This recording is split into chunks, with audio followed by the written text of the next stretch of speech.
All right. Well, good morning, everyone, and happy holidays. Trying to get in the holiday spirit a little bit in the midst of all that's going on. Welcome to our Tuesday, December 15th, 2020 meeting of the Placer County Board of Supervisors. We will begin with our flag salute led by Supervisor Euler.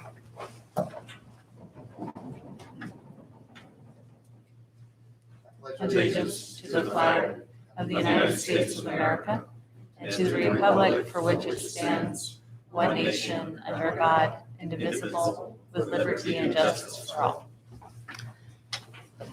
Thank you. I'm going to go ahead and have the clerk read the meeting procedures, please.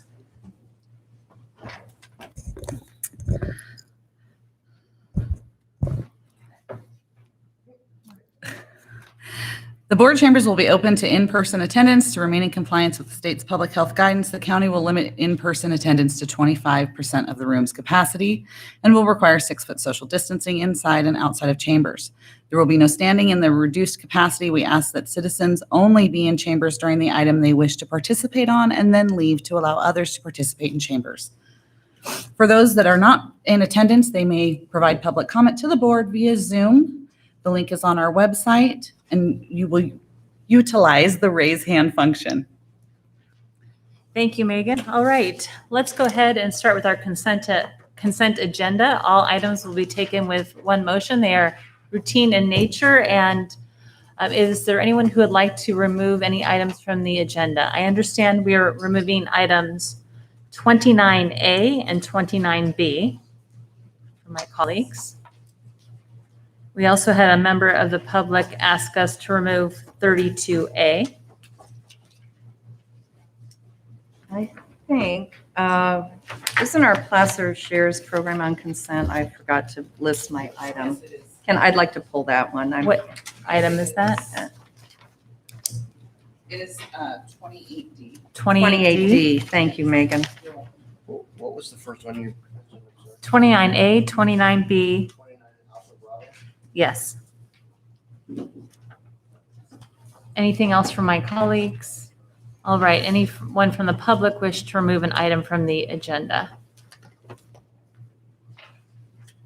All right, we will close that and bring it back to the board for a motion or action. All right, we have a motion by Supervisor Gustafson, second by Supervisor Holmes. Roll call, please. Wygant? Yep. Holmes? Yes. Euler? Gustafson? Aye. Gore? Aye, thank you.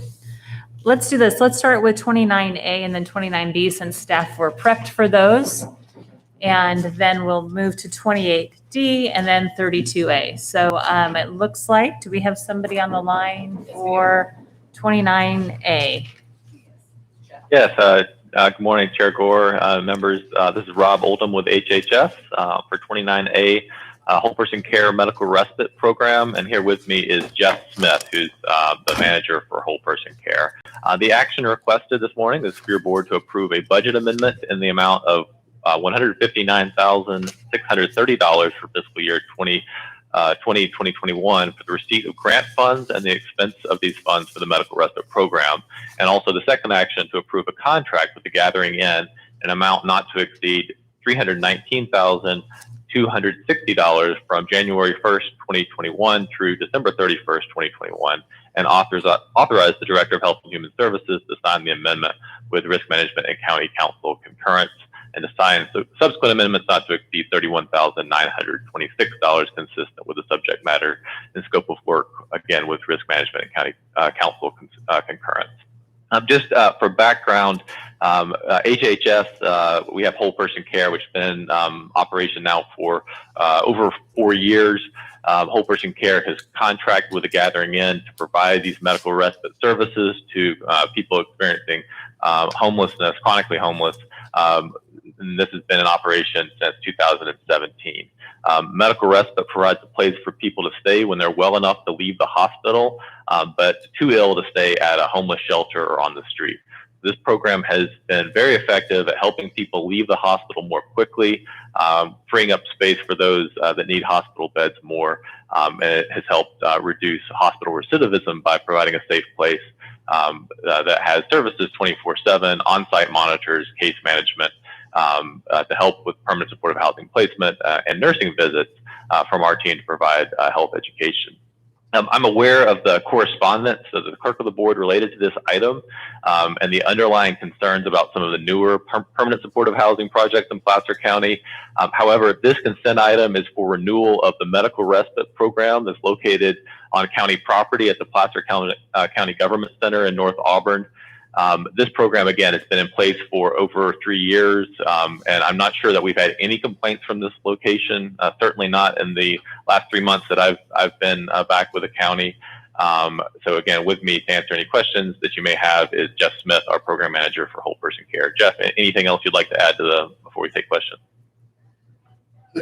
Nothing in particular to add. I'll just say that yes, it has been an exceptionally successful program. It's gone very well. We have great community partners. I'm glad to answer any questions. But as you said, I don't think this item is related to the questions that came through that Thank have you. that item pulled. Thank you very much. Appreciate that. Any questions from my colleagues? And just one point of clarification, right? The location is the County Government Center. We've had this program for a number of years. The program is actually taking care of people who've gotten out of the hospital who are recovering. So these folks are staying at that location as they are recovering, getting out of the hospital, correct? That's correct. Right. Yes. Okay, thank you very much. Let's see, we will go ahead and open this up to the public, please. Natalie? And just a reminder, we have 3 minutes for public comment on each item for individuals. Natalie, can we have you turn the meeting off in the background? Oh, sure. Can you hear it now? Go ahead and give your comments. Oh, okay.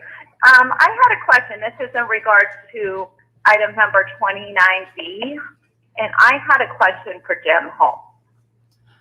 We're on 29A currently, which you had requested to have pulled from the agenda. Oh, okay. Well, I would like to do 29B. I put 29B on my last message. You Can had, I be on hold then for 29B? yes, you had left two, so we'll put you on hold for now. Okay, thank you. Anyone else for 29A in this item? All right, we will close public comment on 29A and bring it back to the board for action. Motion by Supervisor Holmes, second by Supervisor Euler. All those in favor? Oh, no, she's giving me a roll call look. Roll call, please. Wygant? Yes. Holmes? Euler? Gustafson? Gore? Aye, thank you. And now at 29B, Dr. Oldham. Yeah, thank you.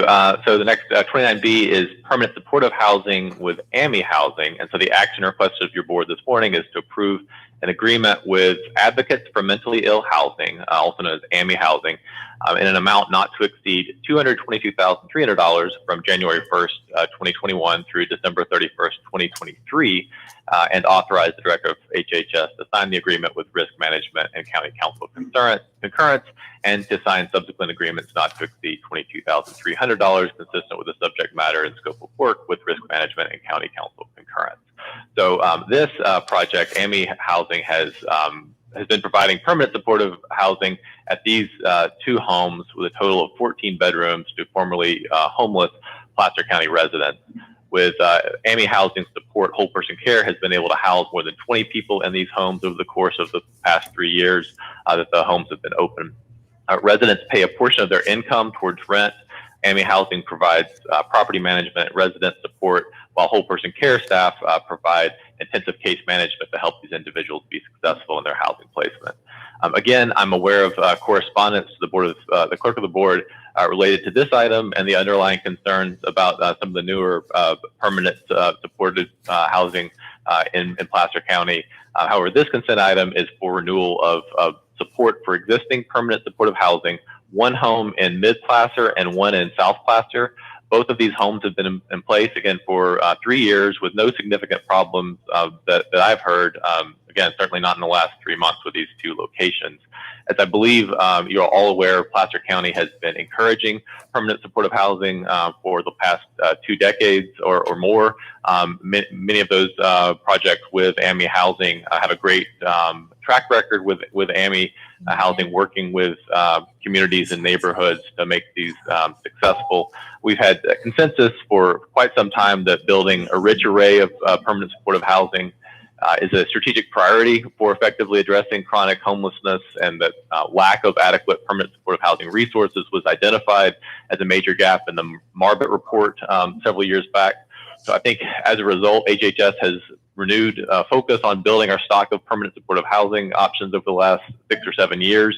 But just in the last 3 months since I've been back with the county, I think we're seeing a lot more public interest in permanent supportive housing. Perhaps some of that increased interest has been the result of increased transparency around these efforts. Kind of like public health and in the past, permanent supportive housing didn't always get a lot of headlines, but I think now it's getting more attention. And with this increased attention, I think we've really been working hard to try to get out accurate information about what permanent supportive housing is and what it isn't. We've regularly engaged with media, your offices, city governments, law enforcement agencies to get feedback on how things are going, and we'll continue to do so. We've produced some frequently asked questions, which I would direct members of the public to answer. I think some of the questions that are out there are kind of covered in those frequently asked questions. But also, I think it's time, and I've talked with some of you about bringing this back. If your board approves this item today for these houses, to talk, at a future board meeting, get an update on our general approach to homelessness in Placer County, but in particular around permanent supportive housing. So we're committed to bring that back at a future board meeting. Also, I know I've been asked to come to the Roseville City Council meeting. I know some of the concerns have been out of the city of Roseville for some of the permanent supportive housing in that jurisdiction. So with that, Jeff, anything else that you would like to add on this item? I think that's a great summary. Like you said, this is a renewal for homes that have been existing, and we've had permanent supportive housing in Placer County for 20 years, and they're very successful programs. They integrate well into the community and serve the residents and the community well. The questions that were brought up, I think, are related to some newer purchases, as you said, so I don't know that those are directly related to this item, but I think there's going to be comment questions, and we'll see what those are. And I just want to add that I believe we have a couple representatives from the gathering in there in person as well, in case there's any items that come up for them. I believe Keith and Nathan are there if needed. Great, thanks, Jeff. So happy any questions you have. Thanks. Thank you, Dr. Alden. Appreciate that. Now I don't see questions from my colleagues. Let's move to public comment. Natalie, go ahead and state your full name for the record and give your comments. Okay, my name is Natalie Grand. I'm a resident here in Placer County. And I actually had a question for Jim Holmes.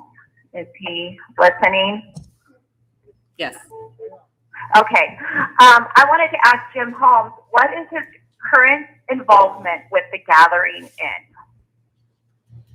Natalie, do you have any other comments? Because we will take public comment and then questions will be answered. So, okay, yeah, I'll make some comments. Okay, so I noticed on Jim Holmes' bio on the Placer County website, he did not disclose that he was on the tax return of the Gathering Inn. There's also a newspaper article in 2018 that he was on the board of the Gathering Inn.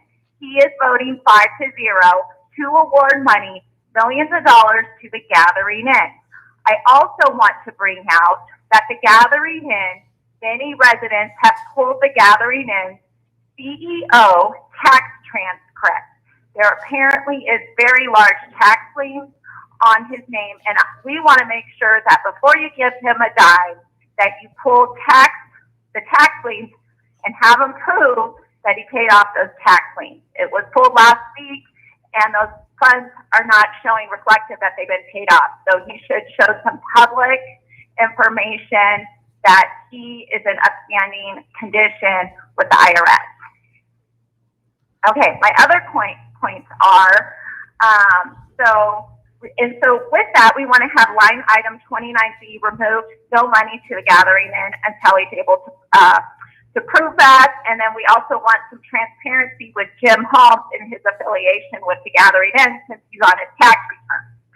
So regards to the permanent supporting housing that was purchased last month by AMI in East Roseville, why was it purchased for $50,000 over the asking price?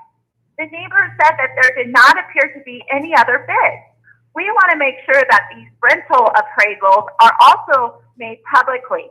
We also want to make sure, why do they need a swimming pool, an in-ground swimming pool, when you're one of the few counties that are targeting severe mental illness, recent release, and people with medical issues? Are they going to get swimming lessons?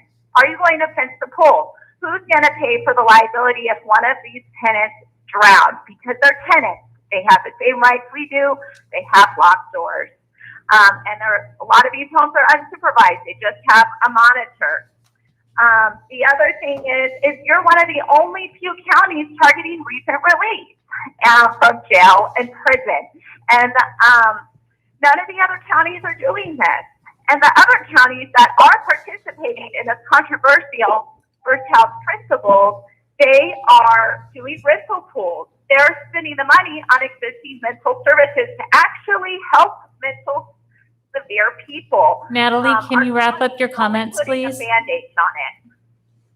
All right, thank you And they're very not sober homes. Our other counties are doing sober homes out of. Natalie, can you please wrap up your comments? All right, thank you very much, Natalie. Appreciate your comments. We're gonna say thank you. I don't think she can hear me. Thank you. Any other public comments? Yes.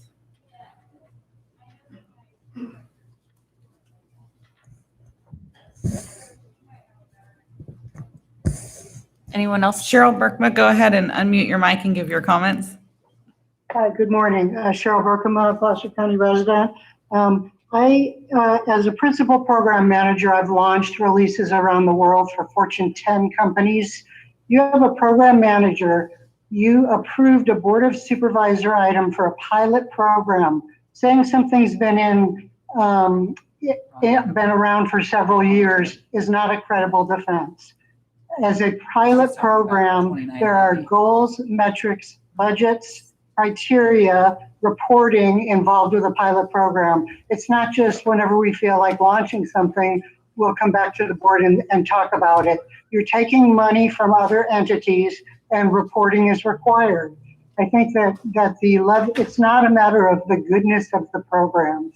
I don't think residents do not want people to have mental health and to help people get on their feet. It's a matter of transparency and reporting. And so I think that without having, we have someone on the phone here that is a program manager. Where are the reports for this program? I don't understand how we can hire people to do a job and then pretend that these pilots don't have associated deliverables with them. So I think that the fact that other jurisdictions don't even know about them says that it's not just residents complaining. It's the fact that other jurisdictions don't even know about the activities that Placer County is performing. So I hope you'll take that to heart and actually produce credible documentation that goes along with this pilot program. Thank you. Thank you. Any other public comment? All right, we'll close public comment. Supervisor Holmes, I'll just let you clarify your role with the gathering in. Well, first of all, I want to emphasize that this item 29B is not about the gathering in, it's about advocates for mentally ill housing. I was formerly a board member of the gathering in.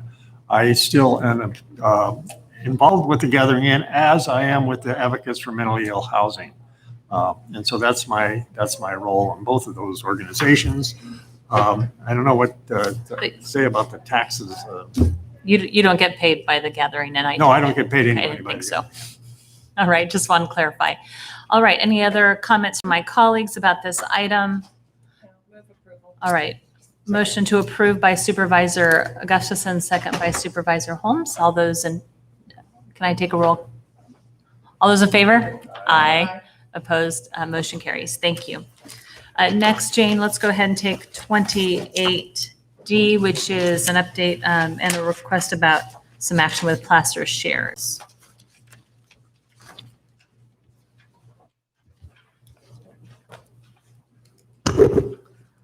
Good morning, Chair Gore, board members. Jane Christensen from the CEO office here today, and this report was really intended to follow up on the board's December 1st action. You'll recall at that time the board allocated $2 million to additional business plaster shares impact grants.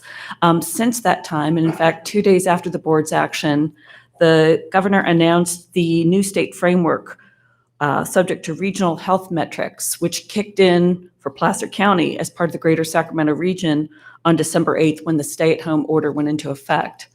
This materially changed the business operating environment, and so we wanted to report back before awarding grants to make sure that you're aware that it changed a bit of the calculus in terms of what we might award to businesses and or those chamber community collaboratives. And the thinking was that if the operating environment was so constrained, the hope was we could optimize those business grants for what is now possible in the business operating environment. But if there were any funds remaining, shift those to the nonprofit sector. So simply because it was materially different than what we presented to you on December 1st, we wanted to follow up with you before proceeding down that path. Thank you, Jane. Supervisor Gustafson? Yes, thanks, Jane. And Jane and I've exchanged several emails. And this goes back to the city chamber collaborative efforts in Auburn in particular, who are really trying to work with a broader group of their membership so their businesses understand what they're applying for. I know that the hopefully very temporary risk constraints we have right now for business operations are here. Hopefully we're out of those relatively soon. And I don't want to see the money not go to long-term sustainability for these businesses with these new efforts. And so I understand there was some miscommunication potentially between some chamber representatives who asked questions.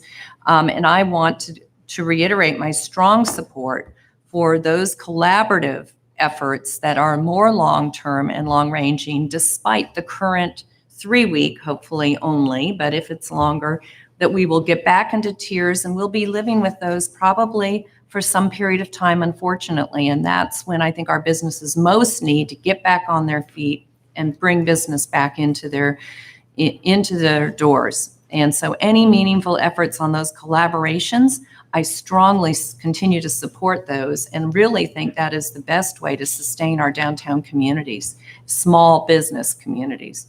To be clear, Yeah. the business collaboratives are first in line for this last potential tranche of funding for 2020 CARES monies, but we wanted to, given the constrained operating environment, carve out the possibility that if there was money left over after business needs were served, that we would allocate that money before year end to, again, other potential needs. And just because this was different than what the board approved on December 1st, we wanted to report back to you to make sure that businesses first, if there's any money left over, it goes to nonprofits, and that aligns with your direction. Okay, but this one paragraph is just confusing to me, so I'll just read it. It says, while we authorized it this way, right? It starts the paragraph, and this is, I'm reading the third paragraph in the background. Then it goes to, but now there's shifting needs from potential outdoor dining platforms, venues, to employee retention and marketing and restart capital when conditions improve for reopening. And so the way I read that was it wouldn't be in line with what the board had directed last month. So perhaps I misunderstood this, but the way I read this paragraph, it sounded like staff was making a decision to shift the money now back to immediate business needs away from the collaborative efforts in the first sentence to this kind of the second part of that sentence. So, Certainly, this, as you all know, we meet weekly with all of the chambers, all of the economic development directors, and this was feedback we received from them, again, on the changing nature of business needs. Because that was feedback we received, but because it differed from the board direction, that's why we're before you today, to make sure that whatever we do going forward aligns with board direction. So the collaboratives, you just said collaboratives would be in first place, but the paragraph says they wouldn't any longer. Certainly, that was reflecting the input that we received from folks that we spoke with Okay, on the day that the stay-at-home order was announced. Okay. About what they saw as the changing nature of need. Based on that feedback, we thought that was worthwhile to bring back to the board, but we certainly stand ready to implement whatever the board's intent is for this last tranche of $2 million funding.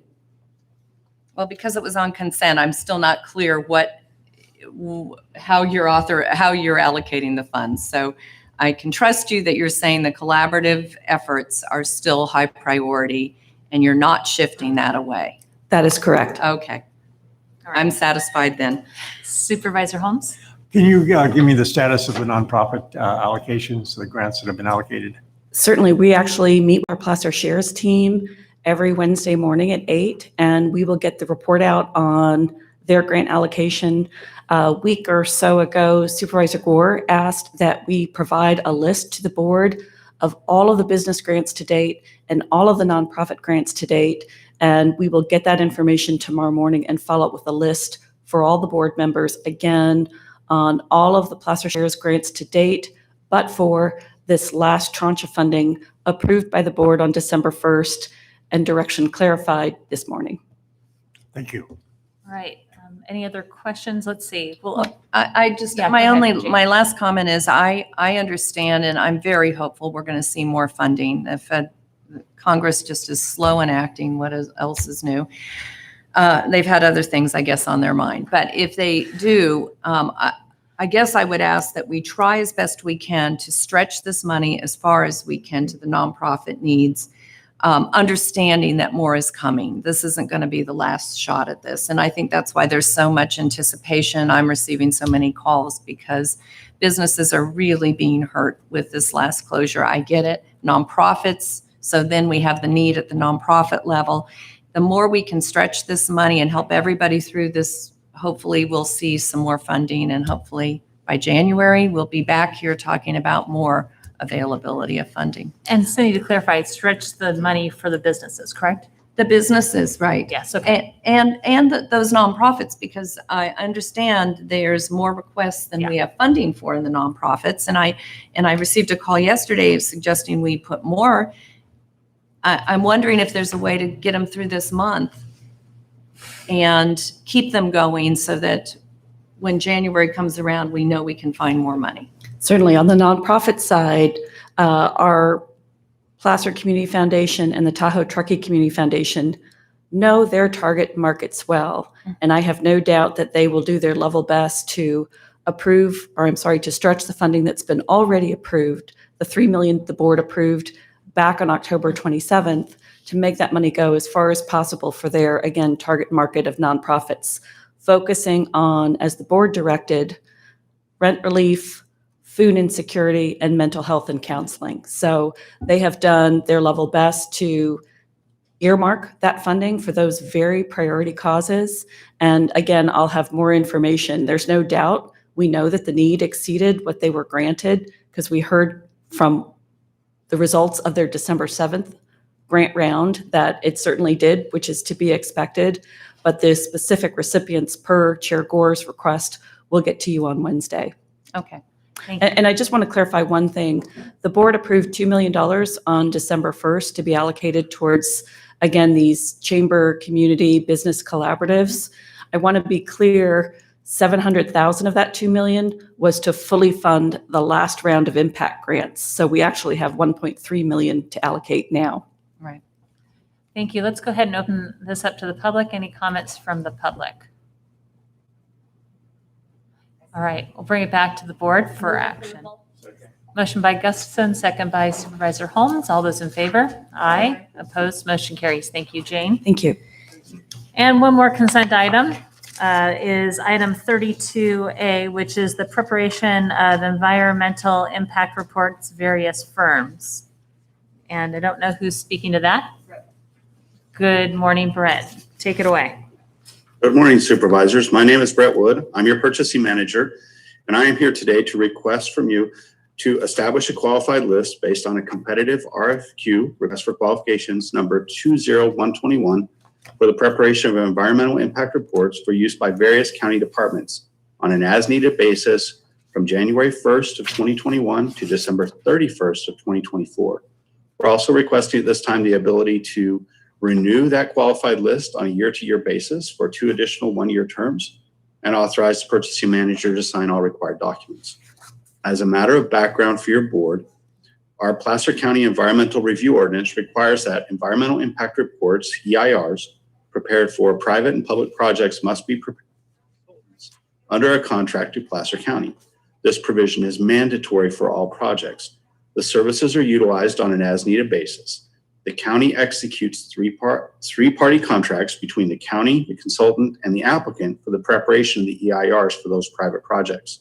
The county will negotiate and execute contracts directly with consultants for the preparation of EIRs for projects undertaken by the county. To identify a list of qualified firms who can prepare these documents for public and private projects within Placer County, the Community Development Resource Agency, CDRA, enlisted the assistance of procurement to develop this RFQ, and we posted this online. The notices were sent to about 609 firms. 32 firms reviewed those documents, and we received formal responses from 14 firms. This is a pretty standard number. We advertise them as broadly as possible. Normally, firms that are in that market or are interested will go online and look at our documents, and then we receive responses from those that are truly willing to do the work. So while the numbers appear really large for the notification and really small for the response, this is very consistent with how public contracting works for these projects. We did comprise a panel from representatives from CDRA and the Department of Public Works to evaluate the responses. Based on that response, we're recommending a total of 8 firms be placed on this qualified list with your board's approval today. With that, any contracts resulting from this, if they're below $100,000, they can be executed either by the purchasing manager or by the county executive officer. Contracts for county projects above $100,000 will return to your board for approval at that time. With that, I'm happy to answer any questions that you may have. Thank you very much. No questions from my colleagues. Anyone from the public wish to comment on this item?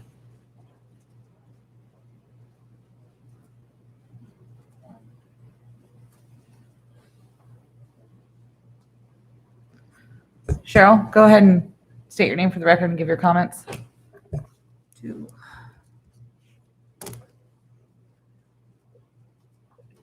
Hello, this is Cheryl Berkema. Can you hear me? Yes. Yes, I know that you received comments about this. I have concerns for several reasons. I don't agree that the 14 firms is an acceptable number. I think that the size of the contracts, such as Sunset Area Plan and Martis Valley, are multi-million dollars in EIRs. And I have a problem believing that there isn't more interest. I think that there should be some surveying in the community of why only certain firms are applying for these contracts. There's some problematic issues with the EIRs. Number one, several of the EIRs that, for example, Ascent has produced are under lawsuit. I think that there should be, in that panel that looks at these contracts, is that criteria for hiring a contractor, or should that be an inhibitor? I also think that this does not belong under procurement. It belongs under the CEO as a member of, I worked for HP for 10 years. There's such a thing as ethical clauses in contracts where HP, for example, when I worked there, you're not allowed to be a contractor for over 2 years because there's a fine line between conflict of interest. Even the appearance of conflict of interest is problematic when people have relationships for long times. Companies such as HP, which are known for best practices, have these types of ethics clauses. And I think that the CEO would be best to maybe look along with the DA at some of the concerns like extending the pattern of practice in these EIRs, extending projects, not being reimbursed in a timely fashion, such as Sunset. application fees being foregone through repeated project extensions. And in addition, the Judicial Legislative Audit Committee in Lincoln mentioned these same issues. So I think that it would behoove the CEO to look at the Lincoln audit, look at the very same issues that I presented here today, and understand if we're moving down the same path as Lincoln moved in, and maybe an audit is warranted based on these types of conditions, hiring the same people over and over again. Thank you. Thank you. Any other public comment? All right, we'll close public comment and bring it back to our board for any action. Motion by Supervisor Holmes, second by Supervisor Wygant. All those in favor? Aye. Opposed? Motion carries. Thank you. Thank you very much. All right, well, folks, we are now at public comment. Sorry, we're a little bit behind, but that's what happens when you've got a full meeting agenda. So this is an opportunity for anyone in the public to address our board on an item that is not on our agenda. Anybody here in the chambers? Anybody online?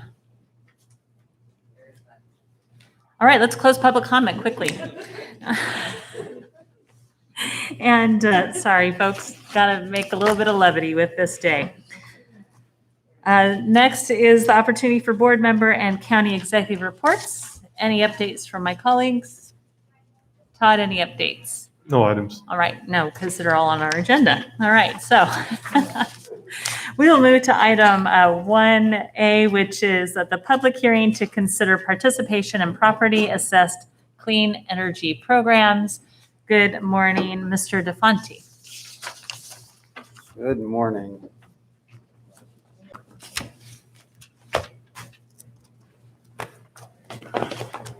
Good morning. Dave DeFonte with the County Executive Office. Happy final hearing of the year. So with that, I'm here to present today an opportunity for your board to consider opting into one or more privately administered PACE financing programs. So the action requested before your board is there on the slide. Essentially, we're asking the board to consider opting into one or more of these programs, and there are a number of ancillary actions as well if your board is interested in doing so, and we'll get into those as we move forward through the presentation. So first, just a bit of background. In October of last year, representatives from a number of these programs approached your board requesting that your board opt into these programs, which essentially means that you would authorize the programs to operate within Placer County and provide PACE financing to property owners within the unincorporated area. In December 17th, almost exactly 1 year ago, I'm sort of sad to say, the board received a presentation and conducted a public hearing to consider doing so. And during that hearing, received testimony both from county staff as well as a number of stakeholders, including the real estate community, with some concerns about these programs. So based on some of that comment, your board directed staff to work with those PACE administrators and the stakeholders that had provided public comment and look at ways that we might explore resolving some of these considerations, including either amending the resolutions that were presented to the board and or looking towards crafting a separate and additional agreement, which is actually what we've done and have attached to your staff report here today. So we're back now almost 1 year later. And again, this is something we had hoped to bring back to the board in early to mid 2020, but it's, as you know, been quite a year. So unfortunately, we're here a bit later than we had originally anticipated, but we do come with a proposed path forward. So first, just a very quick overview of PACE financing. The state legislature originally approved PACE financing back via AB 811 in 2008. And that amended the Streets and Highways Code to allow PACE financing via voluntary contractual assessments with property owners. The state then followed that up in 2011 with SB 555, which amended the Mello-Roos Community Facilities Act of 1982 to allow PACE financing via community facilities districts. So while at one point in time, those were two fairly different paths forward on the PACE front, subsequent state law has essentially amended it such that they're almost one and the same at this point. So not a big difference between the two.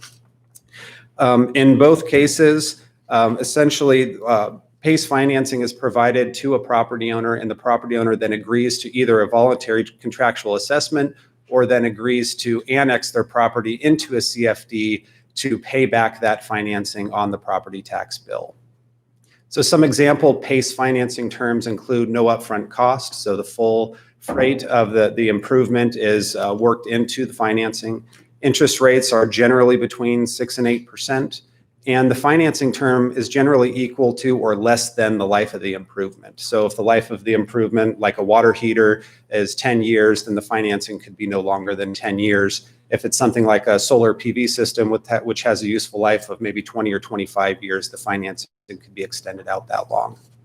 So there's really two options for local governments that are interested in providing PACE financing to do so. The first is to create and administer our own program. And that's actually what Placer did, one of the few jurisdictions in the state of California that did so via the MPower program, which is now administered by Pioneer Community Energy. For the most part, most jurisdictions that want to launch a PACE program for their constituents do so by joining a statewide JPA and then opting in to their PACE program. And those statewide JPAs those programs are administered by private PACE financing companies. And we'll talk just about that in just a moment. There are 3 different PACE programs that are interested in your board opting in. The first is California Statewide Community Development Authority, or CSCDA. They have what's called an open PACE program with a number of different PACE administrators or companies that operate underneath that program. I think there's between 8 and 10 right now, but it is ever evolving. We also have the Golden State Finance Authority Y-Green Energy Fund program. That was established in 2015, and Y-Green is the sole PACE administrator for that program. Both CSCDA and Golden State Finance are both residential and commercial programs, whereas the third and final program, California Economic Development Authority Fig Tree PACE program, is commercial only. I'll also mention that there were 2 other programs interested in having us opt in when we originally presented this in December of last year. Both of those programs are no longer providing PACE financing in California. So quickly, examples of eligible improvements include energy efficiency, renewable energy, water efficiency, and fire resiliency. So I think the first 3 are relatively straightforward. I do want to pause for just a moment on fire resiliency. There's really 2 types of fire hardening or fire resiliency improvements that are allowed under PACE financing. The first is energy or water efficiency improvements that sort of double as fire hardening. Those would be allowed essentially day one should your board opt into one or more of these programs. So examples might be landscape or hardscape improvements that are intended to be water efficiency improvements around the home, but might also double as defensible space improvements. We also have air sealing or soffit sealing type improvements that are both energy efficiency improvements, but also might double as a means to prohibit embers and smoke from entering into a building envelope. So those improvements would be allowed day one. We did have a recent state law that was passed that would allow additional fire hardening improvements as well. And those improvements are listed in your staff report. It actually sends you to a website for improvements as approved by CAL FIRE. So if we are interested in opting into one or more of these programs and want to authorize those types of improvements, it would require your board pass an additional ordinance. And that ordinance would require that your board accept the designation of very high fire hazard severity zone to designate that area for improvements. That's something we need to look into a little bit more and work with our CAL FIRE partners on to understand what, if any, additional impacts may come with that type of designation. We just haven't been able to dig in deep enough to make that recommendation to the board at this point. But if your board is interested in opting in one of these programs, we can come back in early 2021 with that for your consideration. So the benefits of PACE on the energy and water efficiency front, certainly helping reduce utility bills and saving property owners money is paramount to the program. Improving home comfort and the quality of structures is also a benefit to those property owners. And as we just talked about, improving resiliency relative to natural disasters is sort of an emerging topic in PACE financing. Other sort of countywide or societal benefits include obviously additional local economic activity, job creation, and something maybe overlooked is improving the quality of existing building stock. We have a lot of older homes in the county, and this is another means by which to help folks invest in their properties, either homes or businesses. And then finally, reduced carbon emissions associated with less water and energy consumption. So as noted in the staff report, there have been some issues with PACE financing that staff is aware of. Some of the comments that staff is aware of regarding lending practices and consumer protections in the past include adequacy of disclosures. So comments are that inadequate disclosures have been provided in the past to property owners regarding the cost of financing, the first position lien placed on the property, the potential requirements to pay off the financing in full before selling or refinancing the home, and consequences of failing to pay, including penalties as well as potentially ultimately foreclosure. They also include some sales tactics employed in the past, including reports of marketers representing PACE as a government program or an opportunity for free solar. The use of real-time contracts where folks may approach property owners at their doorstep with an iPad with the contract essentially ready to sign on the fly. And then seeking to potentially finance improvements that don't qualify under PACE financing. And then finally, lack of underwriting and assessing the borrower's ability to pay, and the cost of financing might be more than other potential financing options. So my research suggests that most of these issues seem to be pre-state laws coming online in 2017, and we'll talk about those in just a few moments, but not exclusively. I do still hear of some issues around in my conversations, but don't necessarily have a lot of direct evidence to provide to your board on that. So staff is also aware of multiple lawsuits that have been filed against PACE administrators and local governments, including one in 2019. 6 DA offices announced a $4 million settlement against a company that's no longer providing PACE financing. And then in 2016, there were class action lawsuits that were filed against the same PACE administrator and Los Angeles County that were later coordinated into one action. And that generally alleged that the program failed to adequately disclose certain fees and interest. And our understanding is that that settlement is coming to a head in 2021.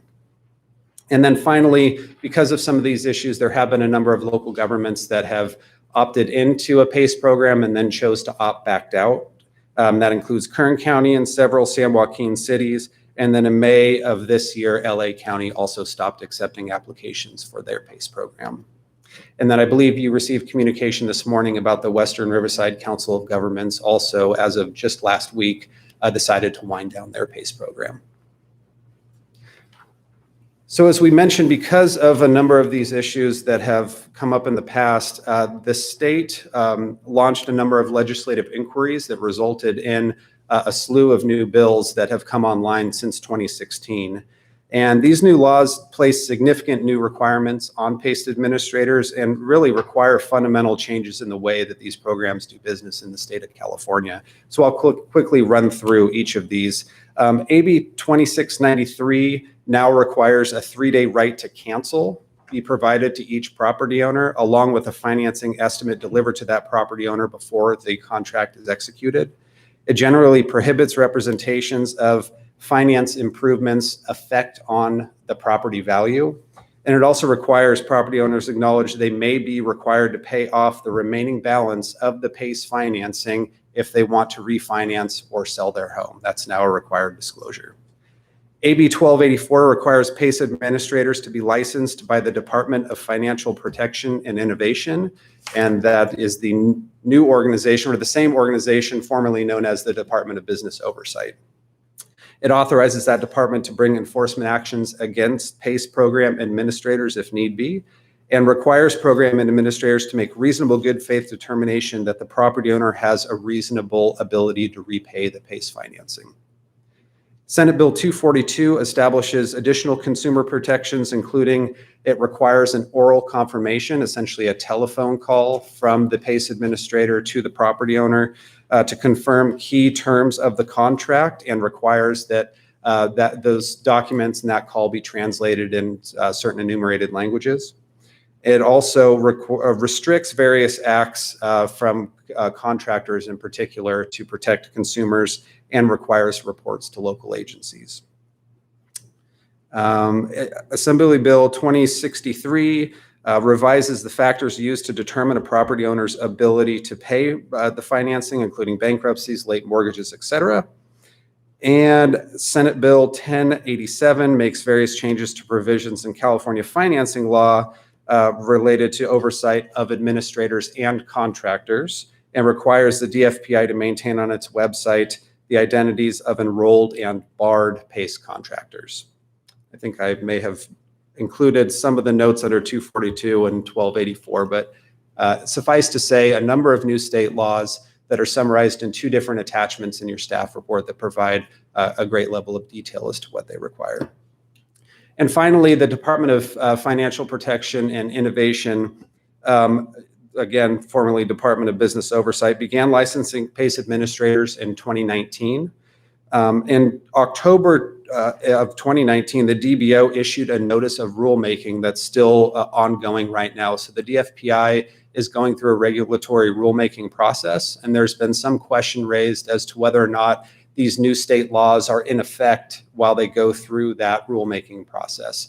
So I contacted staff with the DFPI or DBO at the time to ask that very question, and essentially the answer I got back is those laws are very much in effect, and they are implementing them right now. However, that rulemaking process will put a finer point on them and clarify how some of those regulations will come into play, but they are being enforced today by the department. And then finally, DFPI reviews the program's administrators' compliance with these laws. The effective dates of these new laws are provided in Attachment H, and they review the compliance with these laws during the licensing process, during the regulatory examinations, and part of any investigations or enforcement actions should they be necessary.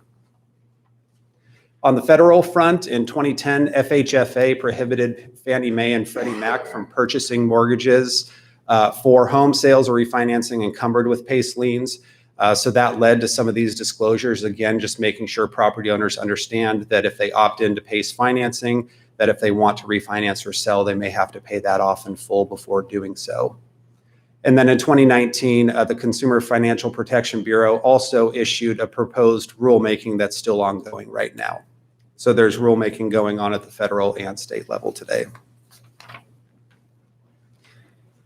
So with that exhaustive background, now onto the good stuff. So as directed by your board, county staff, namely myself, engaged with a number of stakeholders to discuss some of the concerns raised last year. Those key stakeholders included the PACE administrator representatives, some of which are here today and I believe on the phone as well, the Placer County Association of Realtors, the Tahoe Sierra Board of Realtors, and county staff. I also wanted to mention that we did reach out to the Building Industry Association just to let them know that this was coming to the board should they choose to participate. And we also reached out to Pioneer Community Energy in that should you want to opt into one or more of these programs, it would require that your board rescind a resolution passed in 2015 that currently provides Empower with exclusive rights to provide PACE financing in Placer County. So I reached out to Mr. Eckert at Pioneer and let him know that if your board so chose, that would be one of the outcomes. And he did not represent that he had issue with that. It would not affect Empower's ability to still remain a program in Placer. It could go forward just as it is today. It just wouldn't be doing so under an exclusive agreement with the county. So based on all of that, the testimony received last December and all the discussions since, we created a draft agreement that we're recommending your board, should you want to opt into one or more of these programs, require each PACE administrator to execute before providing PACE financing in the county. And this agreement, I believe, hits on most, if not all, of the issues that we encountered in our discussions. I didn't want to put too exhaustive of a list here. It's already small enough font as to being hard to be read. But I'll go through a couple of these. It does require additional disclosures and making sure that we're providing disclosures both orally and in written form. It requires lender notifications. So any lender with a lien on a residential property needs to be notified that PACE financing is being considered. And then on the commercial front, it requires written lender acknowledgement just to make sure that any commercial property owners are not defaulting on their commercial loans. It requires PACE administrators requires the administrators to ensure that contractors are also abiding by both state law as well as some requirements in this agreement, including requiring building permits when required by the county. It also requires PACE administrators to strip delinquent assessments off of the property tax bills. And some PACE administrators already do so just by a matter of course through their existing programs, and some do not, but this would require all PACE administrators to do so. It also requires the administrators to retain copies of underwriting documents that could be inspected by the county should we choose to do so. It requires semi-annual reports to county staff, and if your board is interested as well, to you. And then it also includes a termination clause that allows our CEO to terminate the agreement immediately with cause or within a reasonable but fairly short timeline without cause, and a host of other requirements as well. So we did provide that draft agreement to county staff, to the PACE administrators, and to both realtor groups. The staff report represents the positions that I received back relative to the agreement. The PACE program folks are here today. I think they'll represent their position to you directly, so I won't do so. The Placer County Association of Realtors provided a letter that's attached to your staff report, essentially saying that they're still not fans necessarily of PACE financing, but do believe the agreement provides a minimum amount of consumer protection that they would deem necessary. Mr. Falk with the Tahoe Sierra Board of Realtors also provided comment. He was pleased to see the consumer protections in the agreement and also very supportive of the fire hardening measures, and implored me to get in front of your board an ordinance that would authorize those immediately, and was pretty emphatic about that. And again, as I mentioned earlier in this presentation, we're more than happy to bring that back to the board in early 2021 should your board choose to opt into these programs. So with that, should your board desire to opt into these programs, our recommendations would include the following. It would be, again, to rescind that resolution 2015-247 that currently provides Empower with exclusive rights to operate within the county. We would request your board require that each PACE administrator execute a PACE administrator agreement with the county that would require the things that we had just spoke about a moment ago. We would also recommend that your board launch this as a 2-year pilot program. So this would allow myself, to monitor initial program, it's me, to monitor initial program implementation, really to ensure consistency, not just with state law, but also with our draft agreement, and also to gauge staff time spent on this. So I don't anticipate it being a heavy lift for myself. But that really depends on how much we as a county want to put ourselves between the private property owner and the PACE administrators. Some counties really take a heavy-handed approach and insert themselves very heavily within that process, and others essentially are just there to answer questions should they come up from constituents. And I think our approach would be more the latter, but I do certainly expect questions to come from constituents, and reaching out to other cities and counties that have PACE programs. They do get a number of calls, some with just general questions, and others with folks upset as to the deal that they got themselves into. So I do expect some of that coming our way, and we'll track that as we go forward should your board again opt into one of these programs. And finally, we would request your board to direct me to come back within 12 months to review initial implementation of the program, and then again at the end of the 24-month pilot program to talk about how things have gone thus far and whether or not your board wants to continue or cease with the PACE program and or continue with modifications to the agreement, either to strip out certain provisions, add other provisions, however your board sees fit, given how things have rolled out during that first 2 years. So with that, I will leave you with the action requested on the screen and be happy to answer any questions you have. Thank you, Dave. Appreciate the report. Supervisor Holmes? So if a citizen wanted to participate in the PACE program and had some uncertainty about that, would they reach out to your office in order to get the questions that they needed to feel comfortable with moving forward? Yeah, if they have questions about a particular program, I think they could certainly reach out directly to that program, but should they want to talk to somebody in the county, they can call me. Okay, so will that be in part of the agreement with the provider and the citizen that signs the agreement? Would there be a clause in there that would allow them to ask questions of county staff? There's no current clause in the agreement. They're always, they can certainly call at any time should they have questions. If there's particular questions about the program, detailed questions about what it entails, I certainly would want to connect them with the program that they're considering potentially getting PACE financing from. I know a decent amount of these programs. I don't know everything about them, and I wouldn't want to necessarily represent the programs on behalf of the administrators. Okay, thank you. Supervisor Gustafson. Yes, you mentioned on the fire resiliency, there's another finding we need to make. Are they not recognizing all the other fire designations we have throughout the state for, that could be just overlaid? Because I hate for the Board of Supervisors to do anything further that may restrict or create issues for fire insurance or anything else, but there's all kinds of maps indicating where our fire issues are in this county. Right. So that the FRAP maps already show these very high, whatever it is, severity zones. As you'd mentioned, I'm just frankly not sure at this point what passing an ordinance to accept that designation means. The designation is already out there. They're on maps that you can pull from the state's website.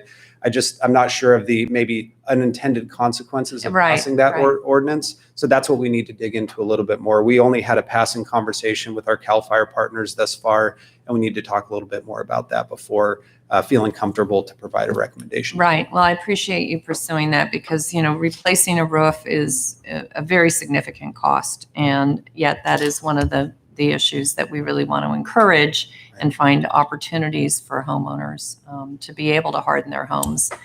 And some of those are the most costly improvements you can make. So making sure that we pursue that, but understand we don't want to add any additional barriers or problems for homeowners in accepting any of those maps. Right. Thanks. And I would echo that it would be great to have you come back once you have the information about possible action by the board.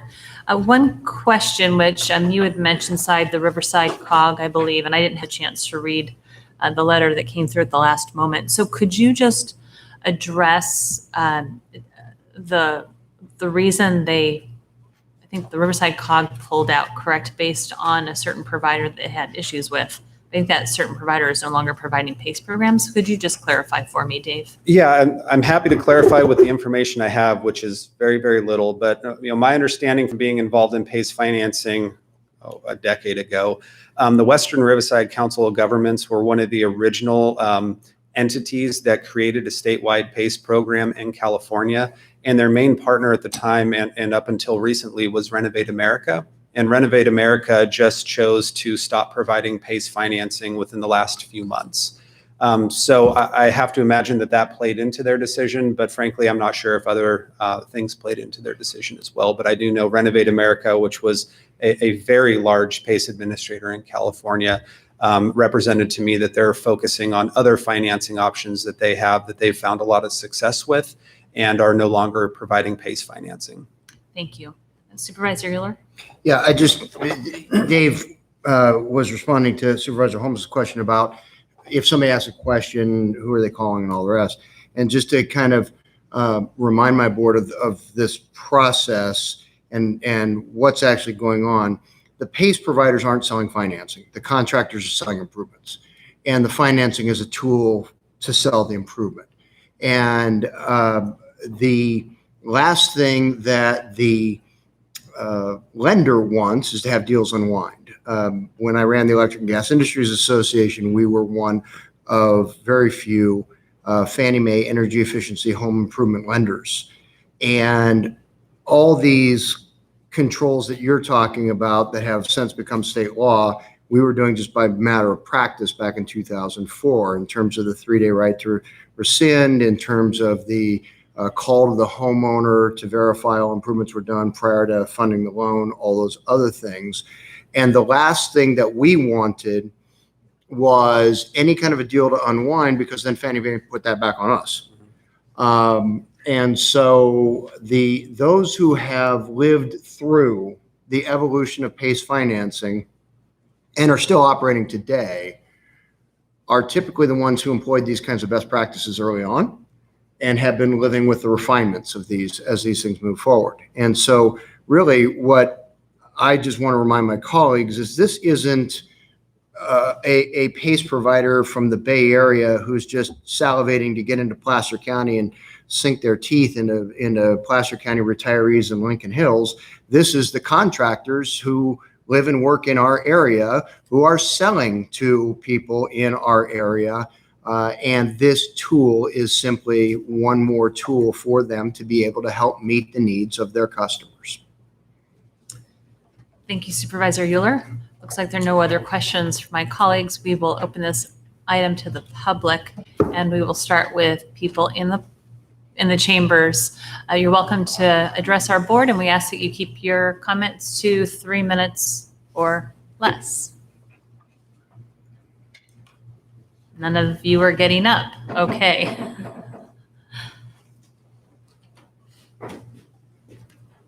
Good morning, members of the board, members of the public. Can you hear me okay? Yes. Okay, great.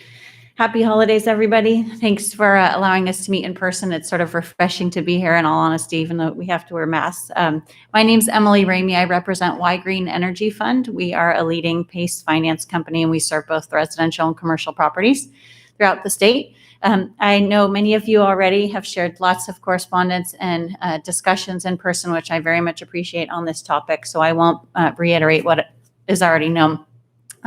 Wanted to take a moment to recognize the excellence in staff, Dave, essentially, who's worked with us over the last year to be fair and objective and to offer dialogue and communication and true collaboration among all the stakeholders, including local realtors, members of the tax collector's office, PACE administrators, and other community organizations. I commend him for that work, and I thank you for allowing him to do his job really well. Y Green Energy Fund is very successful throughout the state of California, fundamentally by allowing for optimal customer service and contractor oversight.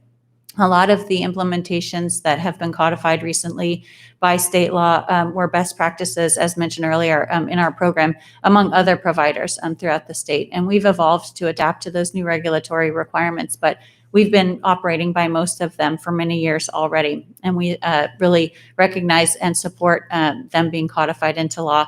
Our new regulatory body is very much in full effect and has full authority to revoke our license at any point, including today, if we do not meet the statutory requirements that are laid out on the website of the DFPI. So just contrary to some recent communications, counter to that statement, we are very much regulated by the DFPI currently and have to be in full compliance to the criteria that's outlined on the website there that started at this beginning of 2018 and has sort of rolled out in tranches throughout 2019 and are in effect today. There's other correspondence that was recently shared about a joint agency task force. That joint agency task force we are members of simply because part of our eligible improvement list includes solar projects.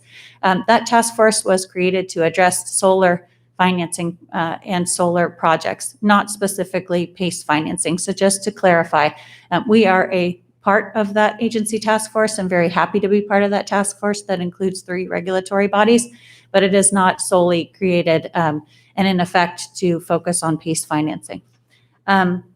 Lastly, the optimal customer experience really comes when there's choice and competition in any industry. Empower has been served quite well by the Empower program. We operate in other communities like Sonoma County where there are county-run PACE programs, and we look forward to operating in harmony with the Empower program should that program continue. But we just support choice and competition and appreciate your consideration today for that purpose. Thank you. Thank you, Emily. Somebody else, did you have a question? Emily, Supervisor Gustafson has a question. And then if there's anybody else in the public who wants to speak, if you would stand up socially distanced behind her, that would be helpful. Thank you. Emily, I apologize. I appreciate the briefing you gave me the other day, and I forgot to ask, does any of this financing apply to new construction? That's a very good question. That's sort of the $1 million question in PACE. In our program, we are modeled after 555, SB 555, so that allows for new construction. It's sort of more applicable to the commercial side, and I can go into detail about that offline, but it's not typically attributed to new construction, at least PACE financing historically, but going forward, at least our program has been adapted after SB 555 and does allow for some new construction financing, particularly on the commercial side. On the commercial side. Okay, great. Thank And you. I did have one comment about the fire hardening piece and a recommendation with the Sonoma County Skype program, how they've implemented their fire hardening portfolio recently. I can connect you with staff there, and I can connect Dave with my contact there as far as talking about what's needed by the county to implement some of those more broad fire measures without taking on issues of recording a map or a particular type of map. The County of Sonoma, of course, has its own PACE program, so that may be a little different, but nonetheless, I can connect you with an excellent resource there. Thank you. Thank you, Emily. Thank you. Any other comments from the members of the public in person or online? Got somebody online?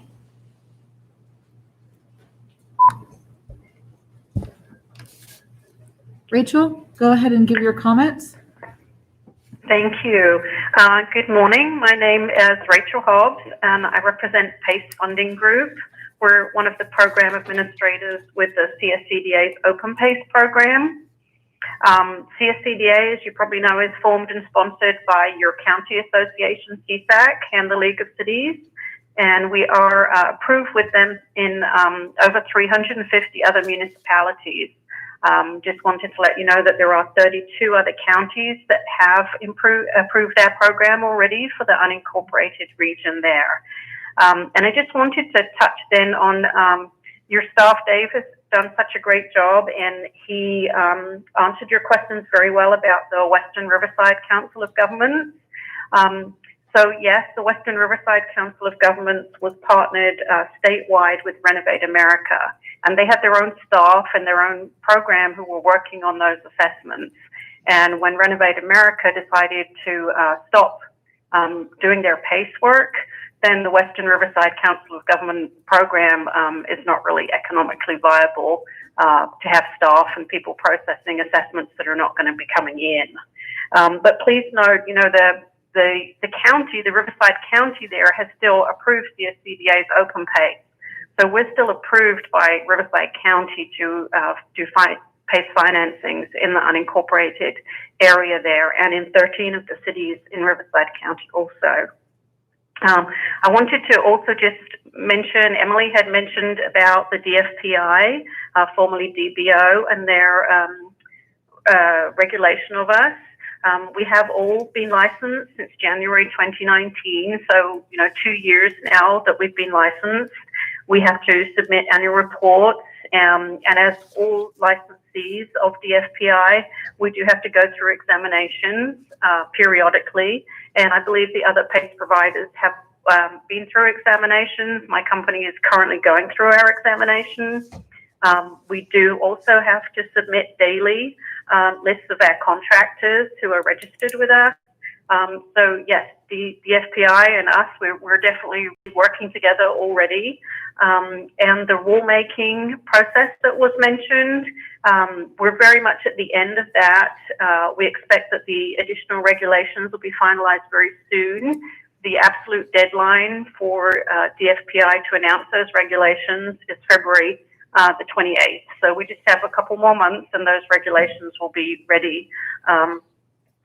So I wanted to thank you today for your time and your consideration, and also for enabling us to be able to present remotely. And please know that we're here on the line if you have any questions. Thank you very much. Thank you, Rachel, and thank you for your clarification on that one question that I had. Any other public comment? We do. All right. Erica, please go ahead and unmute your mic and give your comments. Hi, everyone. Hi, can you hear me? Yes, we can. Thank you. So I'm speaking today. I'm a founder and executive director of Haven Neighbor Service, a nonprofit housing counseling agency that focuses on helping low-income individuals and families. I'm speaking to you today because I'm very concerned about this program. And as a founder and executive director of a nonprofit and also a community member, also I represented the low-income individuals, families that are first generation owning homes. PACE Finance is stripping low-income households, particularly monolingual Spanish-speaking families, from their equities. I would urge you to please look into this program. This is a criminal program that really, I am not an attorney to say these words, but the reason why I mentioned this big word is because it has affected hundreds and hundreds of family members. I am among with other coalition of attorneys. There are nonprofit attorneys that are helping communities, are very concerned about these programs. And the reason I'm telling you this, because we have dedicated right now our lives to really go against PACE because of what they've done to our communities. The gentleman says, yes, there are settlements, but these settlements have no restitution. So what does settlement mean when our families are about to lose their homes on foreclosure because they can't pay their tax assessment because of this PACE loan? This is something that, please, I urge you, I'm telling you, I'm not the best public speaker, but because I'm telling you from my heart that this is a program that is harming our families. I'm surprised that the gentleman also said that has a very little knowledge about why some counties cancel the PACE financing. When you're saying you have very little knowledge, please look more deep into why these counties stop the PACE financing, because this is not working for their families. It's stripping away their equity, is taking their homes. I have a client that came in, this is the house that they bought 30 years ago. They have a lien on their house for $125,000. They're about to lose their house because they cannot pay the loan. The contractor never did a work. They never saw a penny. These people are living paycheck to paycheck. They can't afford this $125,000. We all want energy. We all want our health communities to take advantage of these programs, but not this type of programs. The lady from White Green also spoke. I'm sorry, but you're not really with reality. Reality, I urge you to look into our clients and how our clients have been affected by this PACE program.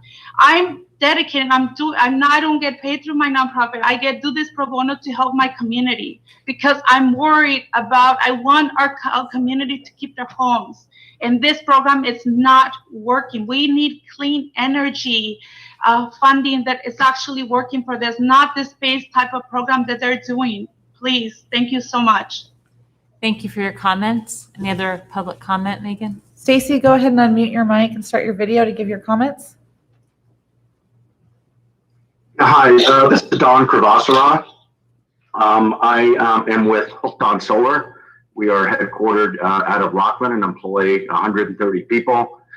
We've been in business for 10 years. Are one of the largest solar installation contractors, residentially and commercially in Northern California. We find White Green's partnership to be invaluable to our company and our customers, and are strongly support approving them to operate in Placer County, where we're headquartered. That's pretty much what I wanted to express today about the value that they bring, integrity, professionalism, and a valuable service, especially during COVID. Thank you very much. Stacy, go ahead and unmute your mic and give your comments. Thank you for the opportunity to comment here today. As the director of UC Irvine's Consumer Law Clinic, I'm here speaking on behalf of my clients. Only 2 years ago, I launched the clinic and had the opportunity to assess and select the most salient consumer problems as our focus. The issue that came up again and again were fraudulent PACE assessments. Within a year of opening the clinic, we had to shut down our intake because of the overwhelming need. Our cases include PACE assessments originated after 2019, so the state legislation has not addressed the problem homeowners are experiencing, and our claims are not limited to just one PACE authority or JPA or program administrator. Now, every day, we struggle to keep seniors in their homes. One such senior is 74-year-old Alma Foster. Ms. Foster's Black neighborhood was targeted by PACE solicitors who made false promises and turned her simple $7,500 roof repair into an $84,000 nightmare. increasing her property taxes by almost $9,000 a year for repairs that were never completed. This happened because she received no hard copy disclosures or contract. Instead, the transaction was done using the email address None at Hero Financing. Now, in the throes of a pandemic, Ms. Foster has received a notice of foreclosure sale. We have also learned that Ms. Foster is not the only one. In fact, a recent declaration reveals that the None at Hero Financing email address was used in over 6,500 transactions.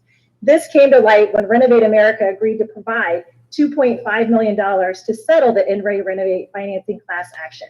This may seem like a significant sum, but given the number of class members, homeowners will receive less than $20 for the harms caused.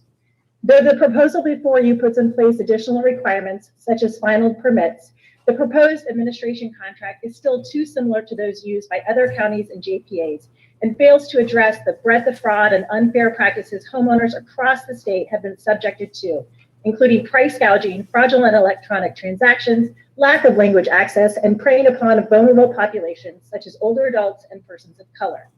The staff report mentions a few of the class actions involving PACE, but there are more, including the Morgan class action filed on behalf of the older adults against Renew, Wygreen, Renovate America, and all of their bond trustees, as well as the class action filed by HERA alleging PACE funding group targeted hundreds of Spanish-speaking and Latino homeowners throughout California.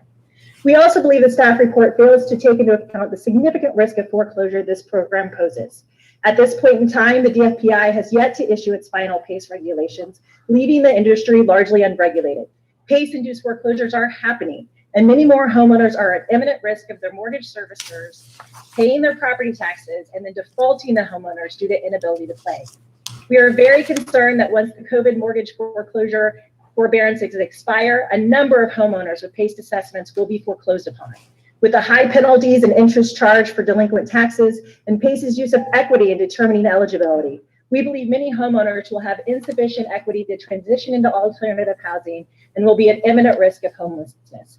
Both the County of LA and Western Riverside Council of Governments have ended their PACE programs. Placers should not pick up where they left off. Thank you. Thank you. Any other public comments? Yes. Sparky, go ahead and unmute your mic and give your comments. Yeah, hi, hello, thank you. Can you hear me? It's a little low, so maybe turn your volume. Oh, how about this? Is this better? Thank you. Okay. Hi, thanks for the opportunity to comment. My name's Sparky Abraham. I'm an attorney at Bet Zedek Legal Services in Los Angeles. We provide free legal services to low-income individuals, particularly seniors.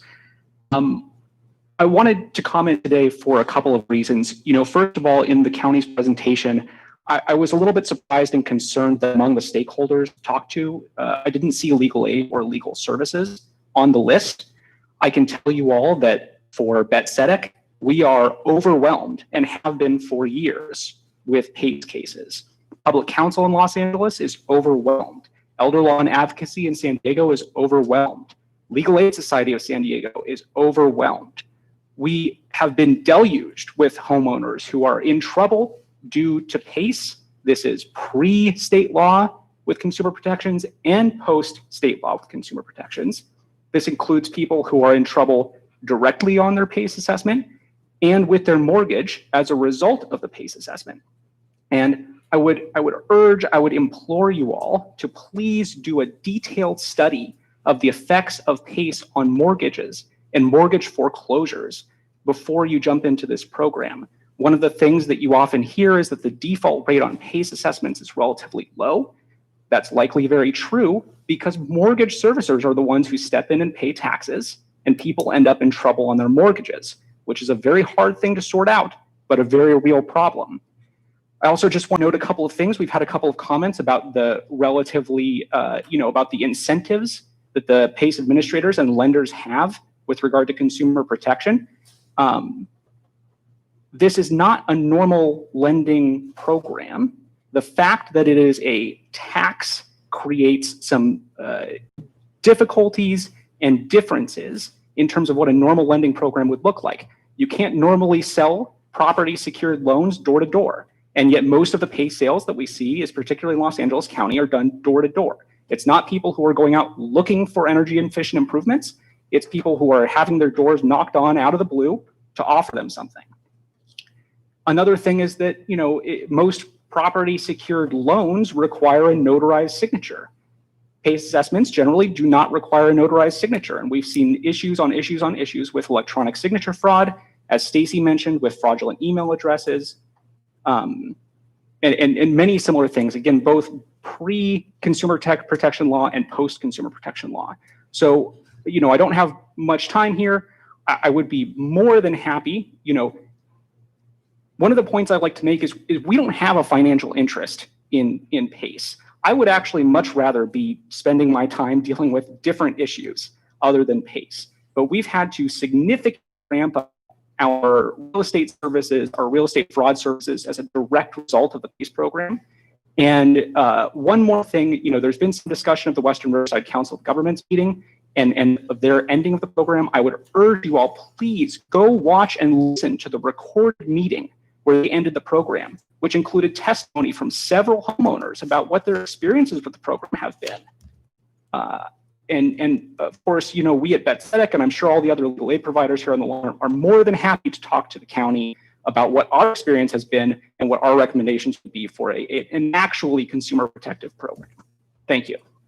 Thank you. Next comment. Chris Peterson, go ahead and unmute your mic and give your comments. Good morning, supervisors. My name is Chris Peterson. I'm with Fortify Financial, a PACE provider under CSCDA. I had a statement prepared here, but I'm hearing these comments from the legal aid people, and frankly, we had an opportunity to flesh all of these issues out. Dave did a fantastic job navigating these stakeholder workshops where everybody talked about what it is that was concerning them. And I feel like we've already been through this. These legal folks do have a vested interest in PACE, and this is business. And unfortunately, my being very close to the operations of my business, I do not understand what they're talking about. We don't have any issues with BetSedec right now. We have, since the legislation has passed, there has been almost zero problems with any consumer issues at this point. It's just so frustrating to hear this stuff. All these legislative changes, all it's done is strengthen consumer protections. PACE is a regulated financial industry at this point. And we have an operating agreement in place here that's going to just further protect the counties and its residents. And this is an option. PACE is an option that can be used. And we make phone calls to make sure that people understand it. We make phone calls after the work is done to make sure it was done to their satisfaction before we pay the homeowner, the contractor directly. So we have all of these things in place to make sure that everybody understands what's going on. Everybody's on the same page. The work was done. Then we send out an inspector, and the inspector will take a picture, make sure everything is done according to the contract, and then we'll release the money. All of these things, no other financing method has these things in place. It's almost impossible to have fraud these days. Before it did, there absolutely did. There was holes in the system. We've plugged those holes up, and what we have today is something we stand behind. So I encourage you to move forward. We're going to make a positive impact in Placer County. You're not going to see these issues because they don't exist anymore. Thank you. Thank you. Next caller, please. Daniel Lewis, please unmute your mic and give your comments. Good morning. My name is Daniel Lewis. I'm a legal fellow at BetSedec Legal Services in LA County. As Sparky said, we offer free legal aid to low-income individuals with PACE issues in LA. LA County's program, which, as you heard, ended earlier this year, had a ton of problems, including people losing their homes, people struggling to keep up with payments, faulty workmanship, and rampant fraud, among other things. We've seen the same problems with third-party run PACE programs across the state, and they will come to Placer County too if the Board of Supervisors goes down this path. As someone who works on PACE in legal aid, I want to share with you some of the things we've seen.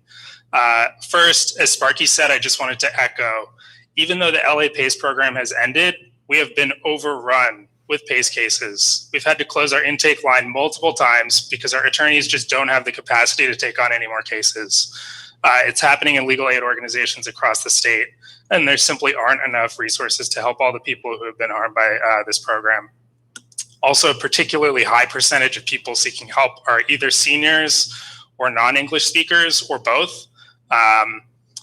Also, although there has been a lot of work on increasing consumer protections in the law, we have actually seen an increase in fraud since 2018. We've seen contractors creating fake emails for customers. We've seen people being impersonated on required welcome calls. We've seen contractors defrauding PACE administrators too, and the PACE administrators just don't exercise enough oversight to prevent these things. We've also seen more and more cases that we call no work cases, where contractors will fraudulently obtain a completion certificate from the homeowner as part of the process, which then enables the contractor to get paid and then never do any of the work. And then the client calls the PACE administrator and they say, sorry, you signed the contract. And because there's not much oversight from the PACE administrators, these programs are just a honeypot for fraudsters. All of the bad actor contractors are going to come out of the woodwork to participate in this program. Third, most importantly, this program will result in people losing their homes. It's happened everywhere with PACE. PACE administrators are going to cite stats saying that foreclosure rates by Placer County, because of failure to pay property taxes, are going to be low. But as Sparky said, we all know if someone's in danger of foreclosure because they can't pay their property taxes and they have a mortgage, the mortgage servicer is going to step in and pay those taxes. And it will be the mortgage servicer that forecloses on the homeowners. That's what we've seen. We've seen people come in with huge mortgage payments as a result of PACE, and it's a huge stressor for families who take out a PACE loan. There's not even a great economic benefit to PACE right now. If you take out a second mortgage, that has more protections for you and fewer risks and lower interest rates. Lastly, I just want to say we support the goals of energy efficiency, and we think it's fantastic that cities and counties in California are trying to implement green policies. But we urge you all to accomplish these goals through a program that's not going to result in people losing their homes or having to live hand to mouth for years or decades to keep up with them. Thank you. Thank you. Next commenter. Leah Wiggs, go ahead and unmute your mic and give your comments. Thank you. My name is Leah Wiggs, and I'm with Renew Financial. I wanted to respond to a couple of the consumer advocates. There was a bill earlier this year, and Dave, I also wanted to thank you for all of your hard work in not only researching PACE, but bringing stakeholders together from the Treasurer Tax Collector's Office and local realtors, and other folks in the community who have had questions or concerns about PACE. It's been well over a year that we've talked about PACE with you, and I appreciate all of your hard work to again flesh out additional amendments to the resolution and ensure that there's an additional operating agreement for PACE providers in Placer County. I did want to just address a couple of things that I believe one of the consumer advocates had mentioned, and one additional piece of policy that was instituted at the state level earlier this year, which is AB 1551, which does three things. It says that PACE will not provide prepayment penalties, PACE will not operate on homes with reverse mortgages, and also PACE customers have to sign a written paper copy letting, essentially opting in to receive electronic documents. And so I think that from the state level, and this is something that was debated and talked about with the consumer advocates at the state level, and was sort of an agreement that has come to with state electeds to deal with one of the issues that one of the consumer advocates brought up regarding homeowners not being notified properly. So there have been multiple pieces of legislation, and I also wanted to bring up third-party studies that have come out recently, actually this year. One study from the USC Schwarzenegger Institute on Public Policy highlights the long-lasting benefits of PACE. This is a third-party study, again, that came out July 15th, 2020. And I just wanted to bring to light a couple of issues. This study was done from a $1 billion PACE investment. So this is just a view of a subset of PACE. The industry is around $7 billion. So the result of that research was extremely positive. It established that PACE was successful in creating more than 21,000 jobs, producing more than $1.5 billion in local economic growth, saving more than $640 million in avoided property damage and displacement cost in the event of natural disasters, and reducing CO2 emissions by more than 1.1 million metric tons, which is the equivalent of taking 237,000 cars off the road for a year. Another study Can we that have you wrap recently up your came out- comments, please? Can you just wrap them up? Yes, sure. I just wanted to mention one more study that came out this year from the Lawrence Berkeley National Lab, LBNL, talked about how PACE is one of the public policy tools to accelerate solar adoption for the underserved. So again, these are third parties that are testing the good work of PACE in the public policy realm. Thank you so much, and thank you, supervisors, for your consideration, and Dave, for all of your hard work. Thank you. Any other public comment? Karen Schiff, go ahead and unmute your mic, start your video, and give your comments. Hi, I apologize. My name is Jamie Levine, but I am unable to change the name that's appearing. But I'm an attorney with elder law and advocacy in San Diego. We're a nonprofit law firm that works on elder abuse cases. We work on a lot of different types of scams. We've had just in our office well over 100 PACE cases. The facts almost always involve a contractor selling upgrades to a senior citizen, and those upgrades just do not make sense financially or otherwise. In almost every case, our clients do not understand what they're being sold and what their obligations will be. In most cases, our clients are told outright falsehoods. And in almost every case, they learn of their liability when their property tax bill arrives. They don't even know that they're going to have this elevated tax bill.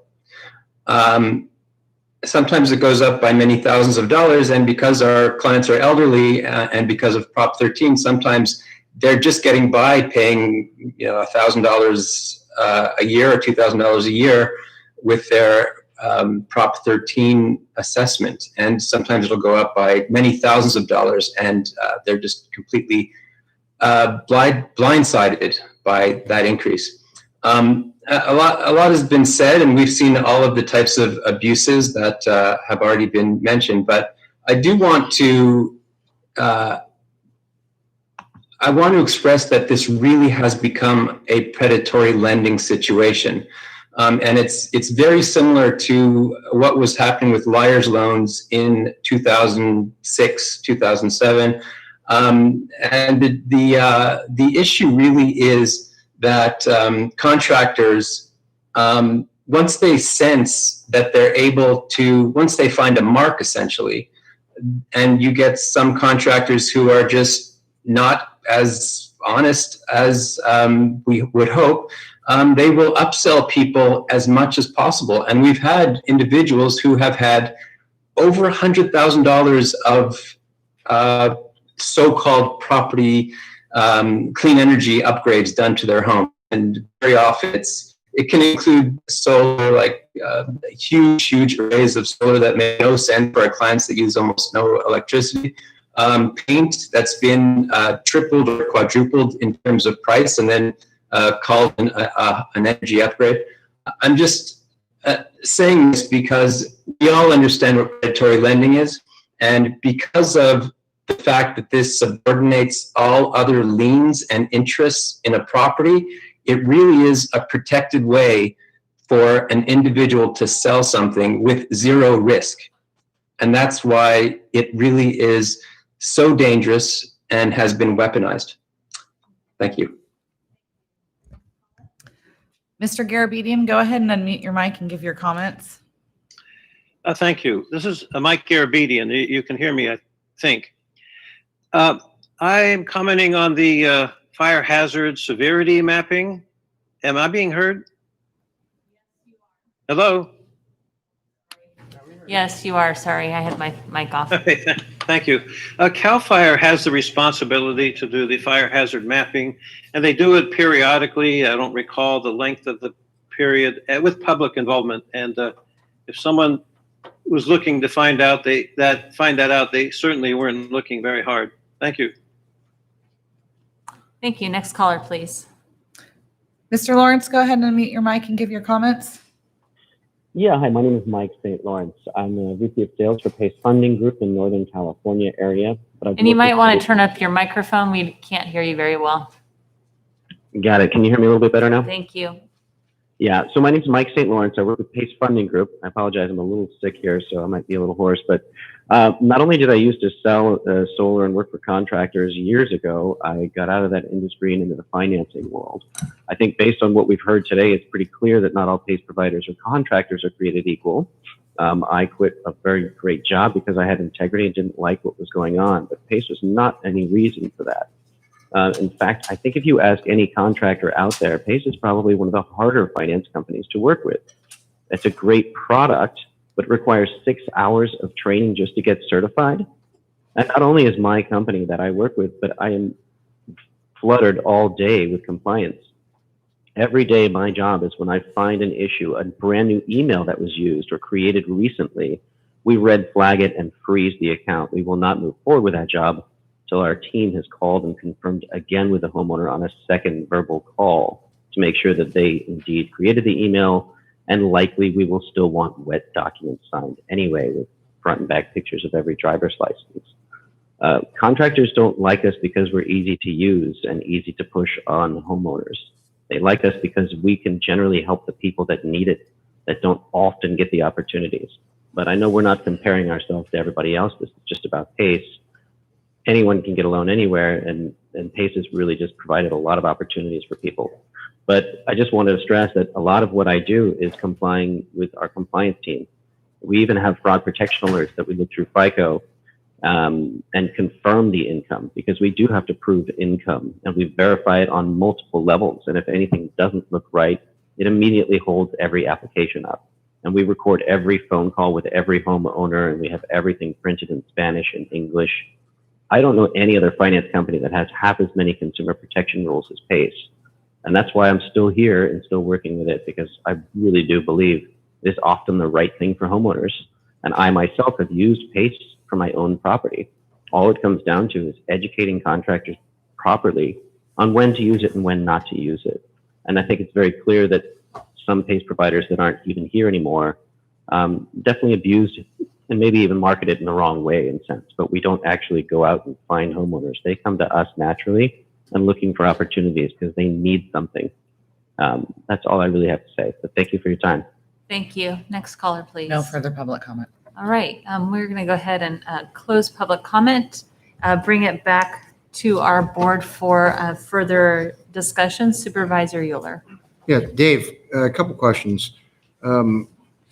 First of all, it occurs to me that the 5 different public interest attorneys who called from Southern California might not understand that our board is not being asked to adopt PACE financing. We've had PACE financing in place since 2015, and we in Placer County have not experienced, at least not that I've heard, anywhere near the kinds of issues that they all are saying that we're going to be overwhelmed with if we simply expand the universe of PACE financing providers.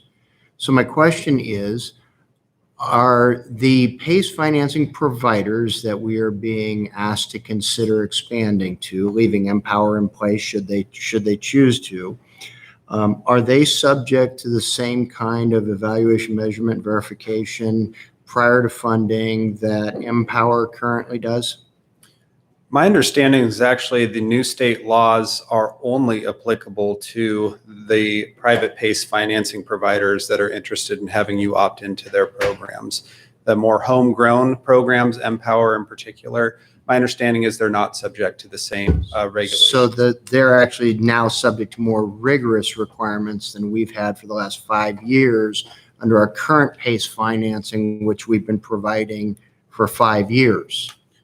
I would say, and I'm not an Empower expert, but I would say that Empower, when it was created, really was sort of the gold standard as it relates to consumer protections. So maybe the way I would represent it is that these other, via the new state laws, these other PACE providers are now required to do things that Empower has been requiring for a while. Great. Thank you very much. But just kind of want to drive home that point that our board is not considering offering PACE financing for the first time. We have experience working with our contractor community, educating our contractor community. We did extensive public outreach back in 2016 and into 2017 on the availability of PACE financing, what it meant to homeowners, what the requirements were.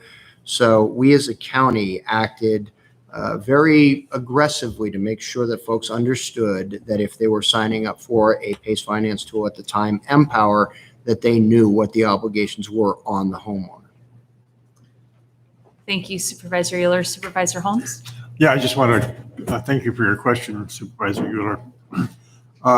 Some of these people that have been taken advantage of, it seems like they weren't assessed the ability to pay back on the loan. Has that been addressed in the legislation, that assessing the applicant's ability to pay the loan back? Has that been addressed? That is, yeah, there's new provisions about ability to pay. So at one time, PACE financing to really see if PACE financing was available to a property owner, the main thing being looked at in the early days was equity in the home. These new state laws that have come online have required additional underwriting, pretty significant underwriting, to include ability to pay, and also, as mentioned, look at whether or not there were bankruptcies or other indications that the property owner might not be able to pay back the financing. So they'd have to go through a thorough financial background check. Yes, far more underwriting than once was. Okay, thank you. Thank you. Supervisor Gustafson? Yes, thanks, Dave. Two comments, or one question and one comment, but following up on, clear to me that the problems that have been experienced in PACE have been addressed through the legislation. There's no one losing their house today as a result of things that happened since the latest legislation and consumer protection, probably. So it's not a question for you, but certainly these stories are troubling. There's stories like this in many industries and many programs. And it's unfortunate people don't understand better when they're signing those disclosures, what it all means. There is no free money, well, except the Lesser Cares Shares Act funds, making a plug for what the county's done. But I just want to commend you for the outreach, because I know a year ago when this came forward, there was a tremendous amount of concern expressed by board members, as well as our treasurer, as well as many others. And you've done a tremendous amount of outreach to our realtors and to our community. And I've just heard incredible compliments to your efforts to try to bring this into a program that the county could accept, that would be a benefit for, and with protections for our homeowners. So I really appreciate that. And anyway, that was my only comment. Thank you, Supervisor Gustafson. All right, no other comments. I appreciate the input from our public, and Dave, your hard work. Anyone like to make a motion? Yeah, I'm happy to move that we adopt the resolution rescinding our 2015 resolution when we first established PACE financing in this county, that we also adopt the resolutions participating in as many as care to apply programs in Placer County that meet our standards, and authorize the county executive officer to move forward with executing those agreements. Second. Second by Supervisor Gustafson, and a roll call, please. Wygant, Holmes, Euler, Gustafson, Gore. Aye. Thank you. All right, Mr. Cortland, thank you for waiting. We should have put you first on the agenda, and I apologize. I'll remember. Well, Supervisor Wygant will remember that next time. Amanda, good morning, Amanda. Still morning. Yes. Thank you. Good morning, members of the board, ladies and gentlemen, and those joining us remotely. I'm Amanda Sharp. I'm the Deputy Director for Health and Human Services with responsibility over Human Services Division, which now includes the Veteran Services Office. Today, I'm joined with two service members, Derek Oliveira, who is our Placer County Veteran Services Officer, and our esteemed colleague, Mr. Cortland Bradbury, who we recognize today through a commendation. About a year and a half ago, your board officially moved the Veteran Services Office to administer under the Human Services Division through HHS and our HHS department. As a spouse of a very proud to accept the Veteran Services Office under the Human Services Division, and I'm very proud to serve veterans in our county, in our state, and United States through our Placer County Veteran Services Office. When I heard the office would move to my division, I started a list of key community figures who have advocated for and supported veterans in Placer County. The first person I met with in person was Court Bradbury. He welcomed me to the Auburn Veterans Hall and gave me a full building tour and offered space for us for meetings and gave us information about how the hall works. He also shared his time and gave me valuable advice about what veterans needed and how we could move to the next level of service in our county. My personal thanks goes out to Court for his time and for trusting me to find a new Veteran Services Officer who would take us and lead us on that charge. And further thanks for helping to support the office during our transition in the last year and a half. Obviously, his service extends beyond that, but I wanted to share my thanks for all of that support personally. Since then, remarkable improvements in services have been provided to our veterans, and we are most importantly here to recognize Court for his help during the transition and his remarkable career in service to our nation and Placer County. I'm going to turn the microphone over to Derek Oliveira for any words he might have to.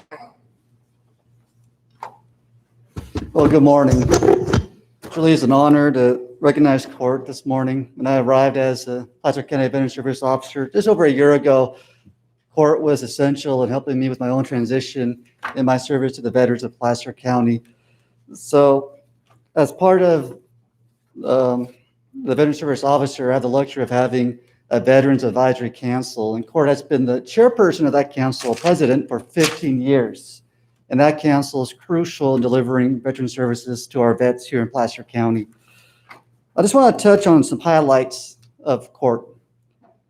Cortland D. Bradbury served in the United States Army for 22 years, including serving in the Vietnam War. Retiring in 1982 as a Criminal Investigation Division Special Agent, Cortland continued his service to citizens of Placer County as a Placer County Deputy Sheriff until retiring in 1993. Cortland is highly regarded as an outstanding leader in veteran services throughout the state and even nationally. Over the past 50 years, Cortland has served U.S. Army 22 years, Sheriff's Deputy 11 years, Commander of the American Legion here in Auburn, Post 84, 2 years, Adjutant Finance Officer, Post 84, 30 years, Auburn Hall Board for over 30 years, and the list goes on and on and on.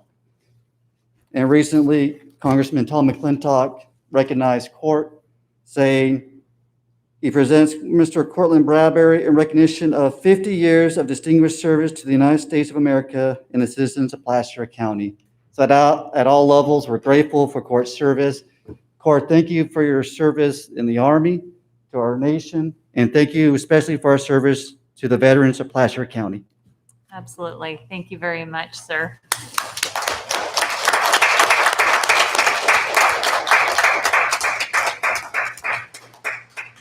And Mr. Bradbury, we have a resolution here, so what I'd like to do is just have our board adopt that resolution, commendation, excuse me, and then if you'd like to make a comment, you're welcome to do so. So I've got a wonderful commendation by the Placer County Board of Supervisors.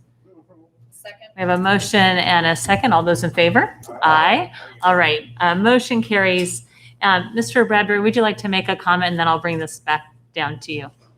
All right. Well, we really do appreciate your service to our community. We are so much stronger when we work together, and she's asking me to make sure I open it up to the public. And do I have any comments from the public? Alex, go ahead and unmute your mic. I have a comment from the public.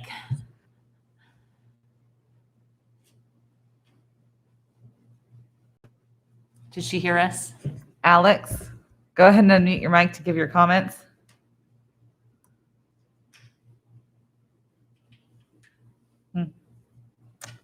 All right, maybe not, Alex. All right. Well, let me hand this to you. We do, once again, appreciate all of your service. And I will come over this way.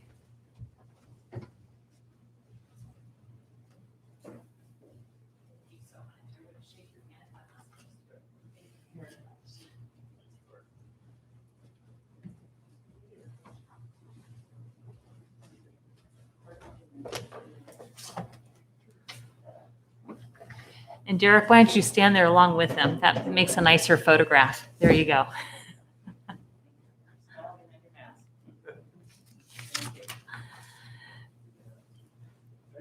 Thank you very much.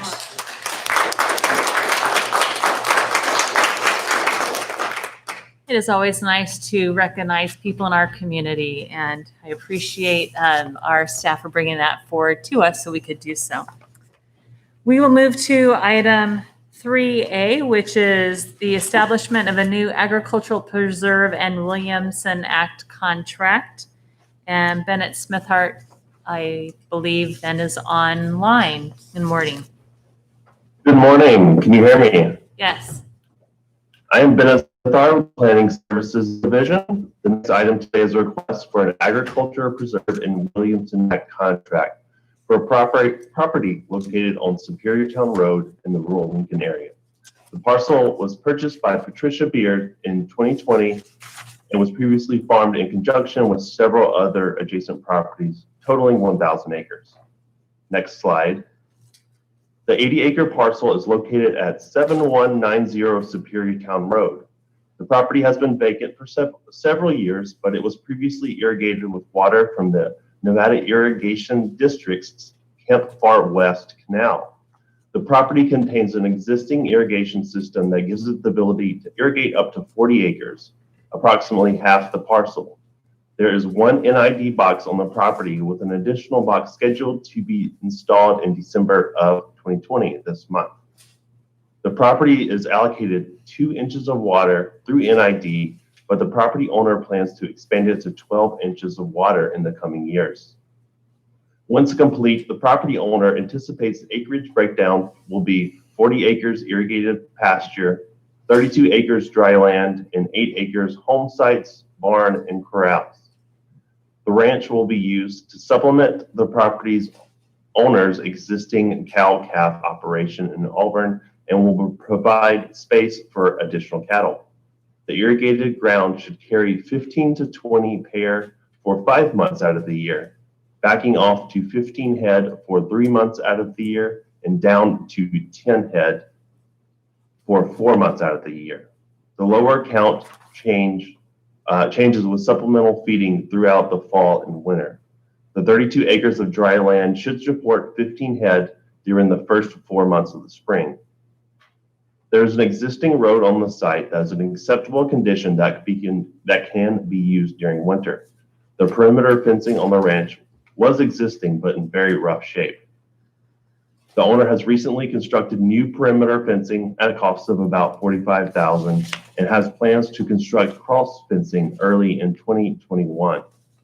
Additionally, the property owner plans on restoring power to the site, which was removed when the previous structures on site burned down and were demolished.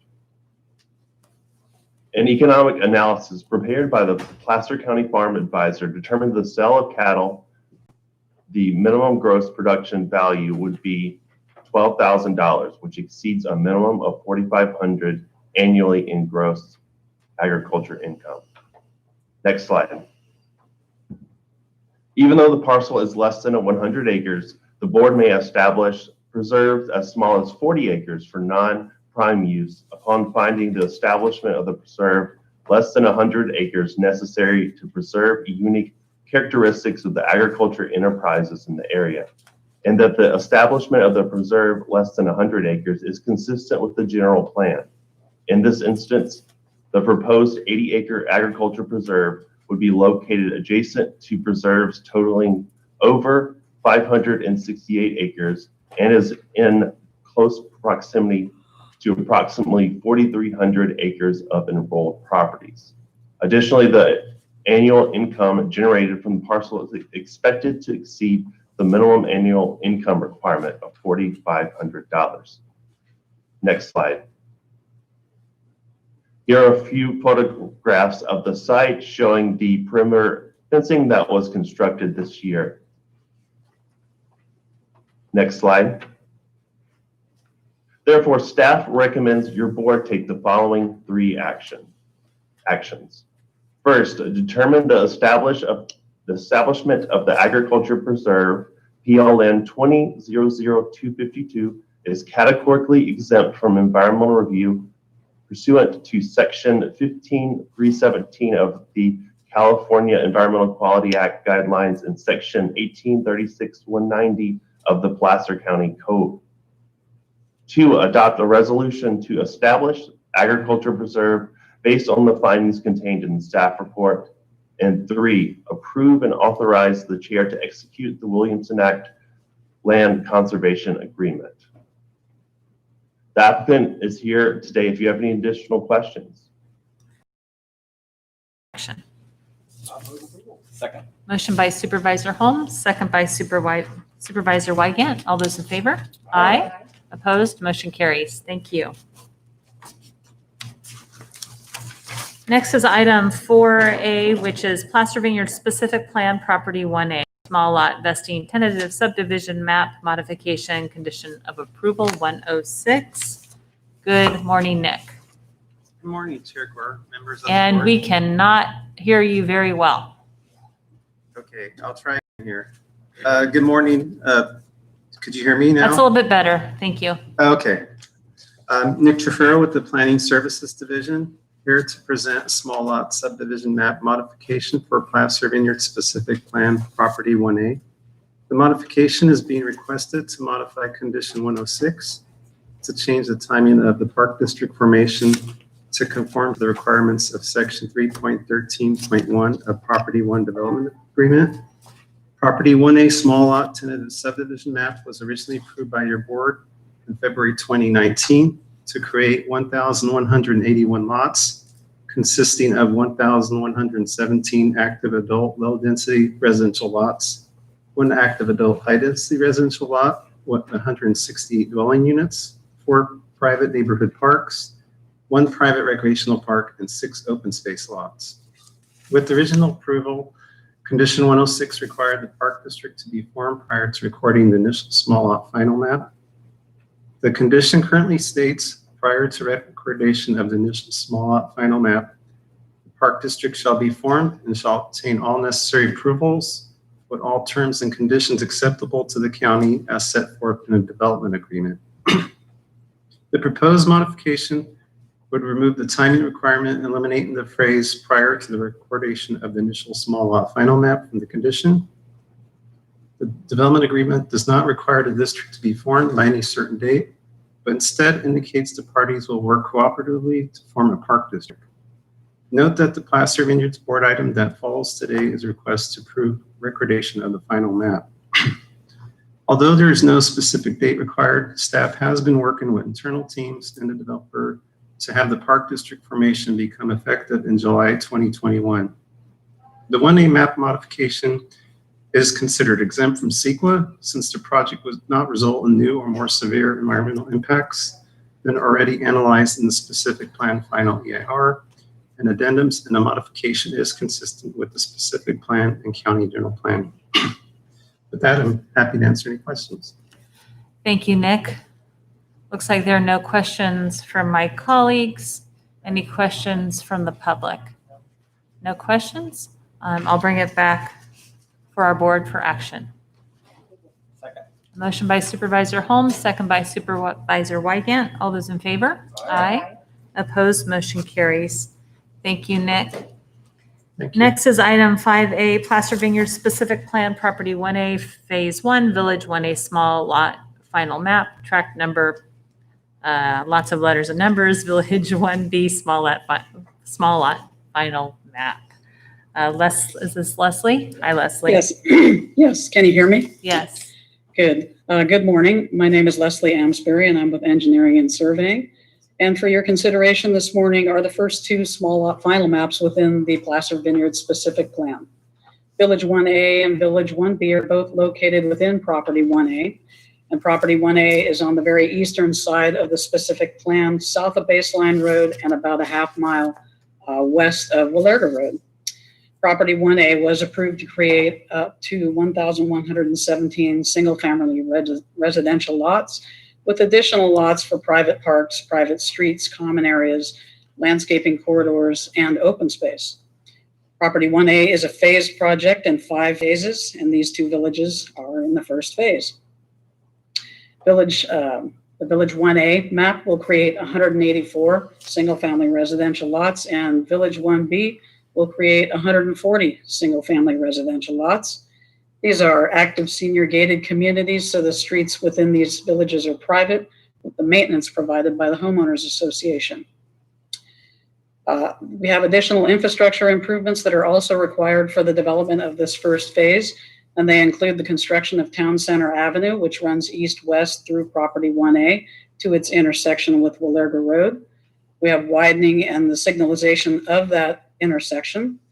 We have an emergency access roadway connection known as Stargazer Drive that runs north-south up to Baseline Road. And we have drainage improvements within the open space of property 1A and associated road and grading as a component. The maintenance of Town Center Avenue, which will be a public road, the landscaping corridor, the sound walls, and improvements to Willerga Road and the open space is funded by the Placer Vineyards Services CFD and the Placer Vineyards Parks, Open Space, and Landscaping CFD. Each village has a subdivision improvement agreement, and we have 4 improvement agreements for the additional infrastructure improvements. Security sufficient to cover the labor, materials, and the faithful performance of the public improvements for each agreement has been posted with the county. There is a small portion of what's considered backbone infrastructure for the Placer Vineyards specific plan. It's a piece of water line on the south side of Baseline Road that is required for this development. This improvement has already been secured under a separate agreement and that has been approved and recorded. With your approval today of the Placer Vineyards fee program and the map modification that you just approved to condition 106, all conditions of approval required for these 2 final maps have been satisfied. So we are recommending approval of the actions requested. If you have any other questions, I'd be happy to try and answer them. Thank you very much. Can you tell me, Leslie, when some of these improvements will begin? When does the developer plan to start work on the improvements? They're well underway right now. I believe Sean is in the audience. He could give you a better status on the improvements, but I believe they're well under construction. The grading, Town Center Avenue, Yeah. The on-site improvements are, I think, just short of being paved. Great, thank you. And I think it's just a reminder as all the development out in Placer Vineyards area gets moving, just the importance of us reaching out to the neighborhoods just south of that area, since they will be impacted by the construction that takes place over the next many, many years. And I know that your team has been working with my staff on making sure our residents are kept apprised of what's taking place. So I just sort of want to reiterate the importance of making sure that we do that. Let's see, any public comment on this item? All right, we'll bring it back to the board for action. Move approval. Second. A motion by Supervisor Wygant, second by Supervisor Gustafson. All those in favor? Aye. Opposed? Motion carries. Thank you. Thank you. And item 6A, Brady Vineyard Subdivision, inclusion of the county service area 28 zone of benefit 165 Dry Creek Fire. Hi, good morning, board. This is Michelle Kingsbury with CEDRA. I'll present this item very quickly. As you mentioned, this item is to include the Brady Vineyard subdivision within the Dry Creek CSA zone of benefit 165 for Dry Creek Fire. It's just a reminder, Brady Vineyard was an approved subdivision. It's at the corner of Brady Lane and Vineyard Road in the Dry Creek Community Plan area. It's 118 single family lot subdivision. By action today, the annexing them in, or confirming annexation into Dry Creek Fire CSA zone benefit 165, it meets one of their conditions of approval. I believe we are anticipating first quarter of 2021 finalizing the map out there. There's other conditions of approval they're still working on. With that, this is an administrative item, I do believe. Megan has the ballots, and we can go through the process of the public hearing, any protests, and opening the ballots. Happy to answer any questions that you may have, but with that, happy to proceed forward too. Thank you. Any questions? All right, and if not, we'll conduct the public hearing, and if our clerk can give us the result of the ballot. Oh, we'll close any public comment. Make sure there's a, all right. Now we'll close the public comment. Go ahead, Megan. And we are in receipt of one ballot in favor of. It's like an easy election. All right. Bring it back to the board for action. Move approval. And I will second. Motion by Supervisor Wygant. All those in favor? Aye. Opposed? Motion carries. Thank you. Thank you. Item 7A, the Tahoe Basin Area Plan, housing related amendments. And it looks like Patrick is in the room. Good morning, Patrick. Good morning, Madam Chairman. Supervisors, Patrick Dobbs, Planning Services Division. Here to present a request for housing-related amendments to the Tahoe Basin Area Plan and implementing regulations. This is a county-initiated, these are county-initiated programmatic amendments. There is no specific site or project that's being analyzed. The goal is to align the area plan with state law and TRPA policy that further removes barriers and provides opportunities for additional affordable housing and achievable housing for the local workforce. Your board adopted the Tahoe Basin Area Plan 4 years ago this month. The plan is comprised of a policy document and implementing regulations. Area plans are an essential part of TRPA's regional plan update that was completed in 2012, allowing additional delegation to counties like Placer to implement the regulations of the county as well as the TRPA. There have been, these amendments are based on, builds on the work that has been provided from the Mountain Housing Council and the Tahoe Truckee Community Foundation, as well as the TRPA, and information from the public. There were a number of state housing laws that went into effect in January of this year, and this meant that the Tahoe Basin Area Plan was not consistent any longer with state laws. So this requirement to update the area plan is a result of changes to accessory dwelling unit laws that are intended to help the county achieve its regional housing needs allocation. I've grouped the amendments into 4 categories. First being multi-residential development, second being accessory dwelling units. Number 3 is banking, transfers, and conversions of development rights. And number 4 is the cleanup and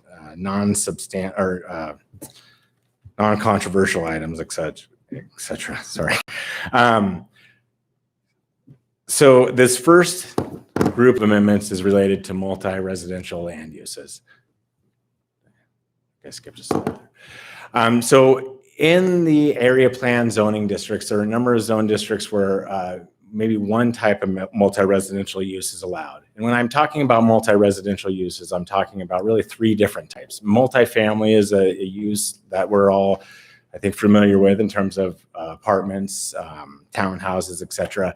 Employee housing is just what it sounds like. The employee housing can occur on site or off site of where the employer is located. And we're just kind of reintroducing this other type of multi-residential housing type, which is multi-person housing. That's kind of dormitory style, where you have a central kitchen or shared area, a common area with lock-off type bedrooms.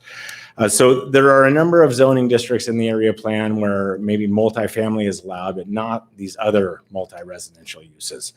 And so we want to fill those gaps. And basically we're making the case that these different types of multi-residential uses have similar levels of impacts and compatibility considerations. And so Where one or more of these uses is currently allowed, we want to allow all three subject to the same entitlement process. So if multifamily residential currently allows a use permit and we introduced multi-person residential, that too would require a use permit.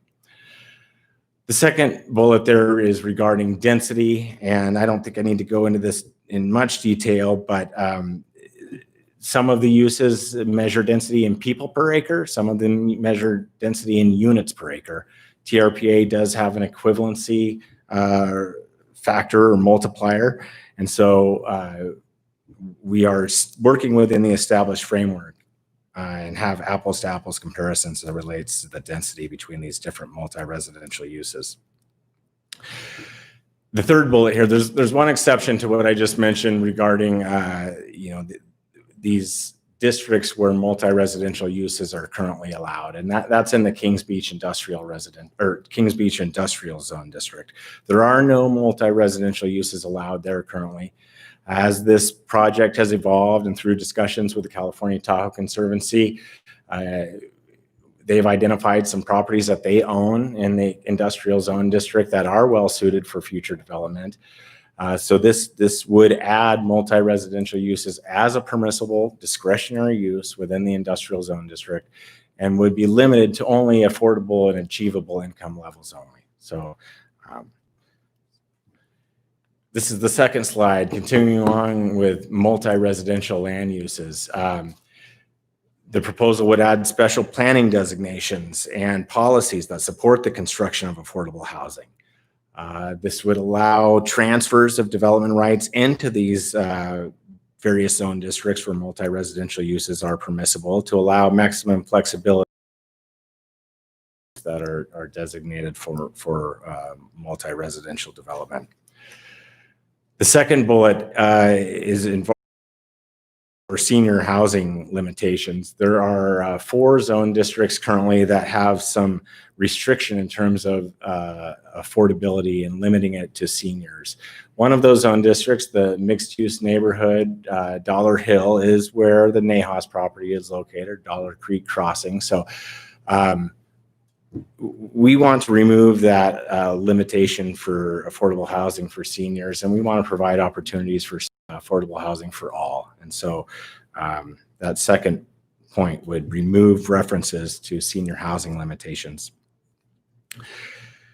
The third bullet there, since the area plan was adopted, TRPA has adopted kind of this third tier of affordability, achievable housing. We've always had affordable and moderate housing. So now this third tier of achievable housing would be incorporated into the plan. And then the final bullet there is the amendments would recognize Placer County's, all the housing efforts that we have underway, including our workforce housing preservation program, our infill acceleration program. The proposed amendments would recognize Placer County as maintaining and implementing a affordable housing program. Again, just providing additional flexibility to get the commodities and such necessary to develop these type of projects. So those are the proposed amendments as they relate to affordable or multi-residential development. This next category is regarding accessory dwelling units. And we are in this unique situation where California housing law and TRPA regulations have diverged as it relates to accessory dwelling units. And so the proposal is to establish a 2-step permitting process. Currently, there are a number of standards in the area plan as it relates to accessory dwelling units. This would basically delete that language in those standards and replace it with language that says something to the effect of, until such time as state law changes or the regional plan is updated, it establishes this 2-step permitting process. So if someone were to construct an ADU in Placer County, they would need a permit from the county, a very streamlined permit. And then they would also need to go get a permit from the TRPA, and that TRPA permit would include analysis of things like land coverage. It would deed restrict for affordability. It could require discretionary hearings, all of these things that the state law has said we as a county cannot do as it relates to ADUs. The amendments as it relates to ADUs would update the parking standards, basically saying is establishing a maximum of 1 parking space for ADUs. In many situations, no additional parking would be required. Certainly doesn't prohibit a project proponent from proposing parking for their ADU. Many of the important provisions of ADUs, especially in the basin, will continue to be maintained. There is no short-term rental for ADUs or junior accessory dwelling units. And this last bullet here is just touching on TRPA's regional approach. As I said, we're establishing this two-step permitting process.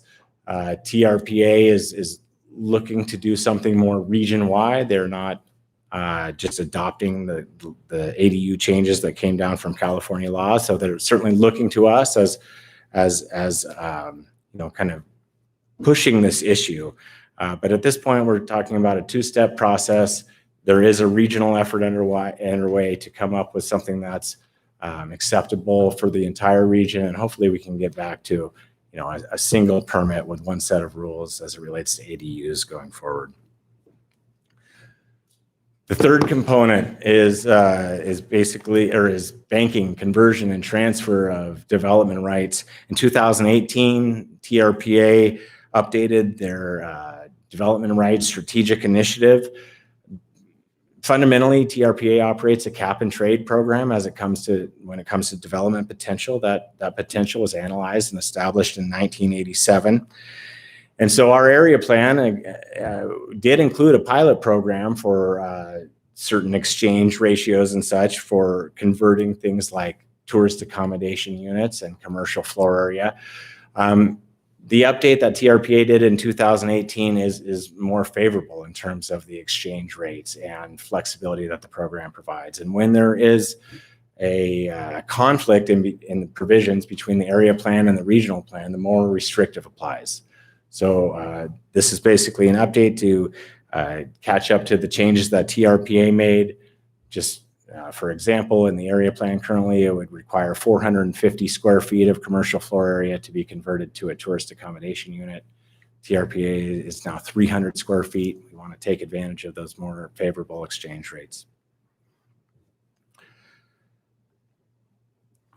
Let's see here. This final bullet is kind of the fourth category, administrative corrections and minor amendments. And anytime you're updating these plans, there's going to be some cleanup. Most of this relates to consistent terminology and correcting cross-references. I did point out one example of TRPA asked that we add threshold-related facilities to all zone districts throughout the plan. It's currently in about 5 of them. Adding threshold-related facilities, it would require a minor use permit.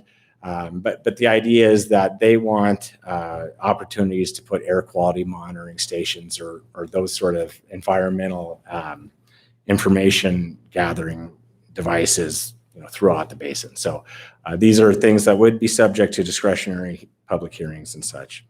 But that's kind of just it on the cleanup items. There is no known controversy for amending the plan in Lake Tahoe. That's remarkable. And I'd like to think that is in some part due to our robust outreach. We've presented information items at North Tahoe Regional Advisory Council last year and this year. We've presented to the Tahoe Regional Planning Agency Regional Plan Implementation Committee, again, last year and this year. We've noticed former Tahoe Basin Area Plan team members that helped develop the plan for the previous Planning Commission meeting last month. So there's been a lot of outreach here. And at that Planning Commission meeting, there was discussion regarding TRPA's autonomy, if you will, and their bi-state compact and their requirement to be consistent with California ADU law or not. There was discussion about the need for workforce housing in Tahoe, and also this issue of environmental justice and the idea that we could be introducing disadvantaged populations to areas like Kings Beach Industrial that might be where they might be subjected to pollution and such. So we've discussed these in the staff report. We're happy to discuss them further if you have questions on them. Again, no public correspondence or comments at the meeting. There was a unanimous recommendation from the Planning Commission last month that your board approve the area plan amendments. Usually we're done with you, and this, because of this additional layer of regional government, based on your actions today, we're tentatively scheduled to go to TRPA for 3 public hearings set in January and February. First would be the Regional Plan Implementation Committee, again for now a formal recommendation to their board, the Advisory Planning Commission, the APC in February, and then ultimately to the TRPA Governing Board at the end of February. And if things go as we hope, that's when the full amendments would be adopted. And so last month on November 12th, your Planning Commission recommended that the Board of Supervisors find the proposed area plan amendments statutorily and categorically exempt pursuant to the Public Resource Code sections and CEQA guidelines sections that are on the slide, to adopt a resolution to amend parts 1, 3, 4, and 8 of the Tahoe Basin Area Plan policy document as it relates to these housing-related area plan amendments. And the third action is to adopt an ordinance to amend the Tahoe Basin Area Plan implementing regulations, chapters 1, 2, and 3 pertaining to the housing-related code amendments for multi-residential dwellings, accessory dwelling units. This is all supported by the findings stated in the staff report. Thank you, Madam Chair. I can answer any questions you have. Thank you, Patrick. Looks like yes, there is a question. Supervisor Gustafson. I think it's more a comment. I understand the frustration of the 2-part process on the ADUs.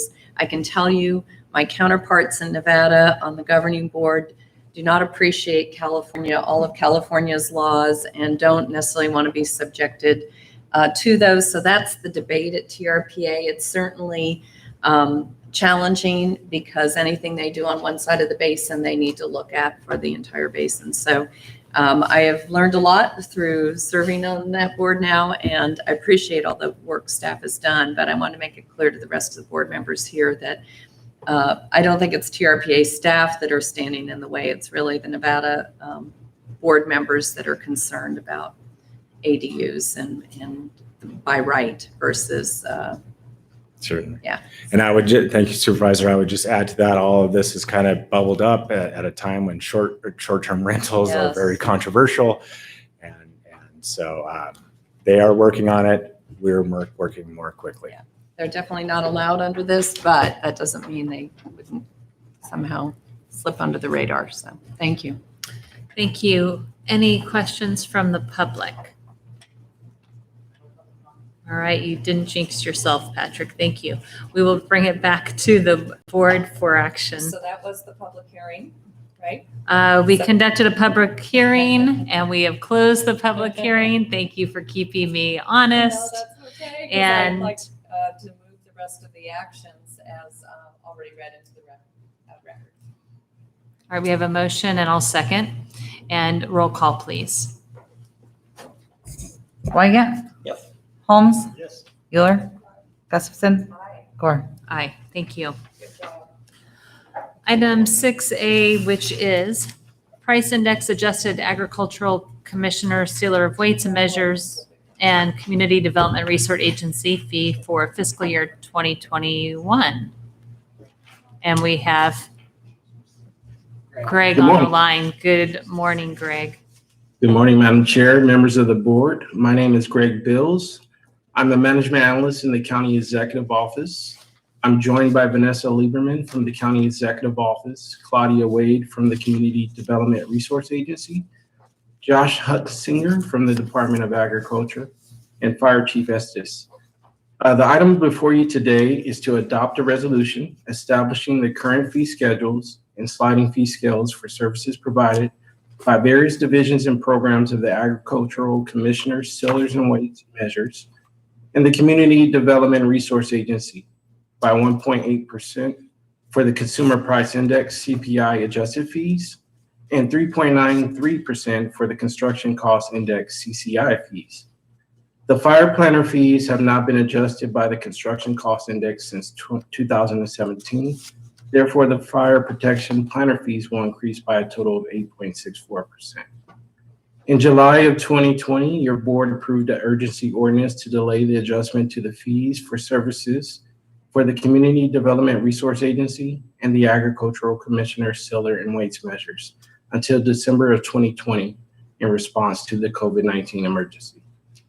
The approved urgency ordinance and resolution stated that the adjustment in each fee will be calculated based on the difference between the most currently available index as of December 2020 and the index amount for the same time period. Fees based on the California Department of General Services, CCI, have been calculated on an October to October time period. Staff recommends to adopt the current fee schedule and sliding fee scales for services provided by various divisions and programs. Adjustments to the fees will be effective 60 days after board's approval. This concludes my presentation. I'm happy to answer any questions you may have. Thank you for your time. Thank you, Greg. Appreciate that. Looks like there are no questions from the board. Any questions from the public? All right, we'll bring it back to the board for action. A motion by Supervisor Holmes, second by Supervisor Euler. Roll call, please. Wygant. Yes. Holmes. Yes. Euler. Gustafson. Aye. Gore. Aye. I wonder if we'll all say aye in the future, at least the second half of us. Okay, we'll move to item 9A. Former Placer County Library purchase and sale agreement with the town of Loomis. And good morning, Karen. Good morning, Board and Madam Chair. I'm Karen Boulay with Real Estate Services, and I'm bringing before you today a request for your board to adopt a resolution to approve a purchase and sale agreement with the town of Loomis for the sale of a 4,608 square foot building and approximately 36,000 square feet of surrounding land for $1. The building is a former Placer County Library located at 6050 Library Drive in Loomis. We're also requesting your board authorize the Director of Facilities Management or designee to execute the agreement and take all actions necessary to implement the terms of the agreement. The county acquired this property through a land, acquired the Placer County Library land through a grant deed from the Gates and Woods families in 1977. In 1980, the county built the Loomis Library on the property and operated the library through July 2016. In June of 2016, your board authorized the closure of the Loomis Library, but concurrently authorized the Director of Public Works and Facilities to execute a 10-year lease with the town of Loomis. And that lease was executed and is in effect now.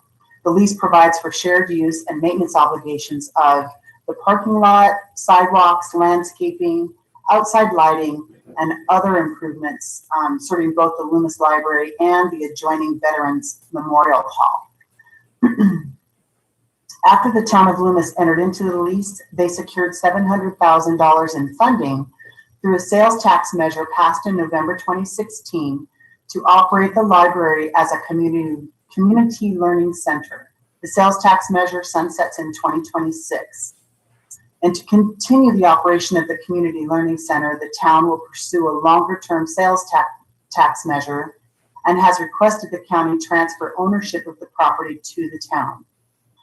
The town agrees to transfer a portion of the property to the town under the following conditions. The transferred property shall remain a public facility for 10 years following transfer. The county will retain ownership of the parking lot. The purchase price is $1. The town to pay for survey and legal description describing the transferred property. Town to pay all title and escrow fees. And town and county will enter into a parking lot use agreement to ensure adequate shared parking, assign maintenance obligations, and provide for shared costs of the shared parking lot. And the town of Loomis approved the purchase and sale agreement at their regularly scheduled meeting on December 8th, 2020. The board action authorizing this agreement is exempt from review pursuant to CEQA guidelines section 15301. And the cost to prepare the agreement is included in the Real Estate Services Division's fiscal year 2021 adopted budget. And that concludes my presentation. Are there any questions? Thank you. It looks like there are no questions, and we'll open this up to the public. I think we've got some public comment. Jenny, go ahead and unmute your mic and give your comments. All right. Jenny Nisley, and current Town of Loomis council member. Good morning, Madam Chair and Board of Supervisors. I just want to say, if you go back in history, you'll see that Loomis has had a library since 1910. And as a kid in the 1980s, I would use the Loomis Library and remember exactly where the Nancy Drew books were located. So in 2016, our residents passed a sales tax to fund and operate the Loomis Library Community Center, showing their support. And as a current resident and the Friends of the Loomis Library president, I want to thank you in advance for considering to adopt the resolution for sale of the former Placer County Library building. Your approval would mean a lot to our community. Thank you.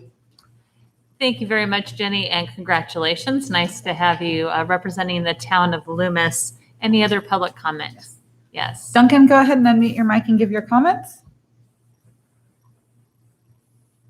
In the 1980s, I would use the Loomis Library. Hello. I remember exactly where the Nancy Drew books were located. Okay, thank So you. in 2016, I'm having some technical difficulties, but hello, everyone. This is Jeff Duncan from the town of Loomis. Duncan, can you turn the audio off in the back? President and the Friends of the Loomis Library president, I Yeah, want I'm to not thank you in sure. advance for considering to adopt the resolution for sale of the former I'm having a Placer little County problem Library here. building. Sorry. Your approval would mean a lot to our community. Thank you. Is it? Thank you very much, Jenny, and congratulations. What- Nice what you need have to do, Duncan, is turn off the video that's playing on your computer. Duncan, go ahead and unmute your mic and give your comments. Okay, hello, everyone. This is Jeff Duncan. I'm sorry. I just want to thank you guys for. Got it. Okay. Thank you, Duncan. Sorry about that, but I'm pretty sure you are for this item, so we appreciate you trying to call in. And we'll need to have, okay, good. Anybody else on? Sean, go ahead and unmute your mic and give your comments. Hunter Bay, Loomis Town Manager. I just wanted to thank the board for getting this before you, and also your staff for putting this together in the middle of a pandemic, working from home and trying to get all that stuff figured out. Really appreciate it. It's an important thing for the town to have done. So that's all that I wanted to add. Thank you, Sean. Any other comments from the public?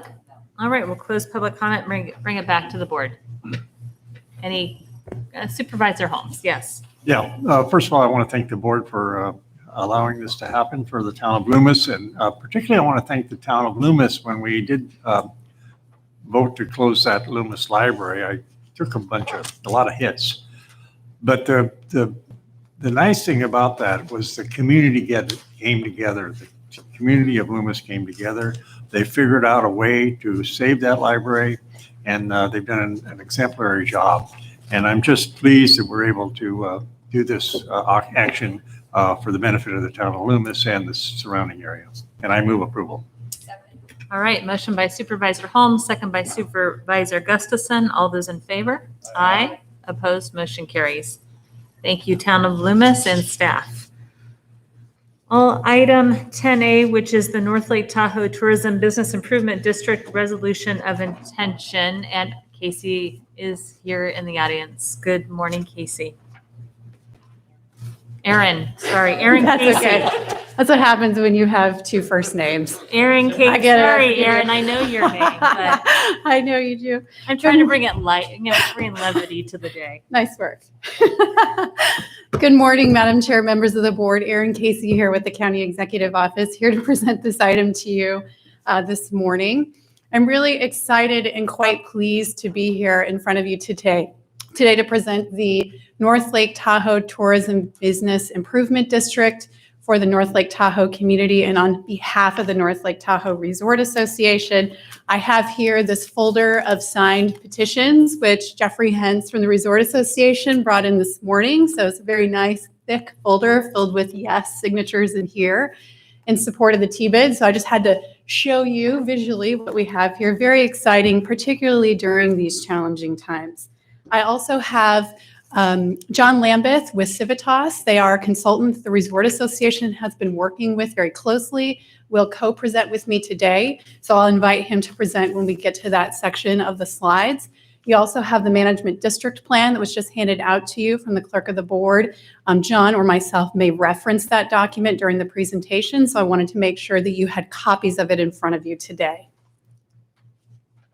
So the presentation overview today will include the county partnership. I'll talk a little bit about that with the North Lake Tahoe Resort Association, a little bit of history on tourism master plan funding and the funding gap that we've talked with your board about over the last few years, transient occupancy tax in Eastern Placer County and how those two things are related, tourism business improvement district details, and that's what John Lambeth will cover for your board, a multi-year agreement that your board approved last year that is tied directly to the TBID, so it's really a package deal here today, the TBID schedule, and then requested board action. The county has been in partnership, as you all know, with the Resort Association since the mid-90s. They implemented a destination or continue to implement a destination marketing program and recommended at that time infrastructure and transportation investment in Eastern Placer County. The Tourism Master Plan was created in 1996 to really create a roadmap to investment around transportation infrastructure as well as destination marketing services. It guided the Resort Association and its work, as well as its recommendations to your board over that period. That document was updated in 2004 and again in 2015.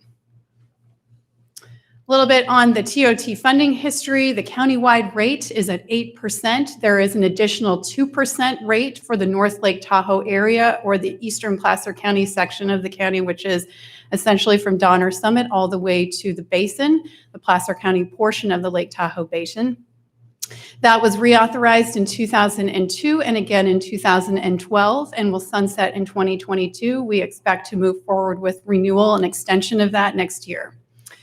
Those additional funds that the voters approved have been used to invest in infrastructure and transportation services over the last few decades. Specifically, those projects include trails, expanded transportation service, visitor serving facilities like theaters, museums, and other, and recreation facilities, including parks. A few years ago, we looked at the funding gap that was identified in the Tourism Master Plan. When you take a look at that 2015 document, it essentially shows about a $100 million gap for us to implement all of the projects that are identified in that document. And I'll remind you that the 2015 Tourism Master Plan was really intended to be about an 8 to 10 year plan. So you're looking at a $100 million gap over an 8 to 10 year period, which is quite significant. We did update that gap in 2019. We took a look at the projects that were included in the document, and we worked with staff and other community leaders to add additional projects. Many of those had been supported by your board through the grant program, so we simply added those projects. We felt comfortable doing that because there was a demonstration that the community supported the project. Your board had taken action to support the project with TOT funds. So we added those, and in doing that, it showed over a $200 million gap in order to implement those projects that are important to our community. In addition to that, the original gap that we looked at were in 2015 dollars. And so we know that many of the costs associated with building these projects, even planning for these projects, have increased since 2015. So it's likely that that funding gap is more significant than the number we're presenting to your board today. I'll also add that this does not include housing and the cost to implement workforce housing in our communities. Closing the gap. So that's really where we're at today. The TBID is in part designed to really close that funding gap that I outlined for your board. The Resort Association did contract with Civitas Advisors. Civitas has experience working throughout the state of California and forming several TBIDs. They also worked in Placer County to form, in partnership with many of our community members, a TBID in Squaw Valley, or Olympic Valley now, and Alpine Meadows, which funds transportation service in that community. The consultant has worked with the Resort Association to develop the management district plan that you have in front of you, as well as to provide guidance on how to work with businesses, to submit petitions, etc. With that, I'm going to invite John Lambeth with Civitas to present on the next few slides, specifically around TBID details. And with that, I'll hand it over to you, John. Thank you. Thank you very much, Aaron, and good morning, Madam Chair and members of the board. It's a pleasure to be with you today, if only virtually. First, a little bit of background on tourism business improvement districts. If you can imagine, there are now 109 of these districts around California. They are generally set up under the state law that I drafted way back in 1994, the Property and Business Improvement District Law of 94, and it provides for assessments on businesses in addition to assessments on property. Today, the district we're talking about only assesses businesses, not parcels. The statute requires that we have a significant support up front for forming a district. In fact, what we wrote in is that over 50% of the assessed businesses, weighted by how much they pay an assessment, have to submit petitions for the process to start. And you can imagine that's a difficult standard. We have to have 50% of the total. It's not like a balloting where it's only counted based on what's returned. This is 50% of the total dollars raised. So businesses that we don't hear from essentially count against us in that process. So it is a high standard of showing support. It does show that there is a consensus amongst the businesses to put a district like this in place.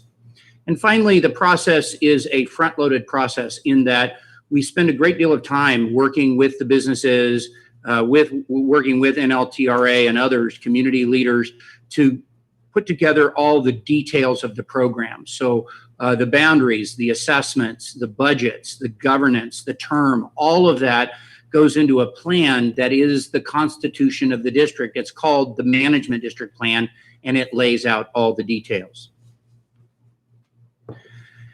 So in this particular case, the proposed district includes lodging businesses, it includes retail, restaurants, and recreation providers are all included within the profile of this plan. Essentially, the governance has called out North Lake Tahoe Resort Association as what we call the Owners Association. It is the entity that essentially manages this with oversight from the County Board of Supervisors.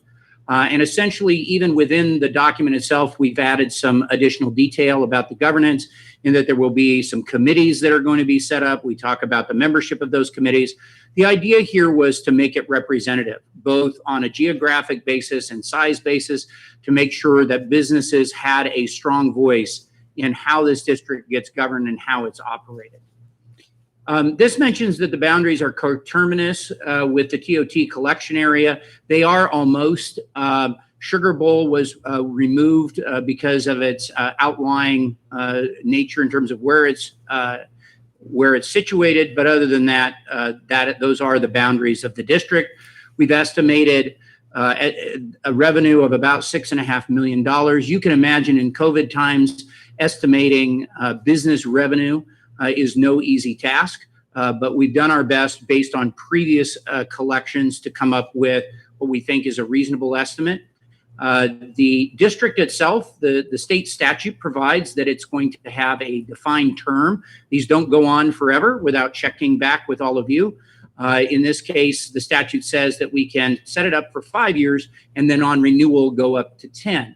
So they have proposed a 5-year term as part of this. So that means we would be back within 5 years, both to the businesses asking for their support to keep this going, as well as the Board of Supervisors for your support to keep this going. This is not a program that you have to try to organize to kill. If it's not going well, it automatically goes away. And only if we have significant support, both from the county and the businesses, does this continue. So it makes it a very accountable mechanism. The county does have a role in collecting these revenues, essentially, and remitting them to the Resort Association. Finally, with respect to the specific assessments that are included in the plan, first, as it relates to lodging, there really are 2 zones. Zone 1 is within the Tahoe Basin, and there we've proposed a 2% assessment on lodging businesses. Zone 2 is located outside the Tahoe Basin. Really, we're talking about Olympic Valley, North Star, Martis Valley, and there it's a 1% assessment. And that is really based on benefit. I didn't mention before, but this is a special benefit assessment district. So it means as we're putting this together, we are constantly looking through the lens of benefit. That is, how do we make sure that those that are paying are receiving the benefit? And we also try to make it as proportional as we can, where we see some folks like those in the Tahoe Basin that we anticipate will get greater benefit. We have a higher rate of assessment as it relates to lodging. As it relates to retail, restaurants, and recreation, there was concern about the various size of businesses. We get very small businesses and very large businesses. So we've broken that up into 3 tiers. Tier 1, if you have annual gross revenue of more than $150,000, then it's a 1% charge. Tier 2, between 50 and 150 is a flat $250 a year.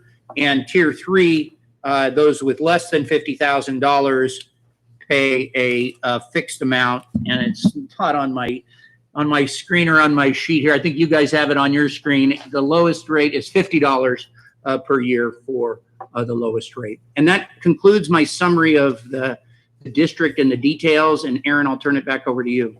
Great. Thank you, John. And John will be on the line so that he can answer any questions that your board may have, specific questions on the TBID or TBIDs themselves. A little bit of feedback from the business community to the Resort Association through their process. The Resort Association board and staff did meet with several resort and business owners in the North Lake Tahoe community.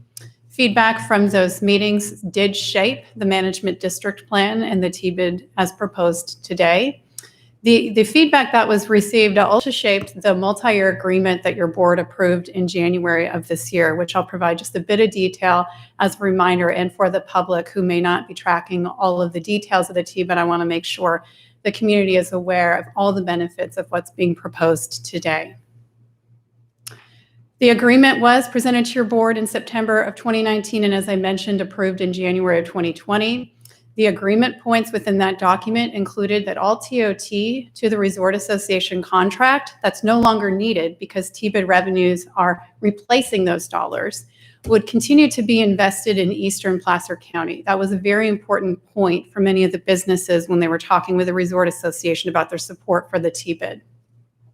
In addition to that, there would be local participation in prioritizing the allocation of these funds. More specifically, in the multi-year agreement, the Resort Association is the designated entity that would recommend how these, let's call them freed up TOT dollars, would be spent in Eastern Placer County. And more specifically, the business community felt it was important that those dollars be prioritized to support workforce housing and transportation initiatives. So that's also written into that document.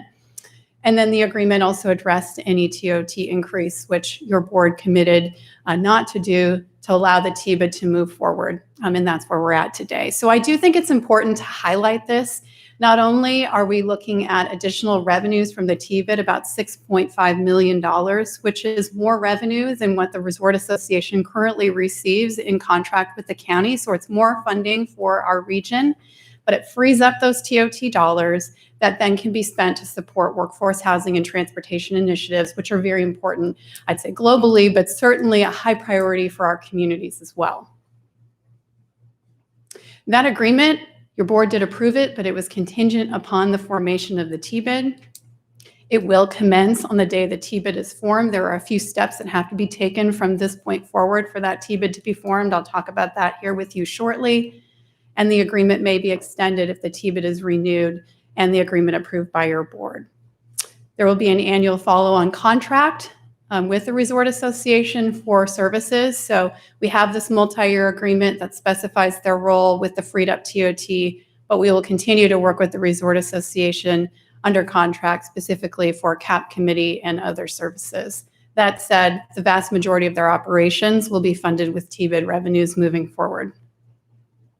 Here is the projected TBID timeline. So what your board has in front of you today includes a resolution of intention. The requested action is that you approve that resolution. There will be a public hearing notice that will be sent out on January 15th, assuming your board approves today's resolution. There will be a follow-up public meeting on January 26th. And then the final step in this process will be on March 9th. That's the final public hearing or the resolution of formation If your board were to approve that resolution, then that would form the TBID, and then the multi-year agreement would become active. So I have in front of you board action as requested today. I also just wanted to mention that this has been an ongoing effort for quite some time. I know some of you, or maybe all of you, are quite aware of that. It's really been a pleasure of mine to work very closely with the Resort Association. We've got Jeffrey Hentz, the CEO with the Resort Association here. I'm sure he'd like to make some comments and is available to answer questions that you may have, as well as Samir Tuma, the chair of the board as well.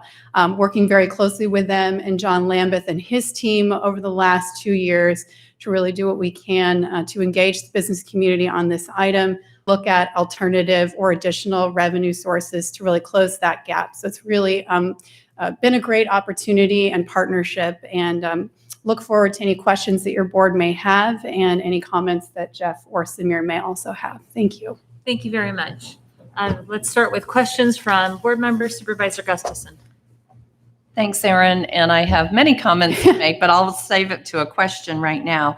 I know at one point the business associations were going to be funded out of this contract and yes, relieve the county of that. Is that still included? That is the case, yes. So our small business associations will also That's correct. benefit from this. Okay. Absolutely. We currently contract with 2 business associations in Eastern Placer County, and the TBID as proposed would fund those contracts with them. So they'd be working more closely with the Chamber of Commerce and Resort Association. So there's a lot of synergy there.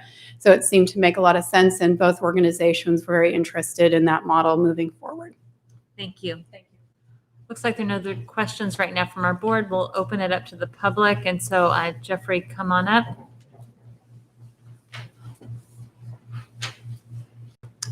Thank you, Madam Chair. Board of Supervisors, first of all, happy holidays. Thrilled to be here. Very exciting day. Very exciting day. A lot of work has been put into this well before I got here. It's a vision that I know has been in place for quite a number of years, and for us to bring it across the finish line is one that I can't really tell you how excited the community is, and we are North Lake Tahoe Resort Association. I want to personally extend my thanks to all of you, especially Supervisor Gustafson for all her support on this. Erin Casey, I can't say enough good things about the help and support that we continually get from her office. And I want to thank very much Chief Executive Officer Tyler Yupo for his support and the important call that we had back in October that really framed where we needed to get this going and how we had to get across the finish line, because this has been one challenging process because of the pandemic. The pandemic, certainly, we had hoped to have this in front of you several months ago. We launched it back in late February, the petition signing process, and immediately had to put it on pause due to the pandemic. And asking our businesses to try to focus on this while they're so distracted on pandemic issues has been a salute and an amazing effort by our business community. Reaching them has been most challenging, but it's worth every effort. If it's 10 phone calls, 100 emails, it's worth it, because I know how well this TBID is going to do and how much positive impact this is going to have on our community over the next 5 years. The exciting results about this TBID and us presenting to you the signatures above the threshold is the fact that we got so much consensus from all of our sectors of the business community, from our retail, from our food and beverage, from our lodging, and from our activities, as well as the support from throughout the basin, from the mountainside, from Kings Beach over the West Shore and Tahoe City, across the board. The support is there. And what's exciting for me is I've had a chance, knowing that I'm still less than a year in my position, haven't had a chance to really spend a lot of time with these business owners, of talking them through this program, because I've had success in putting a TBID in another destination here in California and know how positive it works for a community. And we are certainly creating a new template for TBIDs, and this is one I believe will be a template for future TBIDs around the country. I want to thank Civitas for all their amazing work and support that they've provided us. We still have some work to do, but having them along riding shotgun with us is critical. Again, we're so excited to present this to you, our business community. I want to thank for putting up with our efforts during this pandemic, but it's certainly going to benefit them, and we're looking forward to get this started. So thank you again. Thank you, Jeffrey. Our next public comment. Good afternoon, Samir. Good afternoon. It is afternoon. Samir Tuma, Chair of the Board of the Resort Association. So this is the point where protocol would say, I'm supposed to thank you all for the partnership and how wonderful it's been and all the great work with the county and all of that stuff. And I'm going to get to that in a minute. But first, I want to make sure that people understand kind of where we've come from and how we've gotten to this point. When we first started talking about the need to fill the funding gap on the tourism master plan, we talked about, should it be more TOT funding? Should it be TBID funding? Variety of different sources we looked at. And the sort of the preference from the business community and from the Resort Association was we thought that the TBID was a better path for a variety of reasons. One is it's considerably more equitable in the sense that historically the funds for the TOT come from the hotels, but this allows all of the various businesses who benefit from tourism to be a part of the solution. And so that's a big difference. The other thing is, from the business community's perspective, is that by doing the TBID, we control those dollars. Ultimately, they do have to come back through the county, but the way that those are set up, the local people who are receiving those benefits, the local businesses, are the ones that get to decide how those dollars are spent. And I think that's a big difference. TOT, we've had a great partnership with the county for years and are advising on the TOT dollars, but this is another level of importance for the community. And so it's important for people to understand that.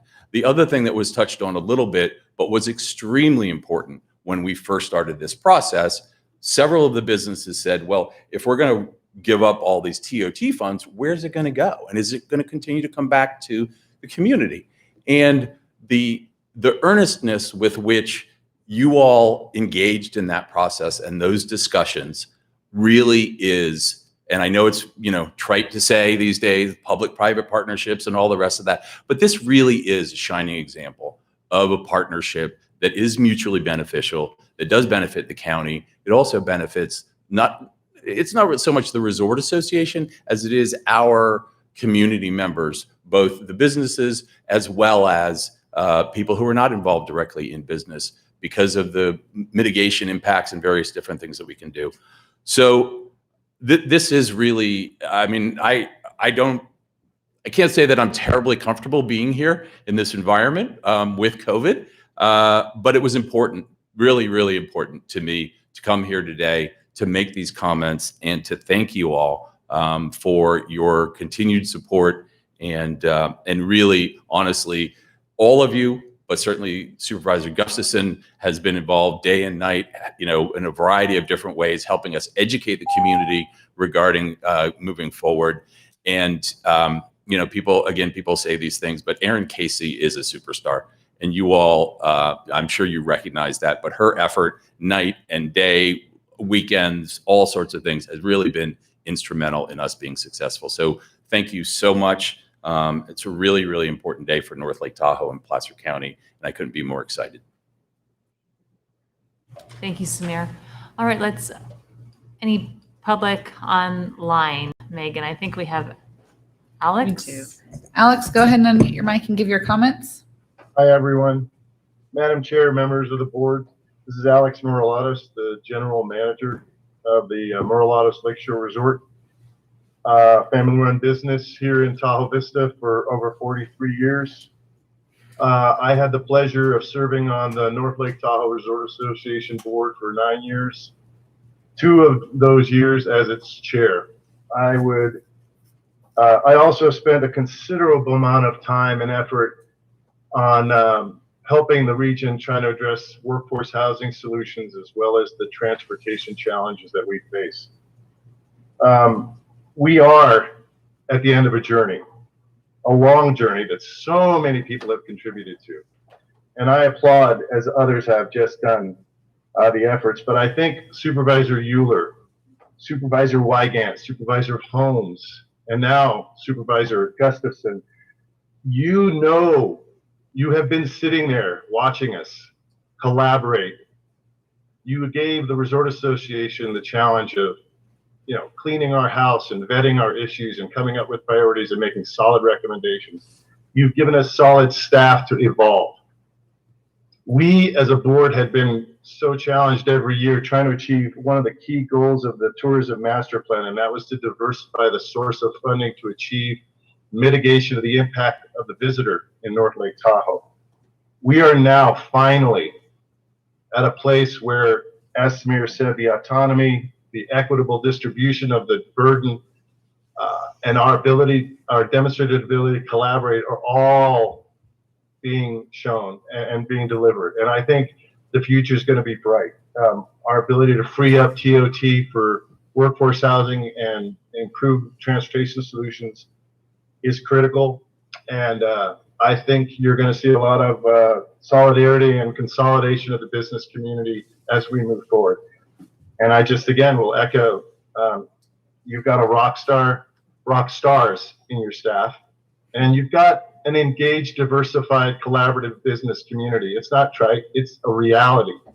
And I think as a county and as an area, as a business community, we benefit from the work we've done together. And this is, we're on the precipice here, and I look forward to the future. Thank you. Thank you. Next comment, please. Jim, go ahead and unmute your mic and give your comments.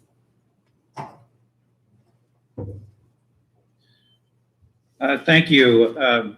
Good morning, Madam Chair and members of the board. My name is Jim Phelan. I'm a longtime resident of having grown up in Squaw Valley and currently live in Tahoe City. I have been an active participant in the business community for over 30 years and currently serve on the Resort Association board, and I also served as its chair for 2 terms about 10 years ago. Having been a participant in the last 2 attempts to start a business-based assessment district in our community, I am pleased to anticipate the successful completion of a TBID for the North Tahoe region. I believe that the regional approach to this TBID effort contributed greatly to its success. I believe the TBID will be instrumental in accomplishing many of the goals and needs of the North Tahoe region that have been in place for many years. With the realization that the important resource Placer County has in the eastern portion of Placer County, which includes the North Tahoe area, I would like to encourage the board to take the action necessary to make the establishment of the North Lake Tahoe TBID a reality. In closing, I would like to also reaffirm the comments about the efforts that your staff has made in getting this process underway. Thank you. Thank you. Next comment, please. Kylie, go ahead and unmute your mic and give your comments. Good afternoon, Chair Gore, members of the board. Kylie Bigelow, Executive Director of the Tahoe City Downtown Association. First, I'd like to echo the congratulations to Jeffrey Hintz and his team at NLTRA for their dedication to the TBID. This TBID is more sophisticated than most, and it took perseverance to communicate with such a large and diverse business community to get their support. So great work. My comment today is to let your board know that the Tahoe City Downtown Association is supportive of the TBID. The TCDA Board of Directors voted to advocate for the TBID in June of 2019 after multiple discussions with the NLTRA. TCDA has been highly engaged with the process since then, and we are supportive of the management district plan as proposed. We believe a TBID benefits the community in many ways. Many of these have been mentioned. We believe it's important to have local control of the funds raised. We're excited that it frees up nearly $4.1 million of TOT funds for workforce housing and transportation initiatives across the region. And additionally, it continues the efforts of the NLTRA and business associations with a more united voice. We're excited about the potential of the TBID in our community and hope you consider supporting it as well. Thank you. Thank you, Kylie. Next comment, please. Alyssa, go ahead and unmute your mic and give your comments. Hi, my name is Alyssa Riley, and I'm the Executive Director for the North Tahoe Business Association. And TBA would like to start off saying thank you and congratulations to Jeffrey Hintz and the NLTRA staff and recognize them for their hard work and taking leadership and ownership of the TBID creation, development, and petition drive. Jeff and his team worked tirelessly on this project and were extremely supportive working within our district and supporting NTBA's efforts to educate our business community on all aspects of the TBID. NTBA is supportive of the financial aspects and the added funding for our community needs that the TBID will bring to the North Lake Tahoe region. NTBA is supportive of the approach that the $4.1 million annually that currently goes to fund all of our associations will be dedicated to stay in the North Lake Tahoe region and be additional TOT funding available to our communities. We look forward to seeing additional funding projected by the TBID stay in the communities that it is generated in order to support our local residents, businesses, and communities' needs. More specifically, we support the funding that is dedicated to go to bettering transportation needs in North Lake Tahoe, supporting our locals with affordable workforce housing, and to mitigating tourism impacts that continue to grow and arise annually. NTBA is appreciative for an opportunity to be a part of the advisory committee to help with the creation, operation, and implementation of the TBID, and we are looking forward to having a seat at the table on the NLTRA Board of Directors to have a voice that can represent Kings Beach and the NTBA's district, businesses, and residents. We want to also thank all of you for your time today and to Placer County staff for all their continued help and support and hours throughout the entire TBID development process. Thank you. Thank you. Next caller, please. No further public comment. All right, we'll close public comment. Thank you, everyone. Appreciate your input and bring it back to the board. Supervisor Gustafson. She saw me reaching. So a few comments. 26 years ago, I was out there petitioning all of you to increase our TOT by 2% to fund infrastructure and many of you were on the board then, for infrastructure and transportation projects. So it's been 26 years since we've really increased the funding mechanisms to transportation. So this is a huge day for our community. And I've often, in talking to businesses, talked about it's self-funded, self-rule. Really giving that autonomy to the businesses to be responsive to the needs in the community and address the issues more quickly and nimbly than maybe we can sometimes through our channels. And I think the issue that you didn't bring up that I'm most passionate about is creating equity. Many businesses that benefit from tourism currently don't pay in any meaningful way. And similar to the Mammoth model, this one really creates that equity that all businesses are working together in some manner. And I think that's so important, and it wasn't brought up, but I really think that is a big effort forward for the TBID versus any of the other mechanisms the county controls.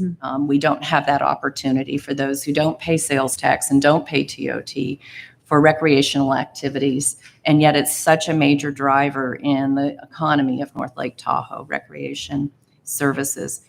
And of course, I have to commend Erin. She has been round the clock and definitely weekends and evenings and many, many times texting me, giving me updates on what's happening and being involved. And so a lot of credit to her, but also to Jeffrey and to Samir, to the North Lake Tahoe Resort Association Board of Directors for having the courage to move forward with this in light of COVID and with all the challenges that the businesses currently face.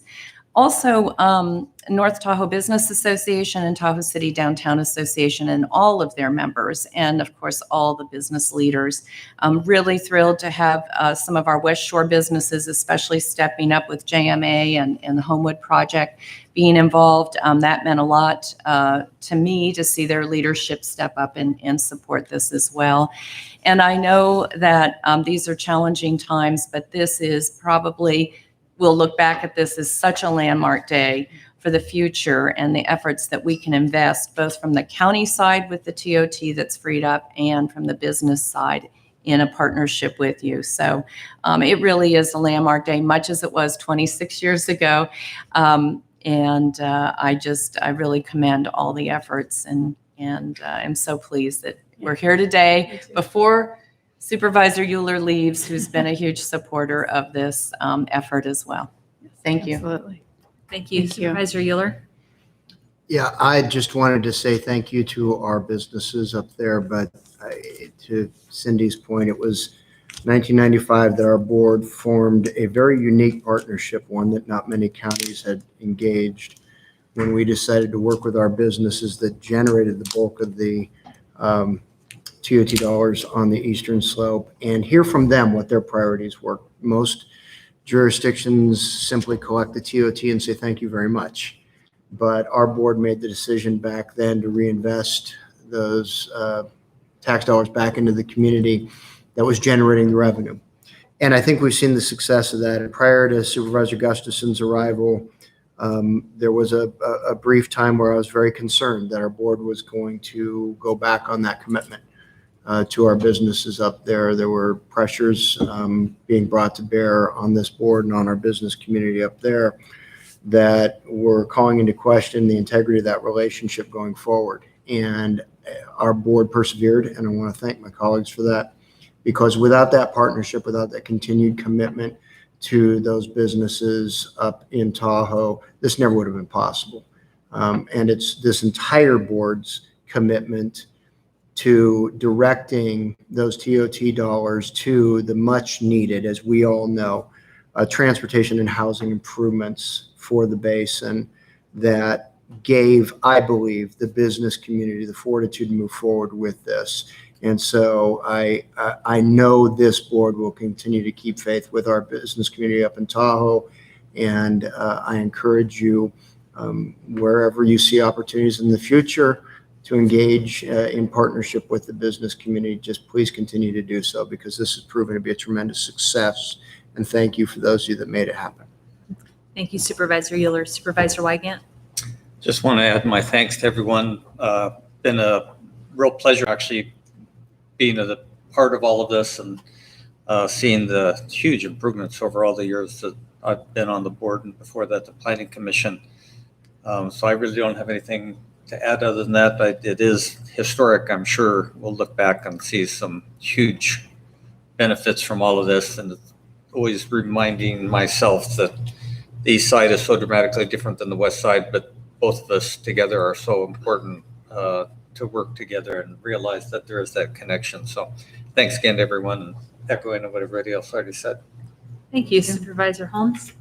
Oh, I just have to thank staff for this. This is another historic moment in 2020. It's amazing how everything we went through, and we've gotten the Placer Ranch, we've got the Placer County Conservation Land, and now this. And so we look back on all the travails that we've gone through this year, but then we've got some really good programs that have come to fruition. So thank you to the board, Supervisor Gustafson. Thank you for your leadership on this. And thank you again, Aaron. You are a rock star.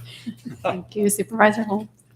Thank you. I won't add anything more to what my colleagues have already said. And with that, I'm sure somebody might like to make a motion. I would love to make a motion to adopt the resolution of intention, and with the dates and times as shown on the screen. I won't read all that, and enthusiastically. All right, we have a motion, and is there a second? Supervisor Euler seconded. All those in favor? Aye. Opposed, motion carries. Thank you, everyone. Thank We'll you. have a public meeting next year to move forward. I'll see you then. Thank you. All right, we have finished our timed items. We're going to move into some department items. 15A. Excuse me. We're going to take that one first.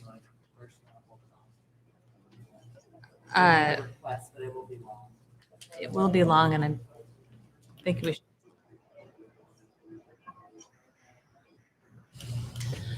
All right, item 16A, emergency lodging. You know what? Hold on a second.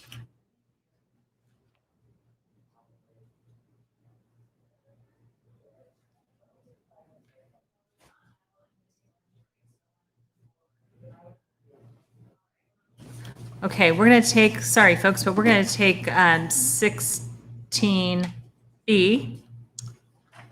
All right, so that way folks are interested in commenting about it. And so we'll give them that opportunity before we actually move into items that are timed after lunch. So this is the Placer County Government Center Demolition 2021 project. And hopefully, Paul, you are aware that we were going to do that. There you are, Paul. So we are going to take that item. And if you will go ahead, please. Thank you. Great. How's the audio? We can hear you just fine. Thanks. Good. Good afternoon, Chair Gore, members of the board. Paul Breckenridge, Capital Improvements Manager. The action requested of your board today is for the approval of plans and specifications for the Demolition 2021 project located at the Placer County Government Center with an estimated total project cost of $6.5 million, including $6 million for construction demolition with contingency, and authorize staff to advertise for bids.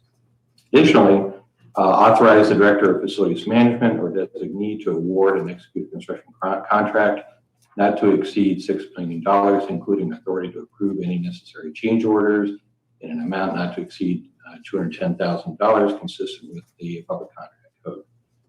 Thirdly, approve a fiscal year 2021 budget amendment, increasing the capital projects fund, project number PJ00126 by $6.5 million, with $6,150,000 in funding from the Middle Fork Capital Projects Fund, and by canceling $350,000 in general fund reserves assigned for capital projects. The Placer County Government Center includes a number of buildings that date back to the 1940s. The majority of these buildings have been unoccupied for several years, while others have been recently vacated by county departments and have been identified for demolition in accordance with the approved Placer County Government Center Master Plan. This project includes demolition of 16 buildings and the pool identified in the project scope area on Attachment A, all or a portion of connecting corridors and associated site elements located on the eastern portion of the PCGC. The project does not include Building 315, which is the theater building, or other buildings outside of the project scope area. Demolition will include abatement of any hazardous materials, demolition of various site appurtenances, and the removal of unnecessary site utilities. Outside of the project scope area, the PCGC Master Plan does identify 15 of the existing original buildings that are identified as being kept and utilized. And this includes the existing chapel and 4 barracks buildings at First Street and B Avenue. Most of the original buildings in the corporation yard on the south side of the campus will be kept and used for county functions. Clearing these structures is consistent and in accordance with the approved Placer County Government Center Master Plan approved by your board on April 23rd, 2019. Building demolitions were discussed extensively during the public hearings on the master plan. In regards to a potential reuse of buildings 313 and 314 for a senior center, staff does not support rehabilitating these 75-year-old buildings as not cost effective. Partial demolition is not practically viable and is expensive. Space for a potential community center in Central Green has been identified elsewhere in the PCGC master plan. This area of the PCGC will provide potential future uses that were identified as significant county needs in the master plan, with a focus on workforce achievable housing. The approval of plans and specifications, contract authority, and budget actions are each not actions that are subject to review under the CEQA, the California Environmental Quality Act. The demolition that is subject to the construction contract was evaluated in the PCGC Master Plan Update Final Environmental Impact Report. The EIR was certified by the board on April 23rd, 2019, and a notice of determination was recorded with the state clearinghouse the following day. The estimated total project cost is $6.5 million, including $6 million for construction and $500,000 for design, project management fees, contingency, and overhead. It is requested that Middle Fork capital project funds of $6.15 million and general fund capital reserves of $350,000 cover the cost. A fiscal year 2021 budget amendment is requested to increase capital project demolition project PJ00126 in the amount of $6.5 million. With that, staff is prepared to answer any questions you may have. Thank you, Paul. I appreciate the update. I don't yet have questions from my colleagues, but we'll go ahead and open this item up to the public, please. Charlene, go ahead and give your comments. Charlene, go ahead and give your comments, please.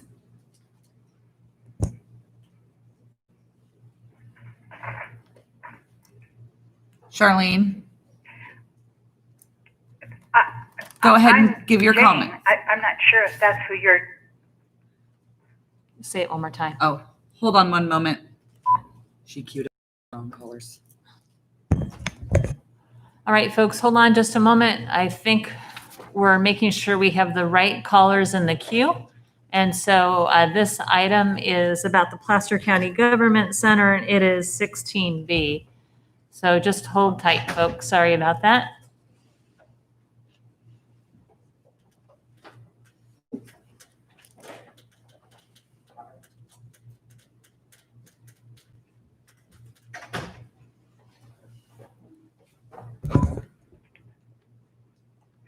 Charlene, go ahead and give your comments for the record.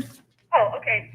Yes, this is Charlene Daniels. And I would like to start out talking about the multi-generational community center, multi-generational feasibility study that the county prepared in 2015-16.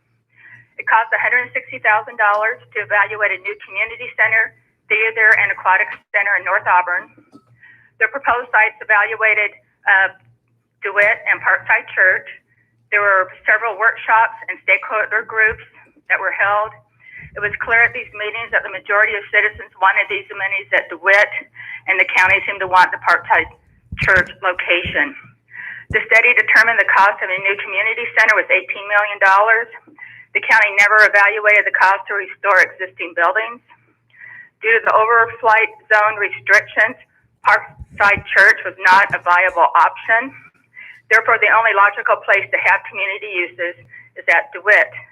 The county never explained whatever happened to this study, but obviously the county is aware there is a need for community uses, or they would not have done the study. The master plan does have a community center, but there's no current funding for it and appears to be 20 years off in the plan.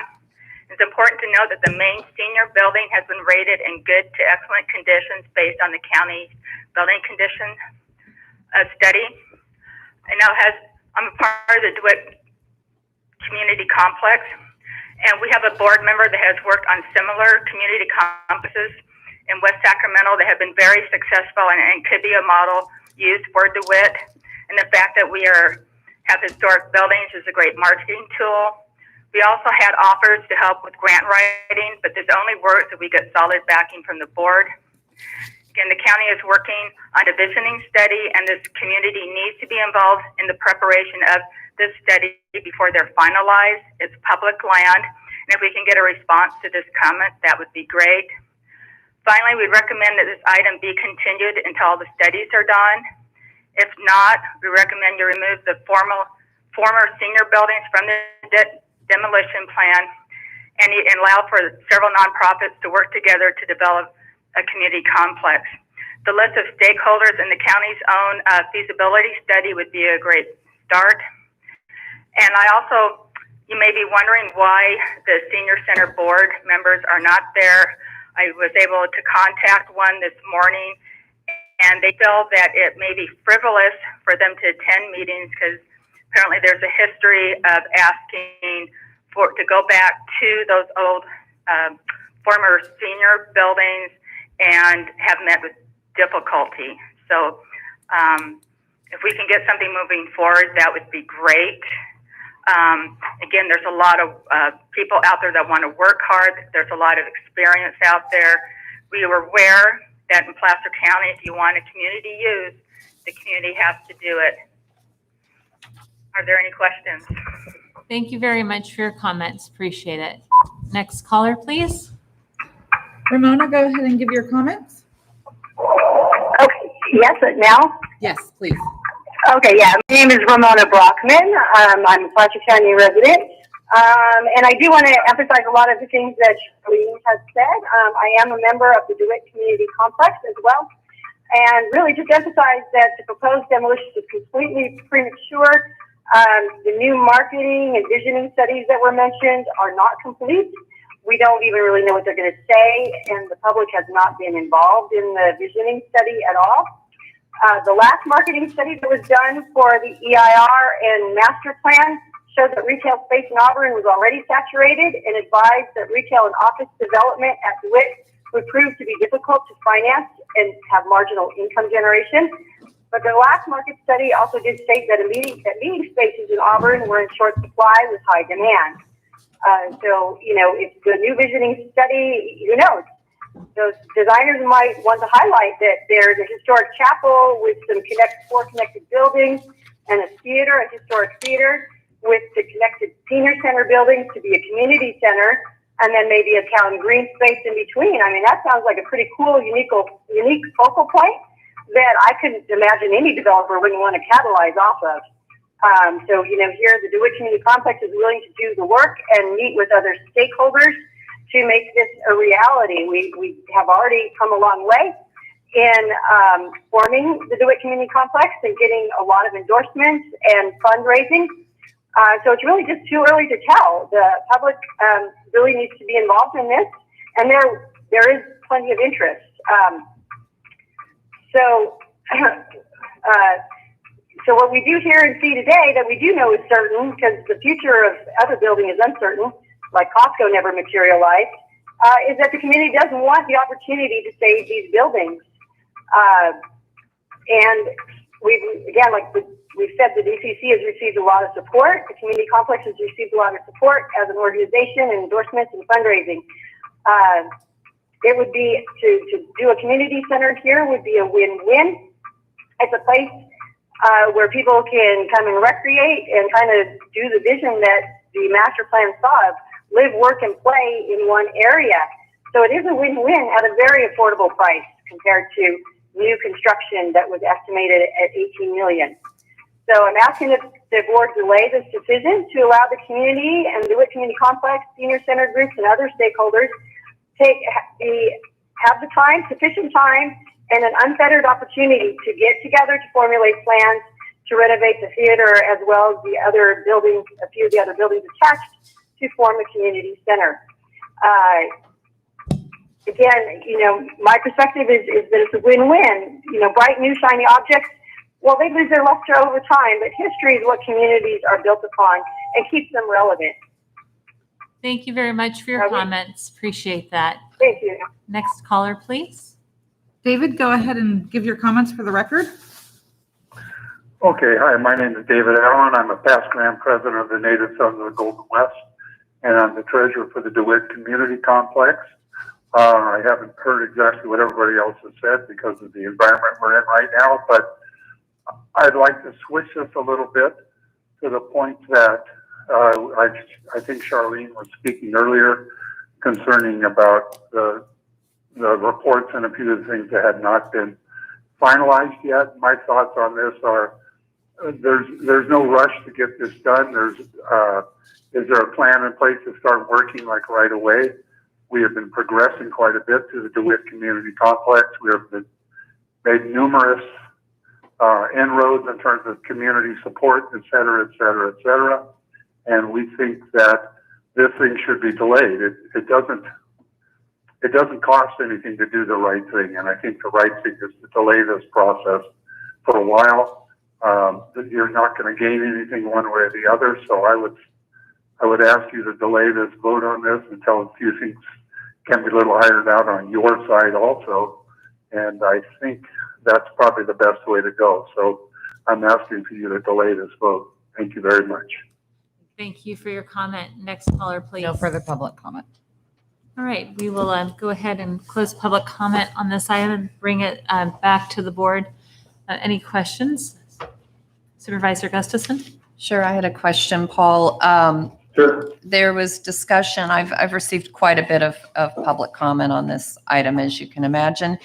And a couple of the points I wanted to ask you about. First off, they're saying that this is a rushed project. Now, I joined the board, I think my very first meeting was when the master plan was adopted. And I just want to make sure I understand that this was contemplated back then. How many months ago was that, or?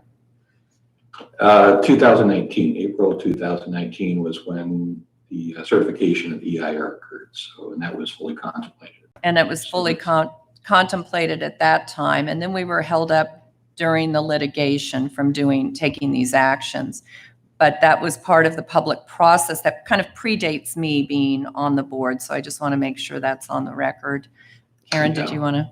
Yeah, if I could add in here, we were sued and we received the ruling from the court at the beginning of this month.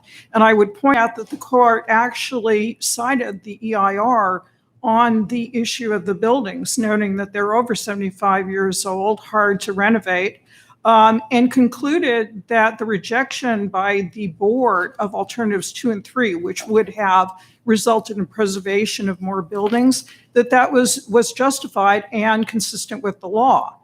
We won the lawsuit.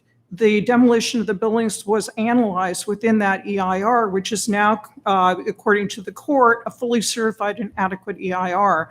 There were significant public workshops and discussions about the entire master plan, which included the demo of the buildings. So now that the court case is concluded, judgment is being entered, the decision was to move forward with this project.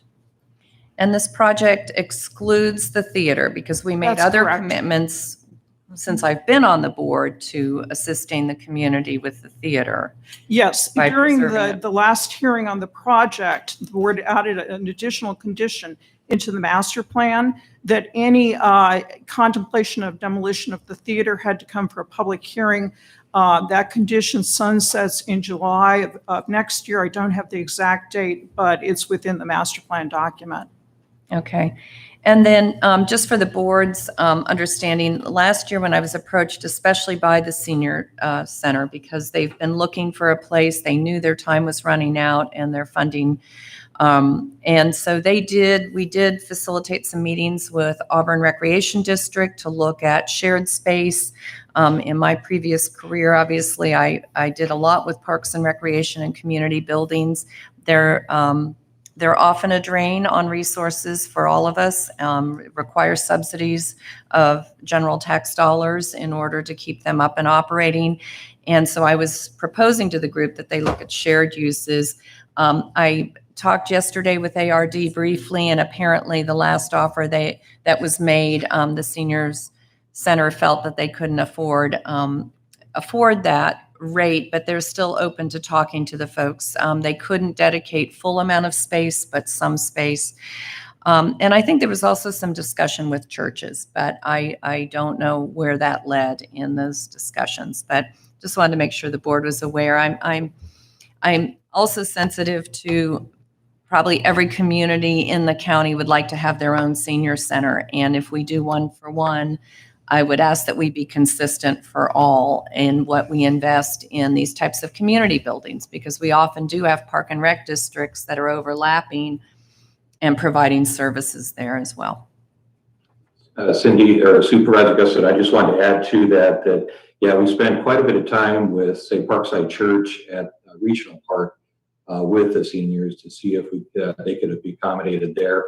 We actually went through an overflight review to see if there was the consistency in the overflight plan to allow that function to occur up there, and we did find consistency. So we went through a series of meetings with TRP or with our local transportation agency to make sure that there was consistency there and it was found to be there. So we've actually spent quite a bit of time working with the seniors, trying to find other locations, and just haven't been able to get to that. Thank you, Paul. Supervisor Holmes? Paul, we also did a survey to see if there was any interest in a quarter-cent sales tax or property tax, and there was no support, from what I understand, from that. So, for the ongoing funding for that. And it's been about 6 or 7 years since that senior center moved to downtown because of the Costco project. Has it been that long since and have we done an evaluation of what it would take to what the cost would be to upgrade that so it'd be safe and to allow it to be used again? Do we have any idea? Yeah, we've the assessment that was noted in the comments for, the old senior center here at the campus is made up of 3 buildings, building what is known as 313, 314, and then a newer 1980s addition for what is known as Burback Hall between the two. And that building is still 33 years old. So, for the condition of the 313, 314, which are 77 years old, and the building in between, that the condition there was assessed 5 years ago. The 2 on either side were rated as poor, and the Burback Hall was in that at the time good, but that it hasn't had any maintenance in 5 years. So that's kind of changed the metrics on that particular 3-building composition. And we did go through, and we're looking at what if you go by the facility now, the deck on the back side is falling apart and failing. The entrance is boarded up because of some of the local issues with vandalism.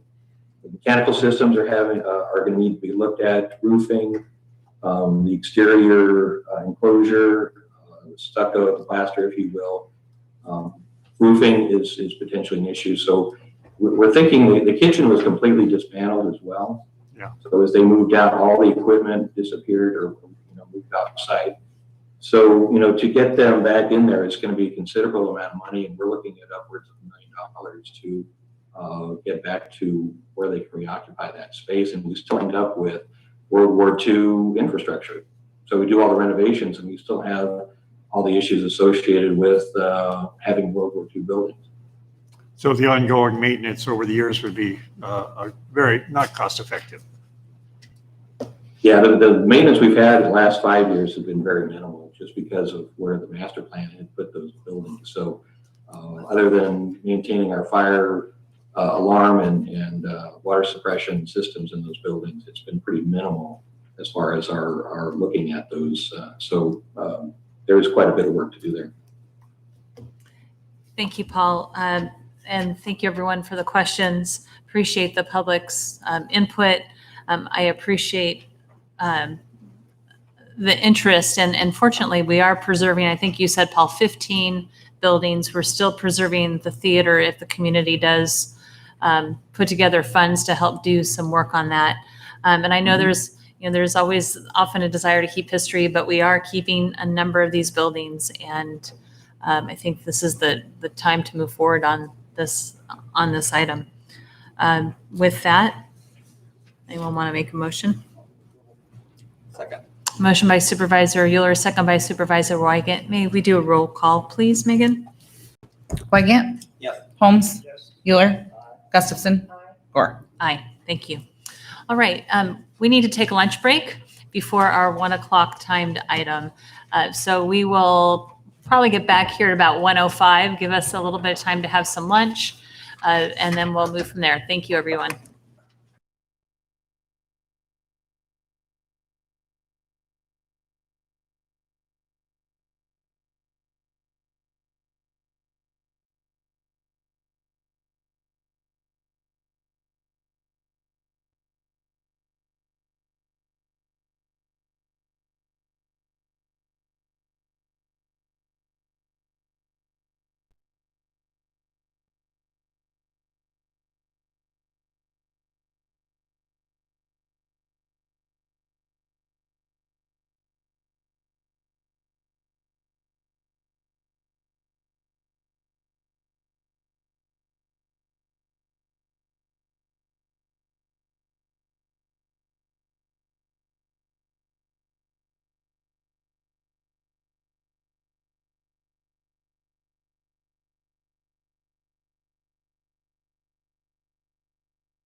we're back and I'm not prepared. So we're going to the 1 o'clock timed item, which is the Placer County Housing Element Update. It's 11A, and it's the draft 2021-2029 Housing Element Workshop and authorization to submit draft to state housing and community development for review. Good afternoon, Shauna. Good afternoon. So as you stated, this is the 2021-2029 Housing Element Update BOS Workshop. I know some of you have had the pleasure of going through some previous cycles of housing element updates. So I will, today I will walk through a little bit of an overview of the housing element, some of our public outreach efforts to date, go into a little more detail on the regional housing needs allocation, which is a requirement and part of that housing element update, our implementation programs, and some summary of proposed changes from the release of the public review draft, which was on October 30th of this year.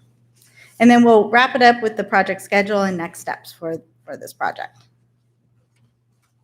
So just by way of overview, well, let me stop for a second. I do have our consultants here from PlaceWorks and our housing specialist. So any additional, they'll be able to answer.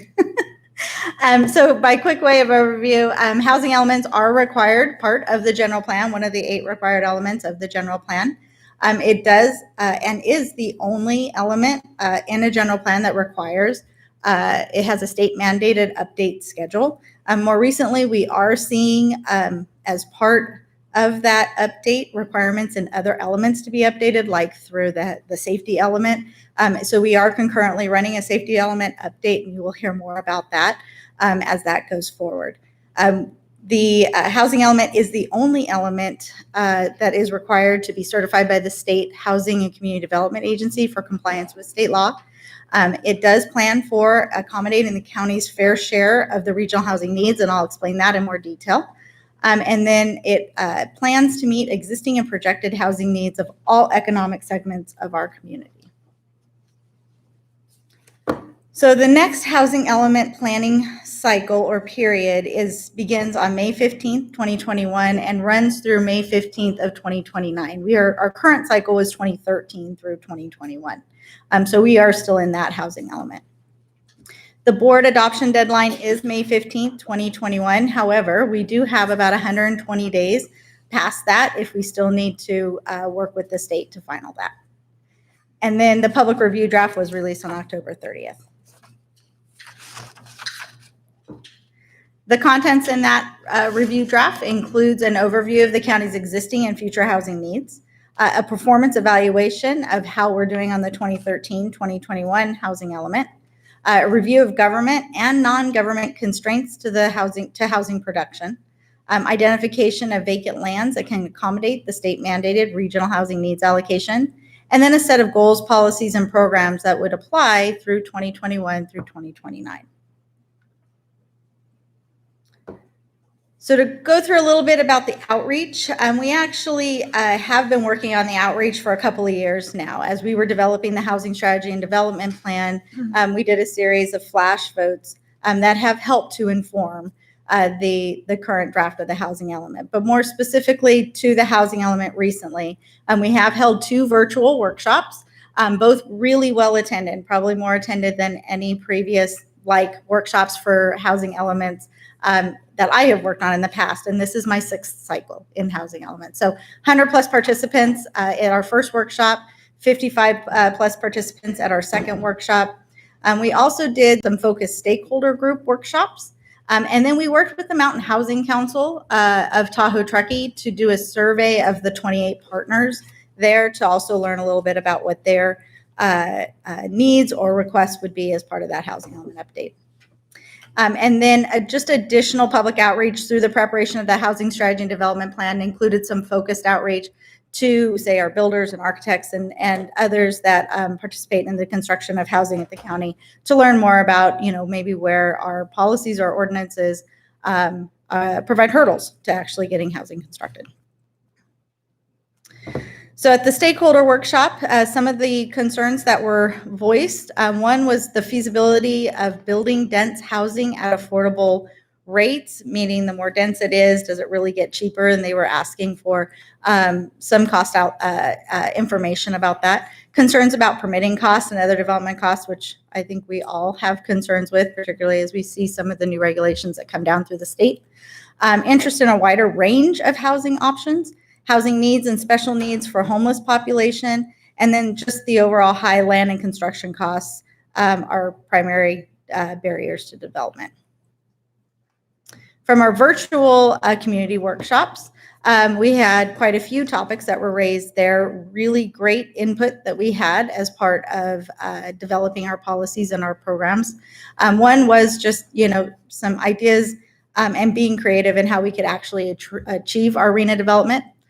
Some work around mobile home parks and how we can use existing ones, whether that's expanding them or improving them, or actually just getting new ones built. We don't really build those very often any longer. And then questions around accessory dwellings, rehab of existing housing stock, again, permitting costs and standards.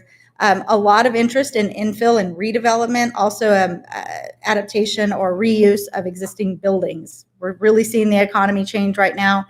Although we were starting to see it, particularly with our retail, we do have a lot of vacant buildings that could be repurposed and reused for housing. Looking at by right development, co-housing and transitional housing and how that might play a role. Reducing our vehicle miles travel, meaning back to kind of that infill concept, bringing projects in areas where we already have existing transportation infrastructure. Input from our municipal advisory councils. We did hear some concerns with the fact that those are not available at this time. And then the site inventory and developer outreach, tiny homes was an interest by many of our participants. And then just kind of overall pandemic impacts on housing. And so with that, just to go into a little more detail about the flash votes and the survey results that we had, as I mentioned, we've been doing these flash votes for a couple of years now. We did one that was really specific to the Tahoe area, really looking at second homes and trying to learn what it might take to entice people to maybe go from using them as short-term rentals and putting them into more long-term housing options. And then we ran 3 fairly close together on housing costs and needs, housing choices, and then accessory dwelling units. As you can see, we had a great amount of participants and a lot of really good information was provided through those flash votes. We also had open-ended questions, so we have literally thousands of just open comments as part of those, which was good to hear the voices, not just picking A, B, or C in a survey. But when we got ready to do the housing element update, we were, in the pandemic. We were now in that June timeframe, and we really felt like we probably needed to get at least one more flash vote out there and to see what the pandemic may be having as an impact on housing. This was done in about mid to late June. At that time, about 1 in 4 had an impact as it related to the pandemic. I'm sure if we took that today, that would be a very different number. But it was a mix actually of kind of both, it was a problem. They were either losing their housing because of a loss of a job, or it was just they were changing housing because they no longer have to report to an office. So they were able to relocate to different areas, but it was having an impact on their housing. All of these surveys are available on the county's housing webpage and are searchable by districts or by different areas. So it is good information if you're interested. So I'll talk a little bit about it. Actually really starts with the Department of Finance. They're the ones with the projections, and then those go down to the COGS. Ours is being SACOG or to HCD and then to SACOG. SACOG is responsible for doing a regional allocation. So for SACOG, total units that were allocated to our region, that's the 6 counties and 28 jurisdictions, was 512 total units. Once that was allocated out to those different jurisdictions, Placer County's allocation was about 7,500 on the west and a little over 400 on the east, for a total of about 8,000 units. So this is how it breaks out. It also is broken out into these 4 income areas. So above moderate, very low, low, moderate, and above moderate are broken out both for the unincorporated area of Placer County, that is the west, and then specifically up in the Tahoe Basin. of a local jurisdiction is that for the next years, we plan for or have the land available to accommodate the construction of the units that are identified. It does not require the local jurisdiction to actually construct those units. So part of that process, or part of the requirements of the housing element, is that we do need to prepare a land inventory. And this is where we identify the sites that we would be able to accommodate these units. We approach that by first looking at approved and planned projects, anticipated development within specific plans. We do need to stay within that 8-year cycle. So some of our specific plans actually have a longer life and will be, have development much later. We weren't able to actually capture those numbers.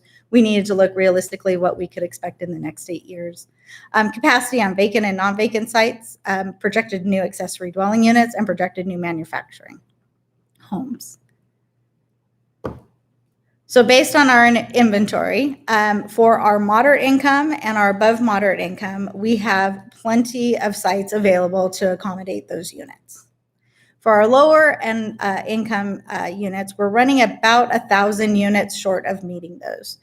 Primary reason for that is under state law, as we are part of the Sacramento metropolitan region, is that we need to meet those requirements with sites that allow for at least 30 units to the acre. In Placer County, there's only actually 2 places that we allow up to that level of density. The first one is with Placer Ranch, and that is a more new specific plan. So we're not anticipating it to be fully built out as part of this next 8-year cycle, but we are capturing some of those units. We do anticipate some will go in the next 8 years. And then the other is the Government Center, or the former DeWitt Center. And so we were able to count those. So going forward, to meet our regional housing needs requirement, we do need to identify some sites where we can allow higher density on those sites, up to those 30 units to the acre. Based on our best estimate, we're looking at about 52 acres. That would be the minimum that we would need to rezone or modify the density.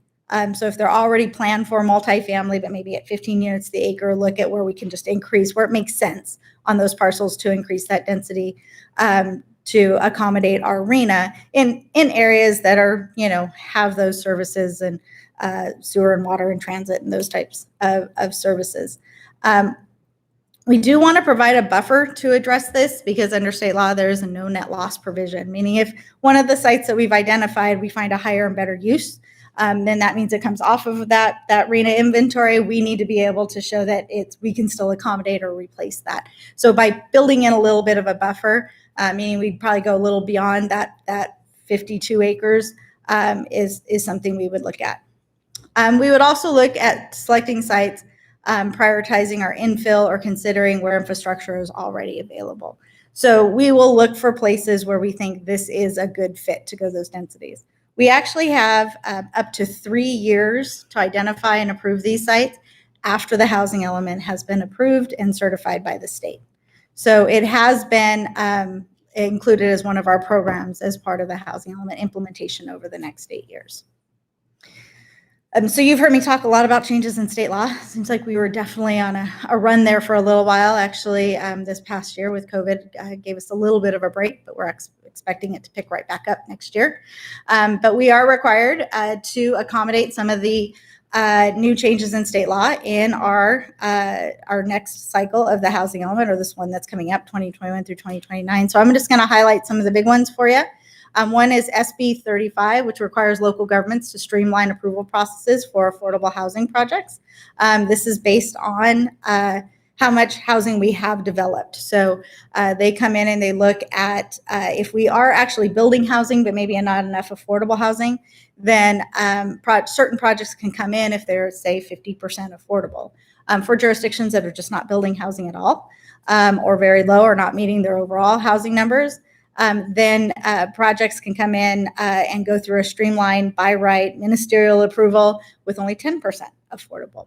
So the important thing here is that local jurisdictions do still get to apply objective design standards. So that's part of one of our other projects, the housing code update, is to look to update our design manual for multifamily and mixed use, so that as projects do want to come through a more by right or ministerial process, we do have objective standards to apply. SB 166 requires local governments to maintain enough land to meet RENA. That's that no net loss I spoke of. And AB 68 requires local governments to include a goal and program for affirmatively furthering fair housing. And then AB 1763 requires us to amend our density bonus development to bring it consistent with state law. Just a couple more. AB 1397 requires that the sites identified as part of inventory are suitable development, have housing allowed by right. And that's what I spoke of, that we do need to have some by right. And then AB 2162 and 48 requires local governments to update their zoning codes to allow for emergency and supportive housing, along with reduced parking requirements for these types of projects. So I'm going to go through the implementation program summary here. So we are proposing as part of the draft 44 implementation programs. These are ones that we'll roll out over the next probably 3 to 5 years primarily. Some will be done sooner than that.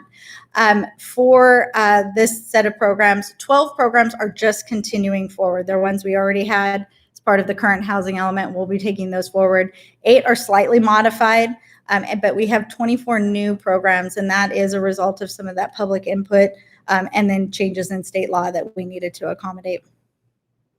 So continuing programs include things like minimum density standards and continuing our forums and our educational pieces, and in working with TRPA on various code changes and implementing the basin plan. Some of the ones that we're looking at modifying is just updating some of our legislative initiatives, supporting affordable housing development, the private projects, establishing permanent funding for housing, looking at at-risk properties. These are ones that are currently affordable that we may be losing, and being able to figure out ways to save them. And of course, then looking at supporting new mechanisms for achievable housing and emergency shelters. The 24 new programs, as I mentioned, the very first one, that is to rezone to meet RENA. So that is to accommodate those about 1,000 units that we still need to accommodate to meet our RENA. Other ones are those objective design standards. That goes back to that SB 35 and the by right housing that we're going to need to be able to accommodate. There is a couple of programs in and around infill development, looking to support sewer infrastructure planning for North Auburn. We've talked a little bit about how that is at capacity, and yet we have some really great sites out there, but they're smaller, and those projects really can't finance the improvements necessary to get those projects built. So looking for creative ways to maybe get those improvements done ahead of time so these projects can pay their fees and be able to construct.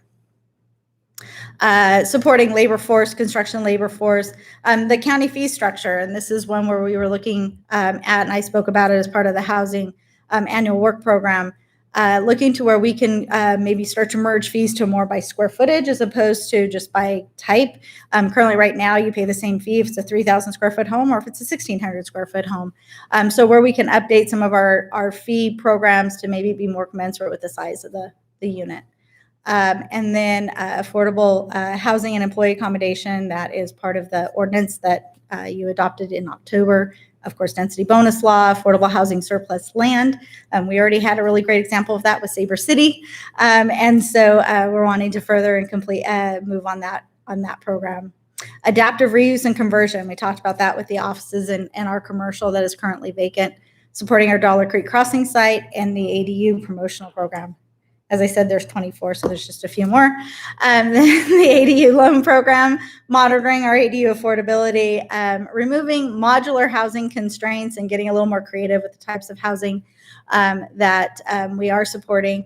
Really a good focus on our missing middle housing, which is really that 100 to 150, probably on the west side of median income. It can go clear up to about 220 on the east side of median income. But these are ones that generally don't have state and federal programs helping to finance those, but it's a critical need to meet our employers' employment needs. And then working with the Placer County homeless, promoting affordable housing in our high resource areas, helping to improve our low resource areas. This is actually defined by the state treasurer's office, where they've gone in and mapped the entire state of California, identifying the areas where housing would be best supported based on access to jobs, higher education, and those types of things. And then analyzing potential tenant protection. So after, when we did release to the Planning Commission and had the Planning Commission workshop, we did have two that came to comment at that. We did receive some written comments. One commenter expressed support for the 10% inclusionary housing. This is CAT, or the Contractor Association of Tahoe Truckee. And then we had a commenter that had some suggestions for kind of general strategy on affordable housing. And then just had some questions about the way we wrote the language on our VMT. And I will admit it was a little confusing. So as part of our amendments, we are recommending to revise that to show for more clarity. Some of the written comments that came in was supporting, again, those mobile home parks, and being able to look at things like the concerns about raising space rents, and then ownership opportunities where the internal people can actually own their own parks. Vehicle miles traveled, as I mentioned, that is a cleanup that we would like to do to address that. In addition to that, since this draft came out, your board has also approved something on that I will need to address in our update in our housing element. Senior housing definition, some affordable housing in specific plans, particularly just the support of not allowing in lieu fees in the specific plans and encouraging them to construct those in the plan area. And then again, the concern of the municipal advisory councils not being available for the outreach process. So attached to your staff report is an errata sheet. There were so few changes that we felt this would be a little easier way to identify the changes we're proposing to the draft today. And so as we mentioned, there is some changes to the mobile home, adding space rent, just to clarify. We had some asks just to clarify where we got our data from, amending the VMT language that we use in the constraint section. Just to be more clear that the intent is to support projects that reduce VMT as part of the housing element update. The infill development, actually working with the Transportation Commission on the airport land use compatibility plan. They have some provisions for infill sites when they're in certain areas of the overflight zone, and being able to possibly coordinate with those as part of any future infill strategy. Cleaning up some of the language on the affordable housing and employee accommodation based on the changes that the board has recently made. Changing some language on the missing middle housing for clarity. And then probably the most, removing a parcel that was in our land inventory that, since we created the land inventory, went under construction. So we needed to clear that out and pull that off. It was only actually slated for moderate housing anyway, so it didn't impact us as far as the low and very low. And then adding a definition of infill, which was a great suggestion, as we were tying it back to the state definition for that. So project schedule, we are there, the blue arrow. We're at the Board of Supervisors for the workshop. Our next steps today, if you approve, is to release the updated draft to the state for their 60-day review. And we would, at that time, prepare the CEQA environmental documents. At this time, we're expecting it to be an addendum, but we'll know more as we dive deeper into that. At that point, the county will receive a conditional compliance letter from HCD. We'll move then into adoption hearings with the hope of actually being done with this with your board's final approval in May. Comments and feedback can come directly to me or to PlaceWorks. Jennifer Gusman is the project manager on behalf of PlaceWorks for this project. And then we actually have a very robust website at this point. We have included all the public meetings, including links to the videos, and all of the questions and comments that have been received are available there, plus any other resources or new documents, and then just kind of a general frequently asked questions. It's also an opportunity to sign up if you want to be part of the notifications or any outreach going in the future. So staff's recommendation today is following the presentation, receive any additional public comments. Direct staff to make any proposed changes as shown in the errata sheet, any additional ones that you want to make today that we should add in there. And then direct staff to submit this to the state for the HCD's 60-day review. Thank you very much, Shauna. Appreciate that report. Looking for my colleagues. I don't see any questions. So let's go ahead and open up the public workshop and we will take any public comment. If there's anyone first in the room or anybody online, raise your hand to speak online. So nobody in the room right now and anybody online. Okay. Jane, go ahead and give your comments for the record. Hello, I'm Jane Haproff with Placer People of Faith Together, and we're very pleased to see that the attention that's being given to the need for affordable housing and especially the need for low and extremely low price options that's in this report. But we're a little bit disappointed at the omission of some kind of a formal zoning variance or overlay that would make it easier for religious sites to build or modify existing structures that could be used for affordable housing, or to allow for setting up things like FEMA trailers, tiny homes, etc. While it's good to know that the state may address this in legislation later this year, it would be a sign of leadership to put a process in place in Placer County that does not rely on the state or ad hoc decisions. We hope you will consider this a need to address as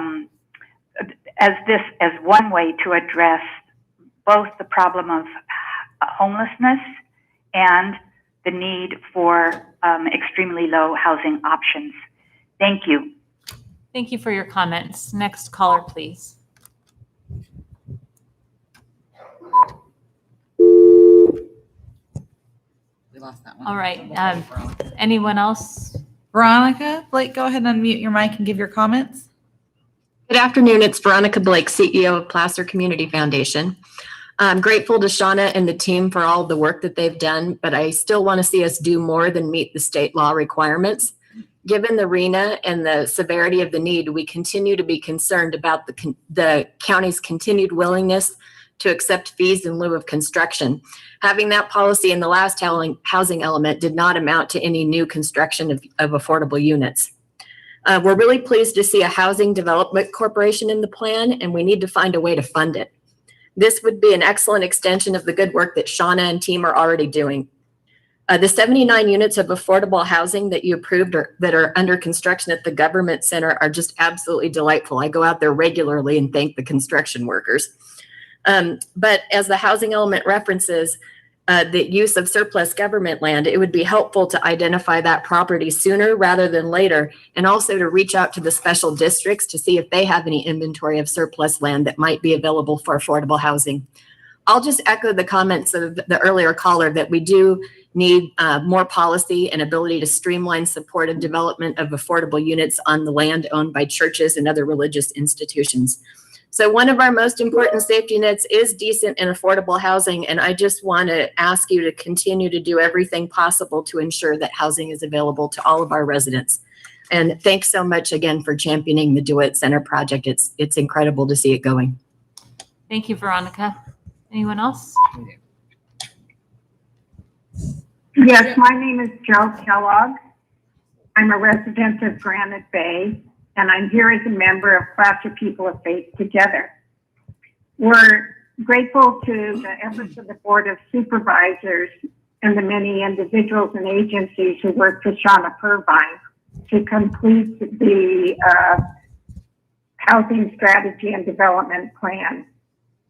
And we are particularly happy to see that 7,419 new housing units to unincorporated Placer County are in the plan, and that 440 4,474 units are to be affordable to moderate income households and below, including 2017 very low income units and 1,215 low income units. However, in Placer County, there's been a dramatic increase in housing and innumerable variances granted for subdivisions of large homes with escalating prices. For example, in my neck of the woods, there's a new duplex on Auburn, Folsom, and Eureka, where 2,300 square feet begins at $700,000, or not far from there, there's a new subdivision called Barton Ranch, where 3/10 of an acre and a home will go for $1.7 million. Now, none of us can deny some audience for these houses, nor can we deny the need for greater numbers of less costly units. There are hundreds of low-wage earners who work hands-on in Granite Bay and in Placer County as caregivers, retail clerks, preschool teachers, child care workers, and gardeners, to name a few, who are not in professions to allow them at the moment to purchase a home. So in their name, I ask, how can these individuals afford a down payment to purchase a home in Placer County? And I'm wondering if we have sufficient units. I'm also wondering if our housing policy and our housing plan is actually condemning innumerable low-wage earners to a not too distant life of homelessness.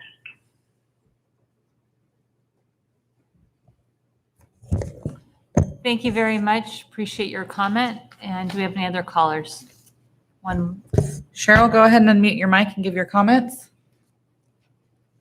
Hello, thank you. I know there were problems this morning with Zoom. Apparently, there's still problems. There's no hand raised on the menu. I appreciate all the work that's gone into this, but as Veronica mentioned, if you put side by side, which I haven't seen, it may be in the documentation, but if you put side by side the stats from the current housing element and the stats required for the next housing element, the numbers are abysmal. Some of the changes that you're talking about are onesie twosie. Looking at the big numbers, the fee structure that was put in place, one of the Placer County planning commissioners even stated 100 and below with only in lieu fees is the majority of everything. You're not going to accomplish the numbers. It's doing the same thing over and over again without doing the analysis of why you're not making the numbers. So creating 40 options is not going to give you the numbers that you need. And looking at the specific plans, they are not paying their fair share. They're getting approximately, in some cases, 300% profit. That's disgusting. Considering the fact that we have 80% of people that cannot afford housing and we don't have the infrastructure, Placer County is circumventing VMT rules. In several projects, they are not putting it down. So to put in parameter requirements about VMT when you're not following your own rules or the state's rules doesn't make sense. I implore you to take a more aggressive approach in looking at the specific plans, making them pay their fair share, looking at in lieu fees, and making a real attempt to change. This plan is not due. The other thing that Shauna did not cover is many counties are not taking this route. They're keeping with their plans to cap population, bringing it to voters, and just saying, this is the best we can do. Adding numbers when you can't even produce the numbers you already have, you're not even making a dent in them.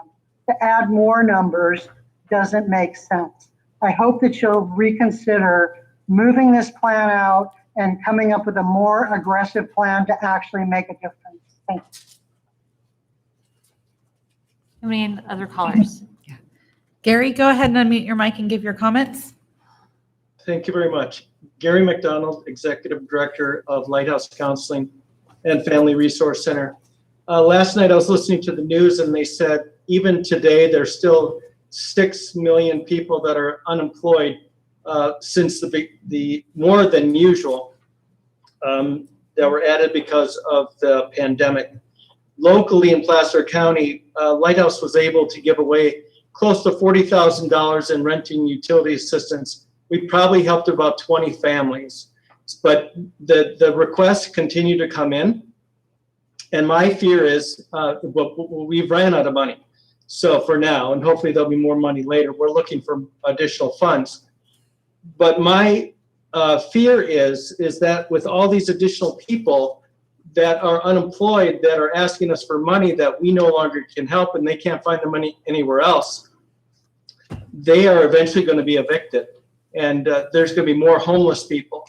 And if they do return to work, chances are they're earning less income than they were pre-pandemic. So it makes affordable housing even more important that we try to get out there as many as possible, because I see that more and more people are going to need affordable housing that didn't previously need it. So I would just ask you to reconsider fees in lieu of and make it a little bit more restrictive. Or if you as you move forward, if you see that certain areas are not reaching the numbers that you need to reach for affordable housing, that maybe in those geographic areas you are more restrictive and you get rid of fees in lieu of in that particular area until they get caught up and it looks like you're going to make the numbers that that you're hoping to make. So again, I believe the fees in lieu of getting rid of that is your number one tool. It's, a carpenter has many tools and he generally goes to the number one tool. I believe that getting rid of fees in lieu of is your number one tool, and would ask you to please consider revising the ordinance as you see fit to get the numbers later on if particular areas are not making it. I applaud you for the work that you're doing. I know that your job is very difficult, that there's competing factors and competing interests in this subject. But most importantly, we need to make sure that we have places where people can live and our homeless population does not increase. Thank you so very much. Thank you, Gary, and thanks for the work the Lighthouse is doing to support our community. Next caller. Deb, go ahead and unmute your mic and give your comments.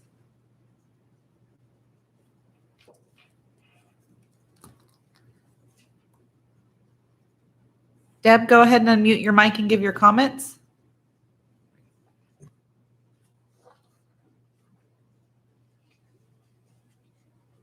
All right, anyone else? All right. Then we're going to go ahead and close public comment and bring it back. Shauna, there were a couple questions. If you could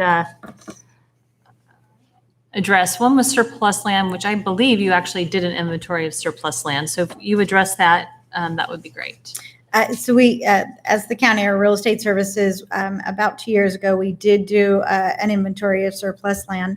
And then even since then, the state has, one of the new laws was that we are to register our surplus land with the state so that, developers can find that along with other agencies, so Caltrans and other public entities. So we do have a program we think it is important to do. We think surplus land is going to be something that we can look at.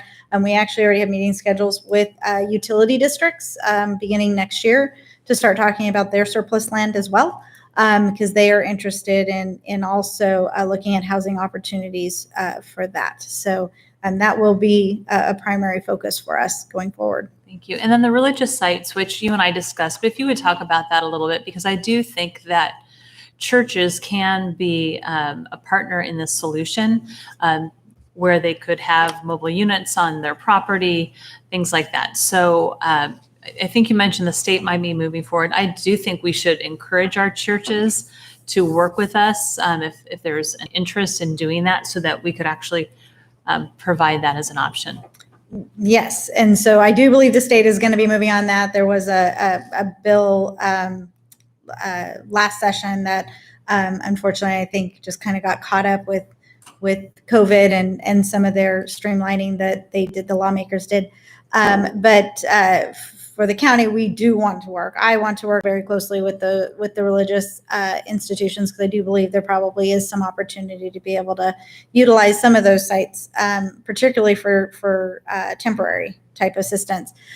What we have is each of those religious sites were approved in a different way. So the way our zoning code is set up, it makes it very difficult to kind of have one easy way to allow that use or change that use to allow for some of that, because of the special uses that they were actually approved under.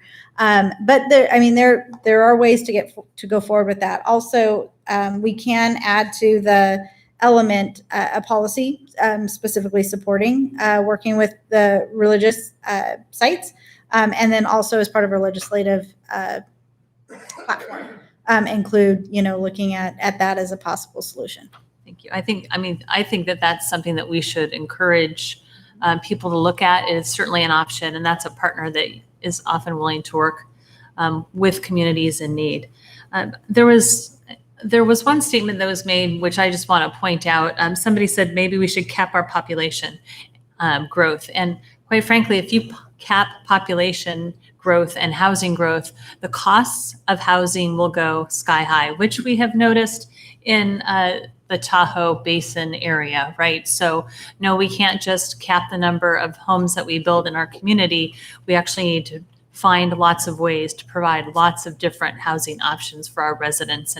And we don't build it, we're trying to make it easier for it to be built. And I appreciate the work that Shauna, you have done on this effort, working with our partners and really looking at different ways that we can provide different types of home housing for our community. With that, if there are no other comments, input, Supervisor Gustafson? Sure. I just wanted to thank Shauna. This is such a well thought through update, and all of the unique programs that you're trying to propose, and bringing us such wisdom from other jurisdictions and your experiences, and your diligence in working on some issues in North Tahoe. I've really appreciated that. And as kind of a humorous note, I would love to have this much of your knowledge and memory bank on all of these programs, and keeping, with so many things moving at the state level. You've really done an excellent job of bringing us a huge variety of resources here. So thank you for all of your work. We called somebody earlier a rock star. You can be the superstar. How's that? Superstar of housing. Thank you. Supervisor Wygant. Yeah, I just want to echo that. Sean, you've done a great job of really, the board, I think, had a reinvigorated interest in doing a lot more, and you came at exactly the right time to get your arms around all of that and taking it to a much higher level of effort than before. And great presentation, great coordination and organization of it all. So thanks. Thank you. Thank you. All right, anyone want to make a motion? Second. Motion by Supervisor Holmes, second by Supervisor Wygant. All those in favor? Aye. Opposed? Motion carries. Thank you, Shauna. Good job. Item 12A, which is compensation adjustments for safety management and elected safety management. Good afternoon, Kate.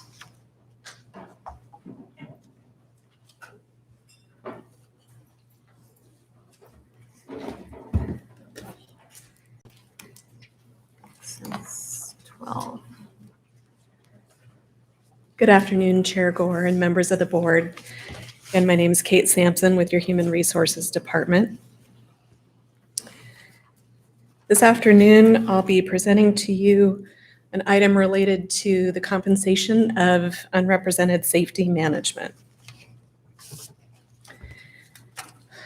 Just as an overview, the classifications that we're discussing today are listed on your screen. They're the undersheriff, assistant sheriff, sheriff's captain, sheriff's lieutenant, chief probation officer and assistant chief probation officer, probation manager, district attorney, chief investigator, and district attorney supervising investigator. These positions represent 32 impacted employees.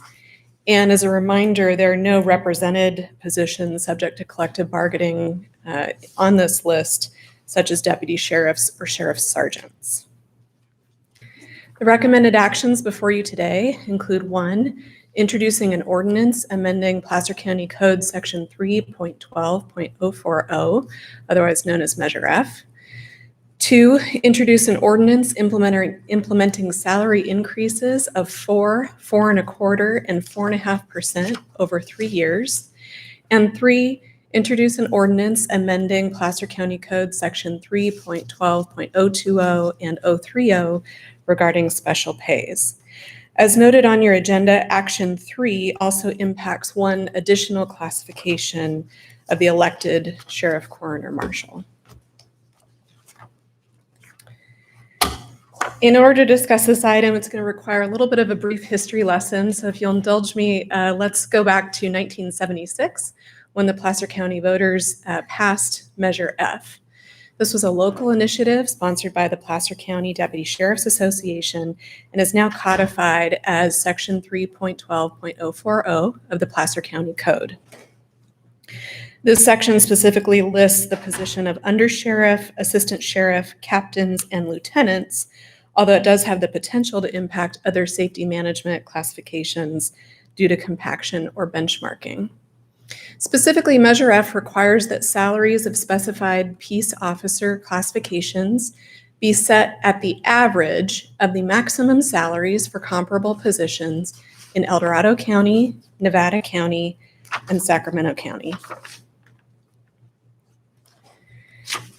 The interesting thing about Measure F is that salaries for critical public safety positions are actually determined by other agencies' elected officials.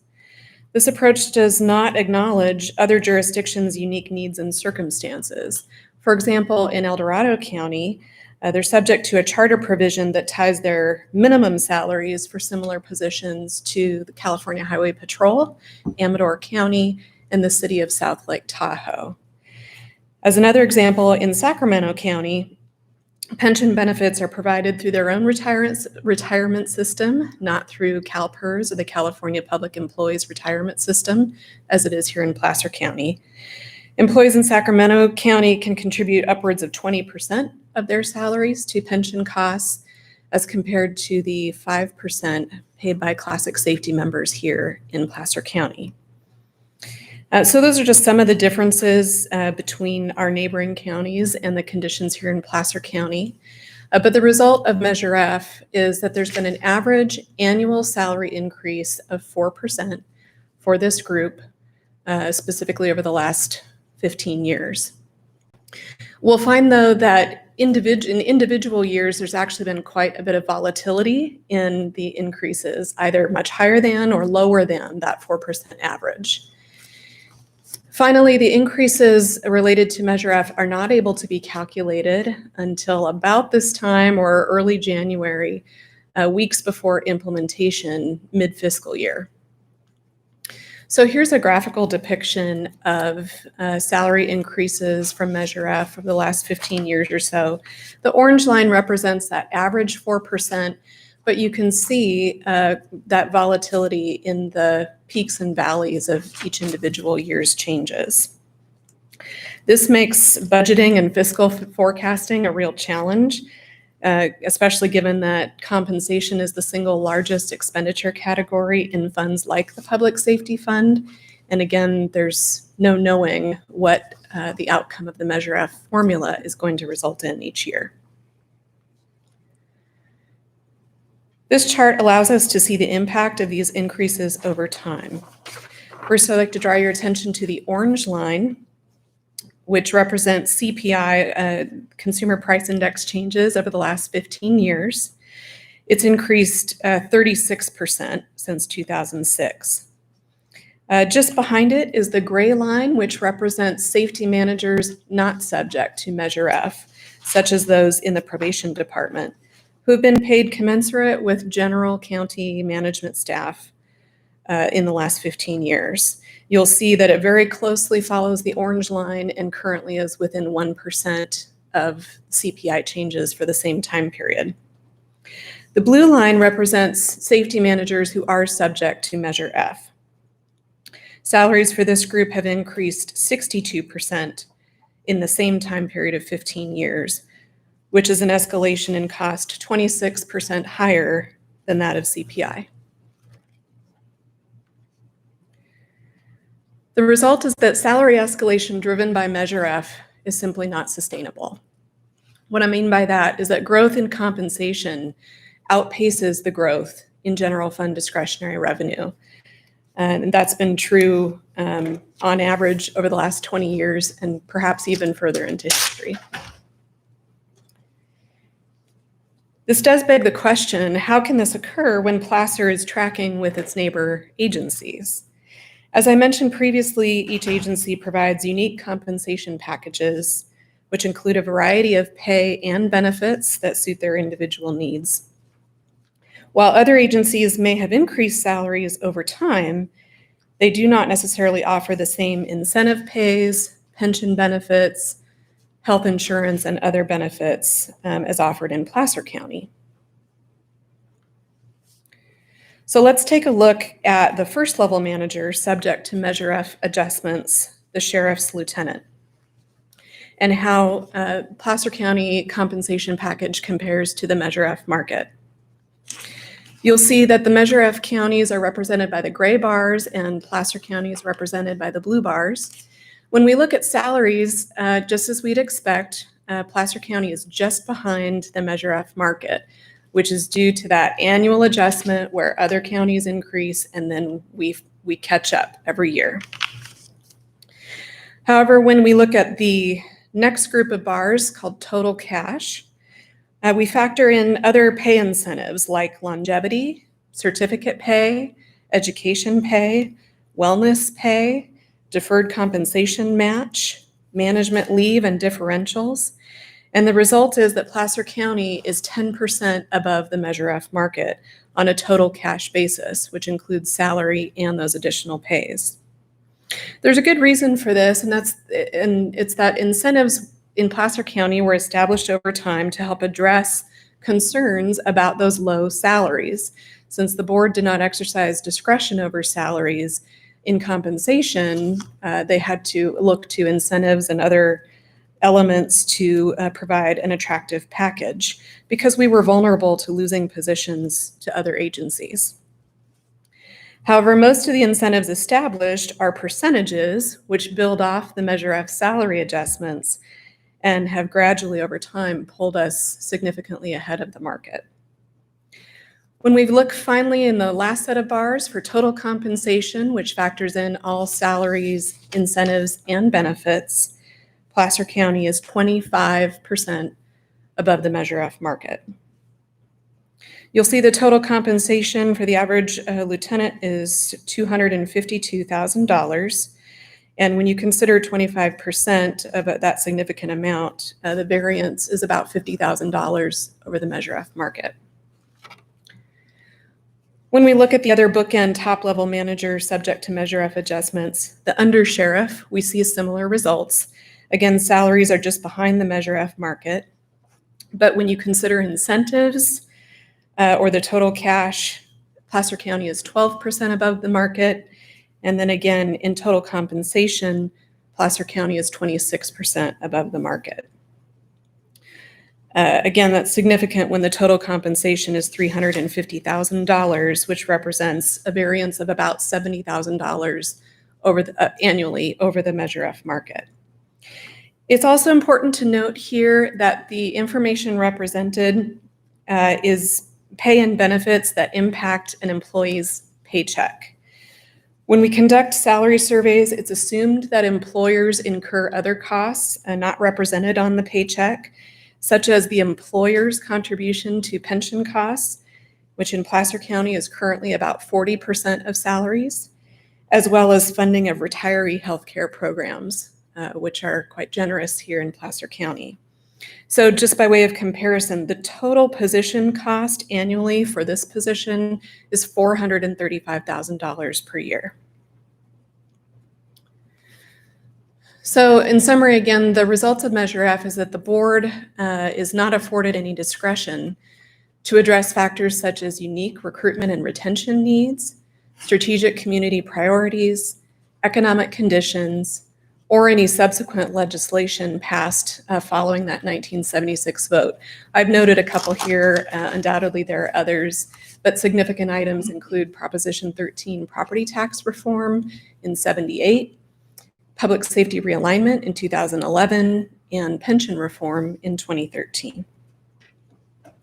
There is another item of subsequent legislation that we do need to examine in a bit more detail, and that was Measure K, passed by the Placer County electorate in 1980. Measure K established the Placer County Charter. The charter provides the board with authority granted by the California Constitution and gives them authority over employee compensation, in addition to over local laws predating the charter. We won't dig into all the legal details here, but I would like to call your attention to a couple of significant clauses. One's from the California Constitution, which indicates that county charters adopted pursuant to this section shall supersede any existing charter and all laws inconsistent therewith. From the Placer County Charter, a primary duty of the board is that the board shall provide persons to be employed from time to time in the several offices and institutions of the county and for their compensation. We conclude from this analysis that the ministerial nature of the Measure F formula is actually inconsistent with the Placer County Charter. Although boards over time have abided by the Measure F formula when setting salaries, the board still retains the discretion to exercise the authority vested in the charter by the Placer County voters. And lastly, compensation for unrepresented management classifications may be set by the board at any time as your existing practice. So this brings me to staff recommendations. Related to salaries, staff is recommending you amend Placer County Code Section 3.12.040 to remove reference to unrepresented management classifications from the Measure F language. Again, specifically, this is the undersheriff, assistant sheriff, captains, and lieutenants. And in place of the Measure F formula, provide for salary increases over the next 3 years in the amounts of 4%, 4.25%, and 4.5%. This is in recognition of the historical 4% average generated by Measure F and as demonstration of good faith for fair compensation moving forward. Lastly, staff recommends that salary adjustments apply equitably to all safety management classifications, which includes managers in the probation department, which have historically been left behind. Next, staff recommends adjustments to the incentive pays shown here on your screen, which include undercover assignment, post-intermediate and advanced certificates, and wellness incentive pay.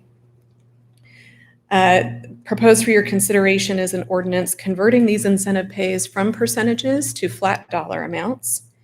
The amounts were calculated based on the highest potential amount able to be earned in a classification, even if it's more than an employee is currently earning today. The result is that no employee would experience a reduction in their current pay for these incentives. In fact, all employees would experience increases ranging from a few dollars per month to a few $100s per month. While this conversion would cost about $40,000 to implement for the first full year, the savings generated over the next 3 years by holding these amounts flat instead of that automatic inflation with pay raises will be more than threefold the costs incurred.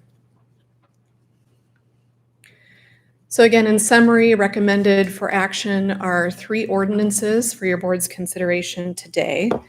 At this time, I'd like to note that I've provided your board or the clerk is currently providing your board with a substitute ordinance related to action number 3. The only change is the effective date, which is now proposed to be February 13th, 2021, to coincide with the effective date of action number 2. This change has the added benefit of allowing our partners at the auditor's office additional time to configure the payroll system to reflect any actions taken by the board. If it'd be helpful, I'd be happy to read the suggested new language. If it's just the date. Regarding council's direction, section 2 of the proposed ordinance attachment 3 would now read, the amendments identified on Exhibit A will start the first full pay period February 2021, beginning February 13th, 2021, pay date March 12th, 2021. This ordinance adopting amendments identified on Exhibit A shall become effective pursuant to Government Code Section 25123. So with that amendment to the proposed ordinance, I'd be happy to take any questions or comments. Thank you, Kate. Supervisor Gustafson. Thanks, Kate. A couple questions on the survey charts that you showed before. The total compensation was looked at to total compensation for the other agencies, correct? That's correct. So is it clearly apples to apples? Yes, ma'am. Okay. And then on the incentive pays, while they would remain flat for the purposes of this ordinance, they would be subject to further negotiations in the future. In other words, the ordinance doesn't keep them flat forever, or can they be adjusted subject to negotiations with, well, this group is looking at becoming a bargaining unit, and so I'm just looking at that issue. Yes, the flat amounts would be subject to collective bargaining. Collective bargaining, thank you. Sorry. Well, and or subsequent action by your board at any time. Right, we can adjust those at time, but then it's not an automatic to the Measure F increases, and that's what we're attempting to make sure we try to curb that growth. Okay. Thank you. Looks like there are no current questions, so we will open this item to the public. Is anyone who would like to address this item either in person or online? Paul, go ahead and unmute your mic and give your comments. Yes, thank you, members of the board. My name is Paul Goyer from the law office of Goyer and Associates, and I'm speaking on behalf of what will be the Placer County Law Enforcement Management Association. As one of the members of your board commented just a moment ago, yes, they have petitioned to be recognized as their own bargaining unit, which by law will have to go through. So what I'm asking the board to do today is not take action on this agenda item, rather table it or delay it for 3 reasons. First of all, the impacted employees will be in their own bargaining unit in the not too distant future, thereby giving the county the ability to bargain collectively with them and deal with these issues. Obviously, salary is front and center and primary issue in the collective bargaining process. Secondly, it's my understanding, although I have not read the petition itself, but it's my understanding the Placer County Deputy Sheriff's Association has an unfair labor practice charge pending with PERB over a related issue that has a direct impact on Measure F and Measure F's application by the county and the board. It would seem to me it would make sense to delay action today on this item pending the outcome of that PERB unfair labor practice charge. And then finally, I'd ask you seriously reconsider taking this action in that I don't believe it is, quite frankly, legal. I don't believe that the county charter, passage of the county charter in 1980 gives the Board of Supervisors discretion to alter or effectively eliminate the provisions of Measure F. Measure F was passed by the voters back in the 1970s, 1976, I believe, but it was also reaffirmed at a later time in approximately 2002 when this issue came up before the voters again. And certainly the voters could vote to abolish the measure if that was put before them in the election. But I do not believe the Board of Supervisors has discretion just to simply, by action, set it aside entirely or partially. So for those reasons, I'd ask that the board simply not take action on this agenda item today. Thank you. Any other public comment? All right, anybody else? All right, we'll go ahead and close public comment. Two items I'd like either you or County Council to address. The unfair labor charge that was with the DSA, different organization. Would you address that, please, Brett? Yes, Brett Holt, Chief Deputy County Counsel.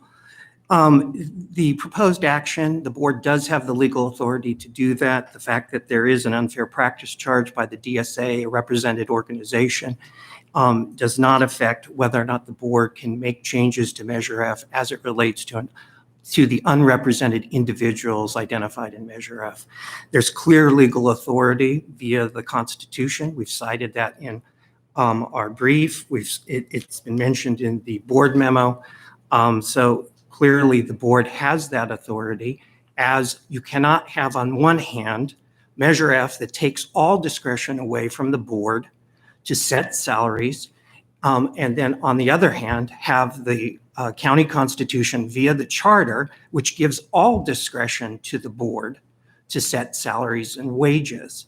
Therefore, the pre-existing law, Measure F, is inconsistent with the authority granted under the charter. So the board does have this authority. It is up to the board's discretion as to whether or not to exercise that.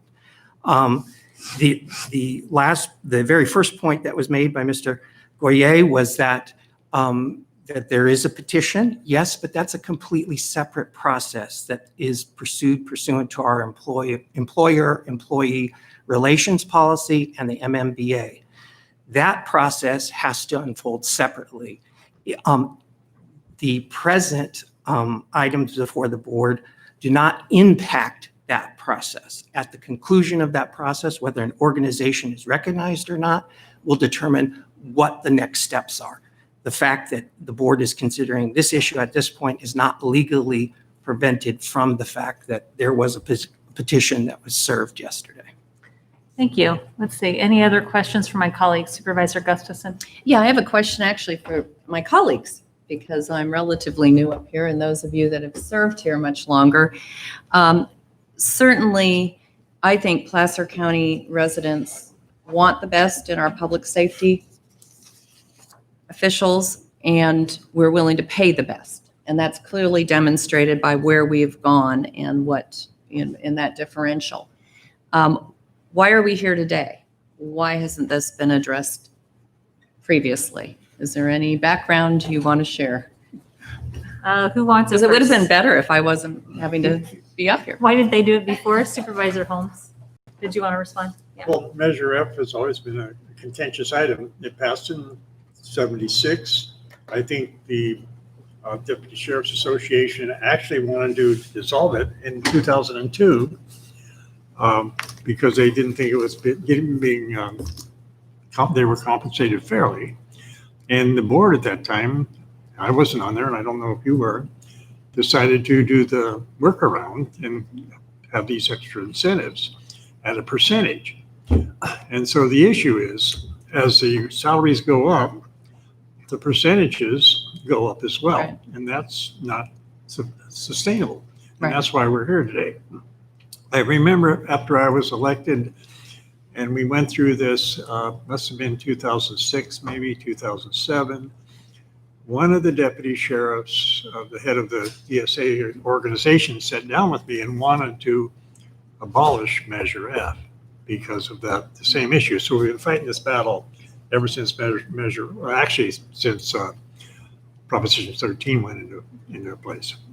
And at least my, my discussions, because obviously these issues become political, my discussions with constituents, it's not as transparent as we would like it to be on the total compensation package, right?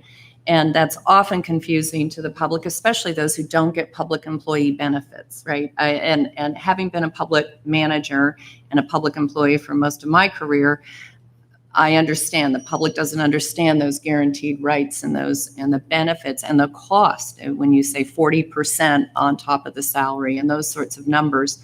So when you vote for a potential, of course, I was in high school in 1976, so I wasn't here to vote, but gosh, I can still feel young then, right? Should I tell you how old I was in 1976? No, I don't want to know how young you were. That they didn't understand the total compensation package. And I think that's what's been hard for me to articulate without concerning folks, that we want the best, we're willing to pay the best, but we have to get a handle on this escalation. And I certainly understand that the individuals involved, we don't want to take away, but we need to curb the growth in those costs. And I just hope we can translate that to the members as well as to the public, that that's our intent. So thank you, Supervisor. My intent anyway. Supervisor Wygant. Yeah, and I would echo what Jim mentioned. The only thing I think I would add was I came here in 1995, and shortly thereafter, one of our negotiation phases, keeping in mind that we negotiate with the Deputy Sheriff's Association periodically as the contracts expire, we were, even with Prop F, which was passed in 76, we're talking 1995, not able to recruit at the level we wanted because our total compensation package was not competitive. So we considered and put in place methods to catch up for that to the extent that we could in trying to comply with Prop F. And one of the things that happened was that we probably made a mistake in having extra pays be a percent of salary. And so over time, as Kate mentioned, and as we've discussed in our other conversations about Prop F, our total compensation has far exceeded the market. And that is what all of this is about for me, trying to get a handle on. One, I think the board needs to take control again over the compensation authority that we should have had all along. And, legal counsel has made those points. But with that authority, then we can simply look down the road and be able to control. We're not looking to cut anybody's pay. We're not looking to defund our police enforcement, as has been alleged by some, sadly. But we're simply trying to figure out how we can constrain the rate of increase, which is exceeding its ability to be sustained, and frankly, wasting resources unnecessarily. Thank you. Supervisor Holmes, did you want to say something? Yeah, I'm just curious if maybe council can answer this question. If back when the days when Supervisor Wygant was relating, if the board had the authority then to rescind Measure F and then go ahead and compensate the DSA at the level that some of the other jurisdictions were, particularly Roseville, maybe Folsom, would the board have had the authority then to rescind Measure F since it was passed before the county charter? Absolutely. In 2002, the discussion was whether or not the board could do anything else. The thinking at that time was that the board could not do anything else. But in fact, at that time, if the DSA brought an unfair practice charge against the board, making the exact same argument, they would be able to say, no, you do have the authority to negotiate higher wages above the Measure F because of the charter. So yes, the authority existed all along. Whether or not it was recognized during that time period is a different story. Okay, thank you. Supervisor Euler? Yeah, and I would remind my colleagues, I think my history is correct on this. It wasn't until 1978, 2 years after Measure F was passed, that California under Jerry Brown allowed collective bargaining. So we didn't even have bargaining units in California prior to 1978. So, when the voters passed this, it was the voters essentially saying, we're speaking on behalf of them. We're kind of their union representatives. And then we got collective bargaining. And since then, what we've seen is what we're seeing today is the differential in terms of total cost of compensation of public employees versus the private sector, as reflected by with the numbers that we saw pointed out today, but because of those continuing year-over-year increases due to collective bargaining. So didn't even have it when Prop F was passed or Measure F was passed. Thank you. Supervisor Gustafson. I had one more question, Madam Chair. Thanks. Do we have any anticipation on CPI for this year? The rest of our county employees are subject to more like CPI type of increases. I believe there is a 1% increased plan for management in July, and I do not believe our other bargaining units have any increase planned this coming fiscal year. Okay. So this proposal is continuing a very good package compared to the rest of our employees. Far exceeds, yes. Thank you. And I think I just want to make it clear that we as a board value our public safety employees very much so, and to the fact that boards prior to us have made sure that the compensation packages have been very good and higher than the surrounding areas. And that has been wonderful. We have attracted very good public safety officers and for that, or deputies, and for that, I'm very thankful. At the same time, then we also, as a board, have to balance looking at the sustainability of our budget into the future. And one of the biggest challenges that my colleague shared was that they made a mistake in doing percentages of the special pays versus a flat rate. And that amount has just increased to the point where our deputies are sometimes 20, 25% above the market, and it's really not sustainable for us in the future. So I think that this is a good first step at trying to constrain future increases, right? We're not trying to cut anyone. We're trying to reduce future increases. So with that, I'm happy to move forward. Anyone want to make a motion? Yeah, on the item of the compensation adjustments for safety management, elected safety management, I move that while we introduce the ordinance, I move that we waive oral reading, amending Placer County Code pertaining to salary compensation of specified safety management employees. And we also introduced the uncodified ordinance, waiving the oral reading, implementing the salary compensation for the adjustment of safety management employees, and introduce the ordinance, waiving oral reading, amending 3.12.020, 3.12.030 of Placer County Code pertaining to incentive pays of safety management employees and elective safety management employees. All right, we have a motion and a second. All those in favor? Aye. Opposed? Motion carries. Thank you, and thank you, Kate. Let's see. It is not 2:30, it's 2:28, which means I'm going to get a department item in there somewhere. And that department item is Health and Human Services, item 15A, the Emergency Lodging and Related Cleaning Services Contract Amendment, Roseville Hospitality, et cetera, et cetera, et cetera. Good afternoon, Amy. Thank you for taking this item. Good afternoon, Chair Gore and members of the board. I am Amy Ellis, the Director of the Adult System of Care, here to ask this board to approve the following 4 action items.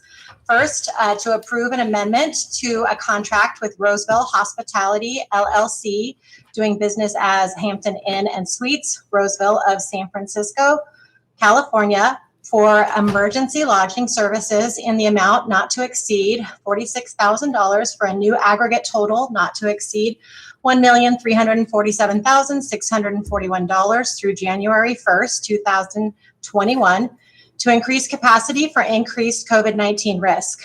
Funding is provided by federal and state funds, including Emergency Homeless Grant and Project Room Key funds. Second, to approve an option to extend the contract with Roseville Hospitality, LLC, doing business as Hampton Inn and Suites, Roseville of San Francisco, California, through April 30th, 2021 in the amount not to exceed $180,000 per month for a new maximum amount of $1,887,641 subject to available funding. And third, to approve an option to extend a contract with Yanni King of California Incorporated of Sacramento, California for cleaning services at the Hampton Inn and Suites through April 30th, 2021.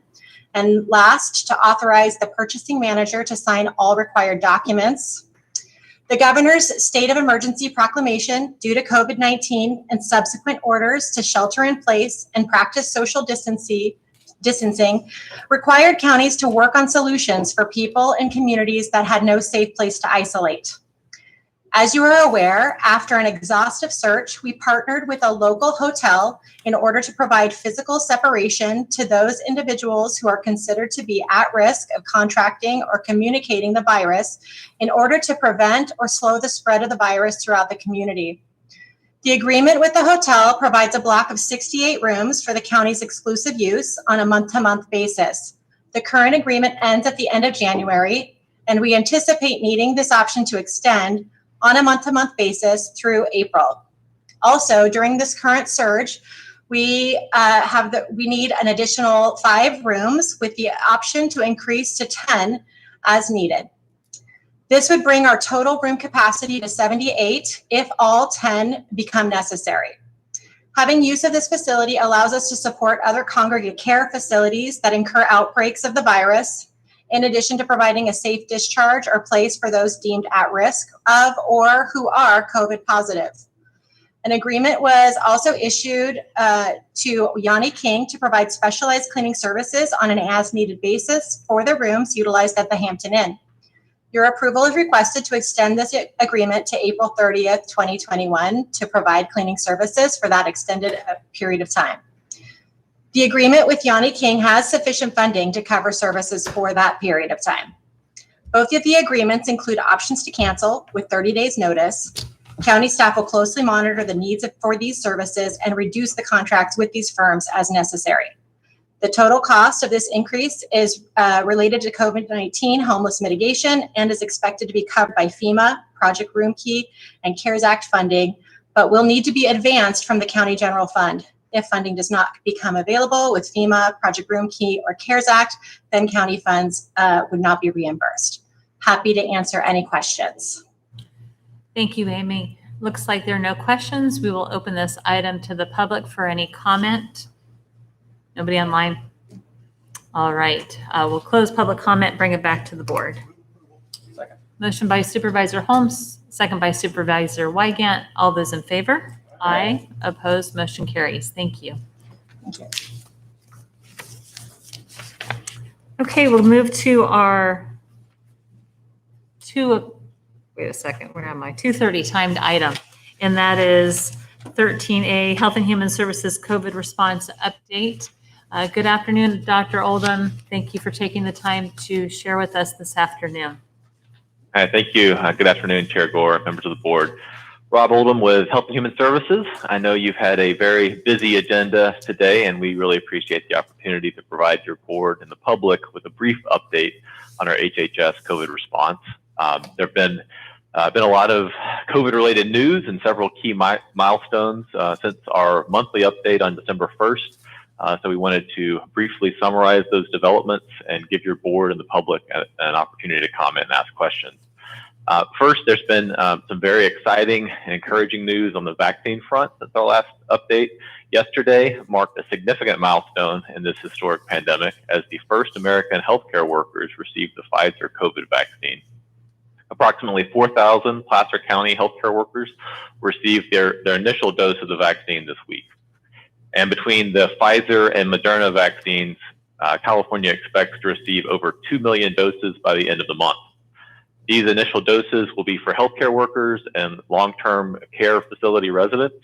Our entire community has sacrificed and suffered throughout this pandemic, but our healthcare workers and long-term care facility residents have made special sacrifices and have faced especially significant burdens. So we are so happy to see some potential relief coming their way soon and to have the real hope of a vaccine being available for the rest of our community in the coming months. Mike Romero will join us later in this presentation to provide additional details on the vaccine and its distribution. And then there have been some not so encouraging developments since our December 1st update to your board. On December the 3rd, the governor announced a regional stay-at-home order that would be triggered when a region's ICU bed capacity drops below 15%.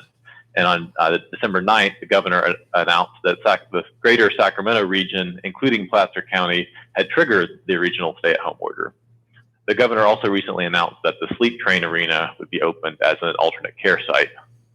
I know we've had some discussion about the potential for these actions at our last meeting, but at that time we had more questions than answers. Since then, we've been able to fill in lots of additional details about this order and its implications. In the interest of time, I will not rehash all the different aspects of the governor's order this afternoon. However, we did want to make ourselves available to you today and try to answer any remaining questions on the regional stay-at-home order. And in addition to the stay-at-home order, we know there's been a lot of interest from the public and from this board in youth sports. So we want to make sure everyone's aware that only yesterday, the state finally released its long-awaited youth sports guidance.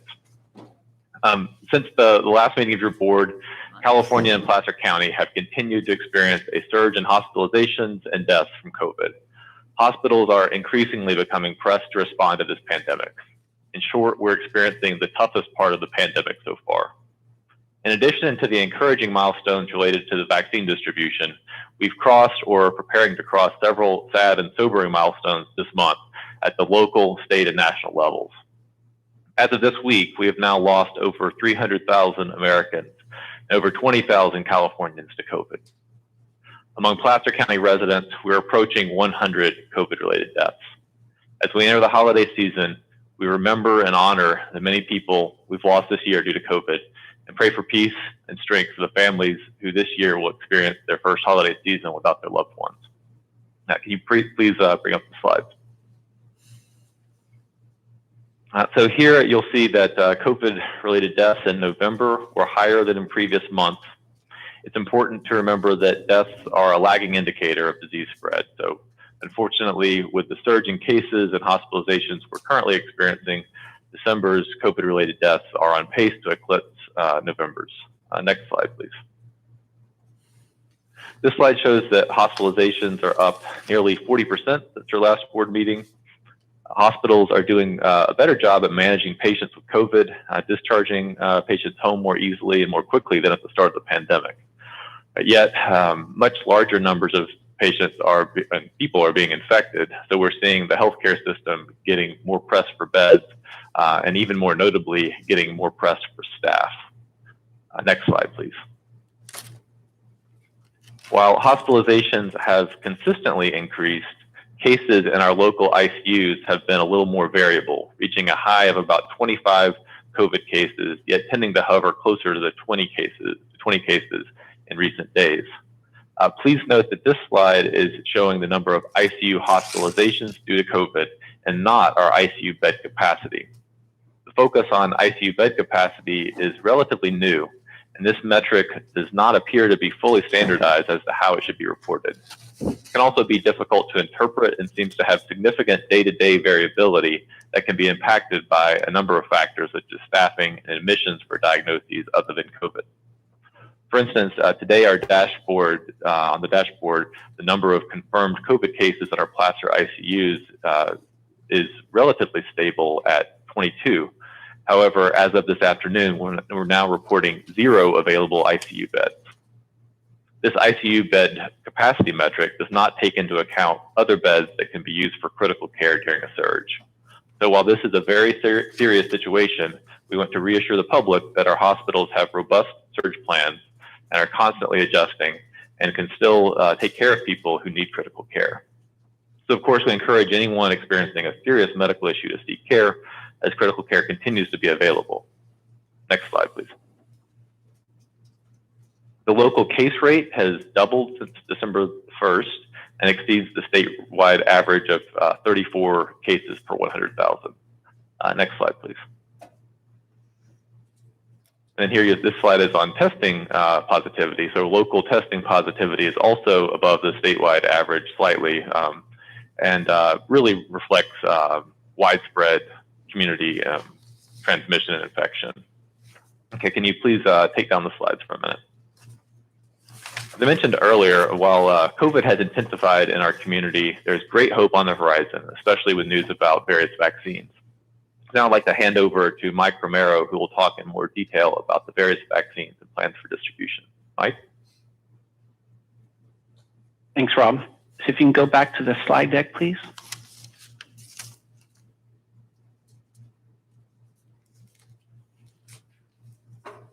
So, and in the next slide. Thank you. Perfect.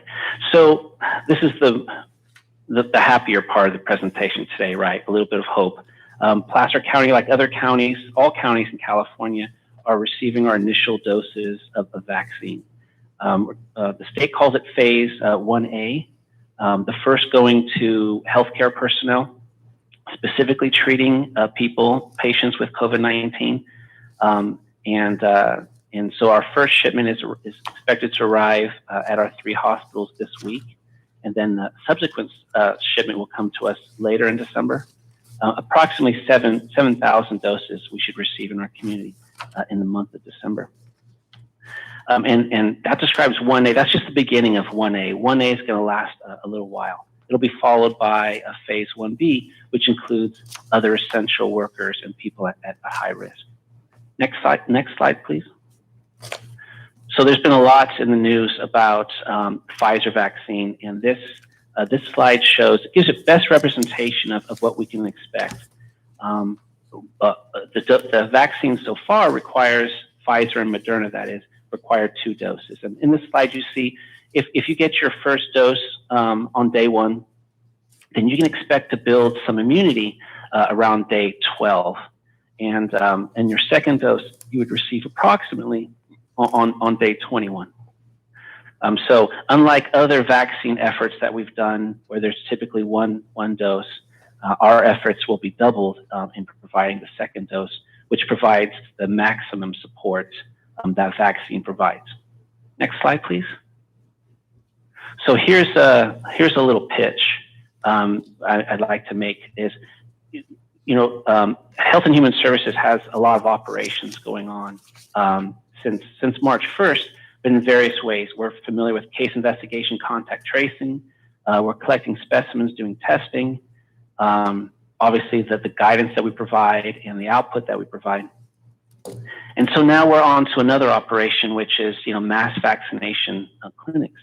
So in order to do so, we really need to build up our workforce in a similar manner, in which we built up our case investigation and contact tracing workforce. So we are actively promoting the hiring of registered nurses and licensed vocational nurses to help us with our vaccine campaign. So we know there's high demand for nursing right now. So we're competing with the healthcare community as well as other counties for this limited resource. So for those of you interested in supporting our campaign, even if you could just work 1 clinic a week for us, we'd like you on our team. So I hope anyone who sees this, reads this, or watches this, who knows a nurse who wants to help out, they can go onto our website and apply. So I hope that everyone will see this and recognize that they have a role in our extended vaccine campaign. And with that, I'm going to hand that over to Dr. Oldham. Thank you. Great, thanks, Mike. So before we end and take your questions and public comment, just to bring up the slides, please. Just wanted to end by acknowledging that, and the next slide, please. I just wanted to end by acknowledging that some of the hardest days of this pandemic are falling during the holiday season. So this is a special time of year when many of us feel a very strong need to connect and celebrate with family and friends, especially given what a challenging year 2020 has been. We need to connect with our loved ones and sources of hope and meeting during this season. But as we do, let's get creative and figure out how we can give the gift of health to our loved ones and our community during our holiday celebrations. This includes using virtual gatherings as much as possible. If we do choose to get together in person with friends and family outside of our households, giving the gift of health includes taking steps such as holding gatherings outdoors, keeping them short, keeping them small, keeping our distance, and wearing masks. Okay, you can bring on the slide. Again, we know that there have already been lots of sacrifices made in 2020 to help protect the health of our community. As we thank so many people in our community for all they've done this year, we're asking that we make one more critical push to get us through the holiday season without further accelerating community spread of COVID that threatens to overwhelm our hospitals.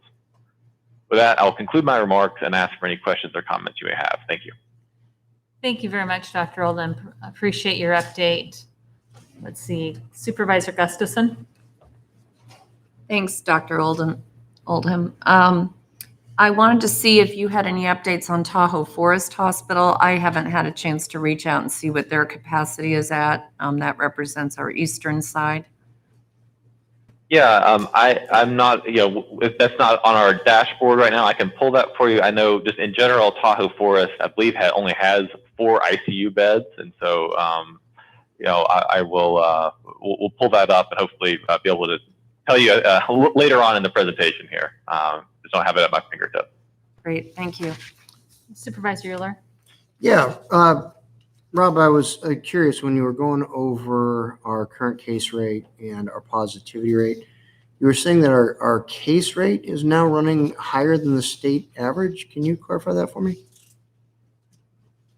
Let's see. Yeah, the case rate, as we talked about, it's highly variable, so it's kind of bounced around above and below and above the state average. I don't have that, again, right at my fingertips here.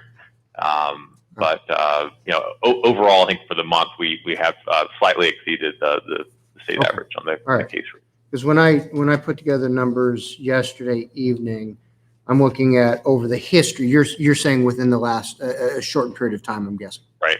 Okay. Correct. I'm looking at over the history of the data that we have, and we're still the state. The state is. We're still 31% lower than the state average, and their deaths per 100,000 are 129% of our deaths per 100,000.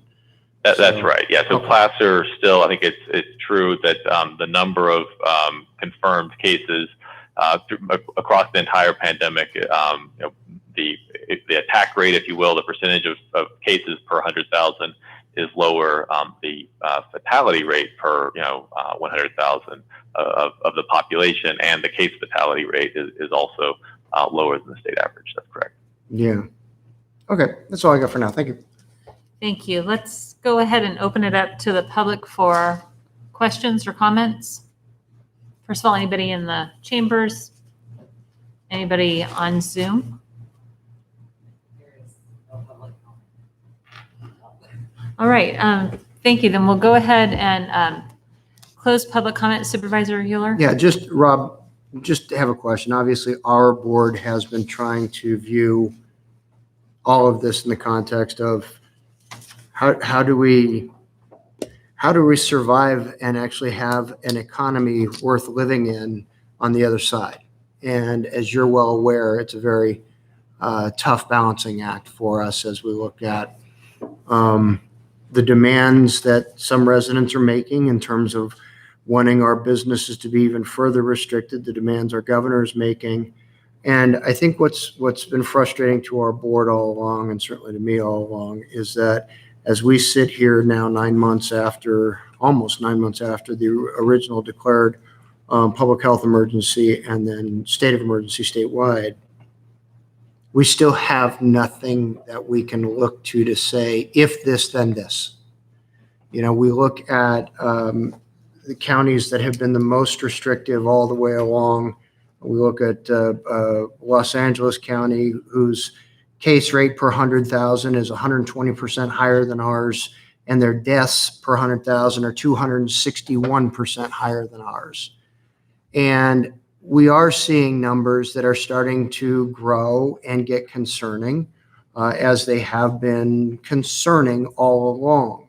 But I think the question for our board all along has been, what is an appropriate response based on science, based on the data? Do we have anything that we can look to where we can say, okay, these actions taken in this area resulted in a drop of new cases of this percentage and a subsequent reduction in deaths in this percentage?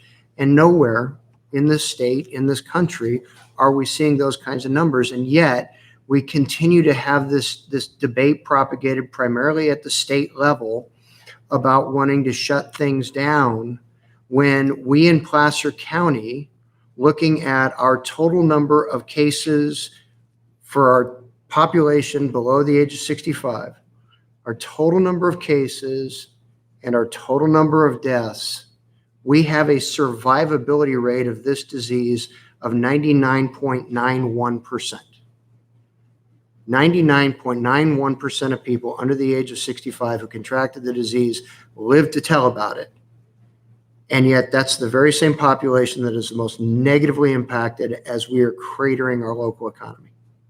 And so I just continue to ask for your help in perspective as we educate the residents of our county as to what is a real and measurable public health threat that's associated with poverty, with homelessness, with loss of income, with increased addictions, increased dependencies, which we're dealing with in significant numbers through our private nonprofit partners.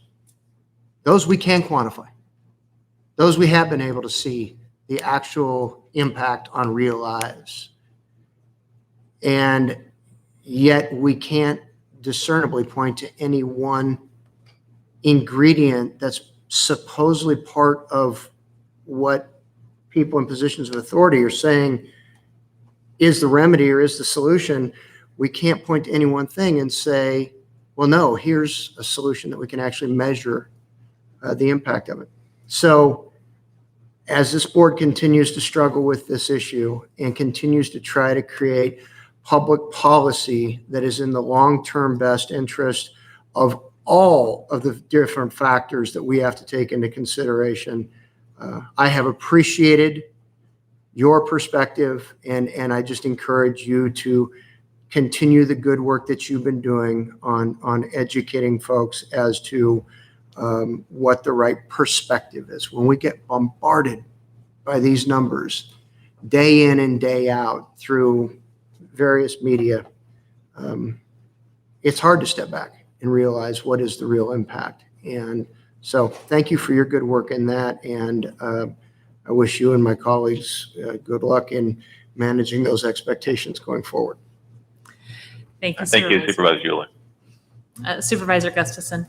Yes, thanks, Rob. And I wanted to also echo some of Kirk's comments, but also put in perspective and share with my colleagues some of the other issues that are happening in the eastern part of the county in my district, in case you weren't aware. And I like to say that at this point, we're just under 10,000 positive cases since the beginning of this in Placer County, which is about 2.5% of our population has been infected with the virus. And that we know of. I understand. And and yet I'd say 100% of us have been infected with anger and pain and suffering from all of the other ramifications that have been going on with this. And it's created such divisiveness. And I know you've been on the emails with me, and I've shared with you some of the divisiveness over enforcement and issues. What are we doing to even the playing field for those businesses that are trying to comply and they see neighbors not complying, and why aren't we enforcing? A lot of challenges there that I know we can't answer directly. We understand that we're continuing to focus on education and allowing the state to take those types of enforcement actions on their rules and regulations. But I want to make sure we continue to advocate wherever we can for as much control at the local level as we can have. And I know that San Luis Obispo County and Santa Barbara County, I think, are trying to get out of Southern California region. I know we're not in a position right now that it would make a difference in Placer County, but it could very soon in the future. And I'd like to continue to advocate for Placer County to have more autonomy than to be lumped into the region. And if I could, I'd love for the High Sierra to be united in a region, because Mono counties and Mammoth Ski area is in with Southern California. Their patients go to Renown in Reno, which is also where sometimes our ICU capacity goes, and critical care patients from North Tahoe. But it's extremely challenging when you're right on the state line and you watch people literally, and I can't throw a softball very far anymore, but I used to be able to.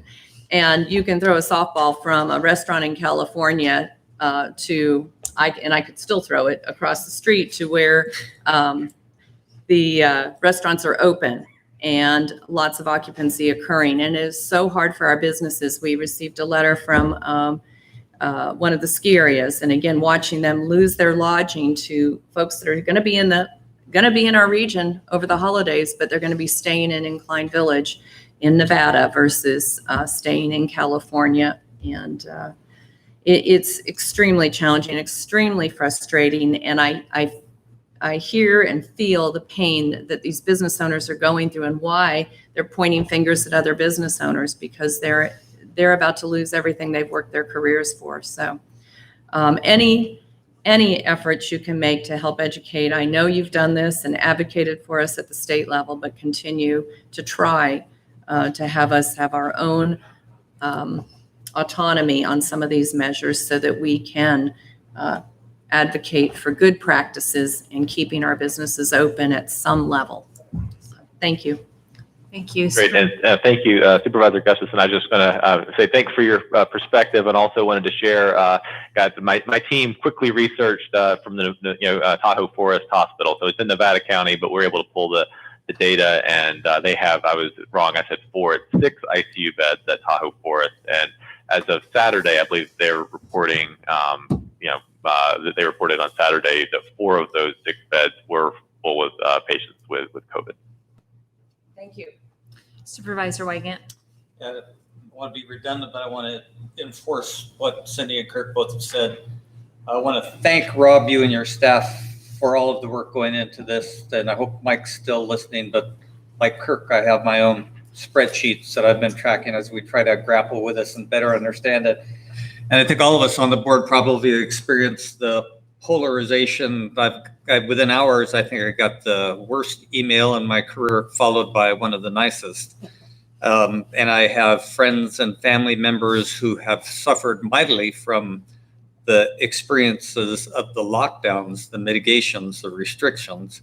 And of course, the disease itself is difficult and speaks for itself. But I have always been anxious for local control, countywide control, and to be free of state regulation on this issue. And I think, frankly, we would have done a better job of balancing these really difficult priorities.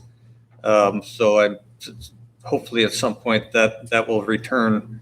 But last, again, I just want to thank you and your staff. I know it's a difficult circumstance, challenge for all of us. So just got to stick together going forward and hopefully create some space for all perspectives on this issue and do the best we can with education. Thank you, Great, thank you. Supervisor. And it's a reminder to be kind to one another. It is stressful if you're concerned about health, if you're concerned about economics, if you're concerned about isolation or depression or any of the ramifications of COVID. I think to your point, Supervisor Wygant, we can be kind to one another, and we might disagree, but it doesn't take much to sort of slow down and respond well to one another. So and encourage those who can help with vaccinations. If you're a RN or an LVN that's retired, we need some folks to help with the vaccination program, and it's terrific that that is on the horizon. So thank you very much, Dr. Oldham, to you and your team. You will, I know, continue to work diligently through the holidays, so we appreciate it. All right. So we have a 3 o'clock timed item. We're going to slide in one item so that we can sort of help ourselves through this, and that's going to be item 16A, which is the Auburn Library roof replacement. And Charlie, if you were on the line, we're going to have you take that real quick, if you would, please. Yes, good afternoon, Madam Chair, members of the board. I'm Charlie Freilich, a Senior Project Manager with Facilities Management, Building Maintenance. I appreciate the opportunity to present the Auburn Library Replacement Project to you for approval. We are requesting the following actions. Approve plans and specifications and authorize staff to solicit bids for the Auburn Library roof replacement located at 350 Nevada Street, Auburn, with an estimated construction cost of $800,000. Authorize the Director of Facilities Management or designee to award and execute a construction contract not to exceed $800,000 upon concurrence of County Council and Risk Management, and delegate authority to approve any necessary change orders not to exceed $52,000, consistent with County Purchasing Manual Section 2142 of the Public Contract Code. A little background on this request. The Auburn Library's roof is comprised of modified bitumen and metal roofing. It is original to when the building was constructed in 1971. Some repairs have been made to the roof over time and patched in various locations. However, water intrusion issues continue to persist throughout the building. To mitigate these current and future issues and extend the life of the building, the roof needs to be replaced. The design presented will add an estimated 40 years to the roof's life cycle. This project also includes the replacement of 3 rooftop HVAC units that are at the end of their respective life cycle.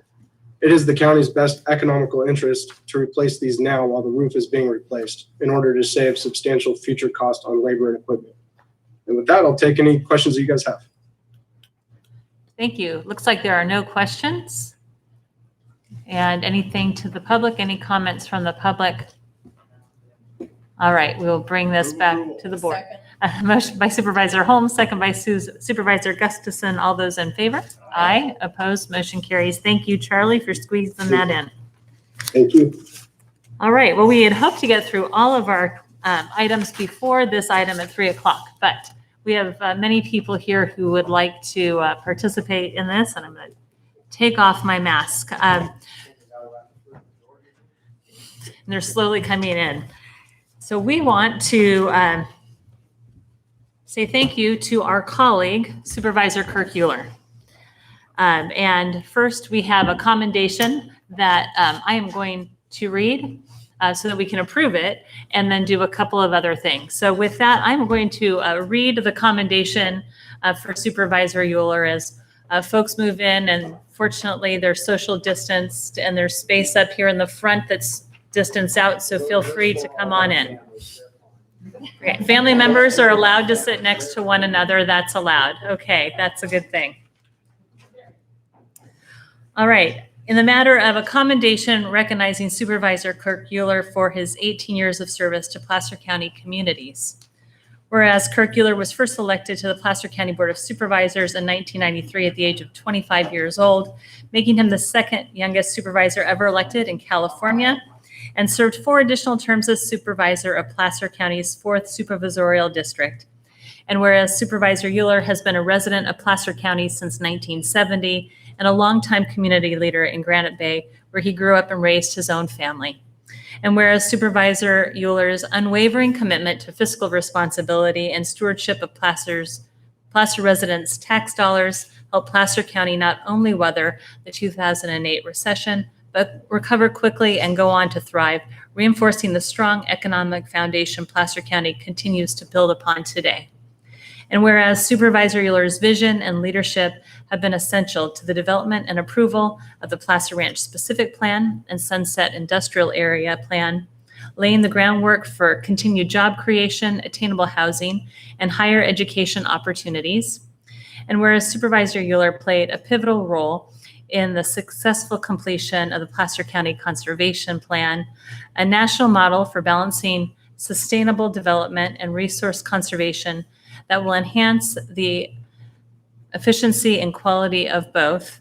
And whereas Supervisor Euler served on the boards of the Placer County Transportation Planning Agency and the Placer County Regional Transportation Authority, and was an effective advocate for projects to relieve traffic congestion, such as widening Auburn Folsom Road and the 6580 Interchange Improvement Project. Now, therefore, let it be known that the above commendation was duly passed by the Board of Supervisors in the County of Placer on behalf of the citizens of Placer County at a regular meeting held today, December 15th, recognizing Supervisor Kirk Euler for his many years of service and contributions to the Granite Bay community and Placer County. So with that, can I have somebody make a motion? All right, we have a motion and a second. All those in favor? Aye. All right. Let's clap.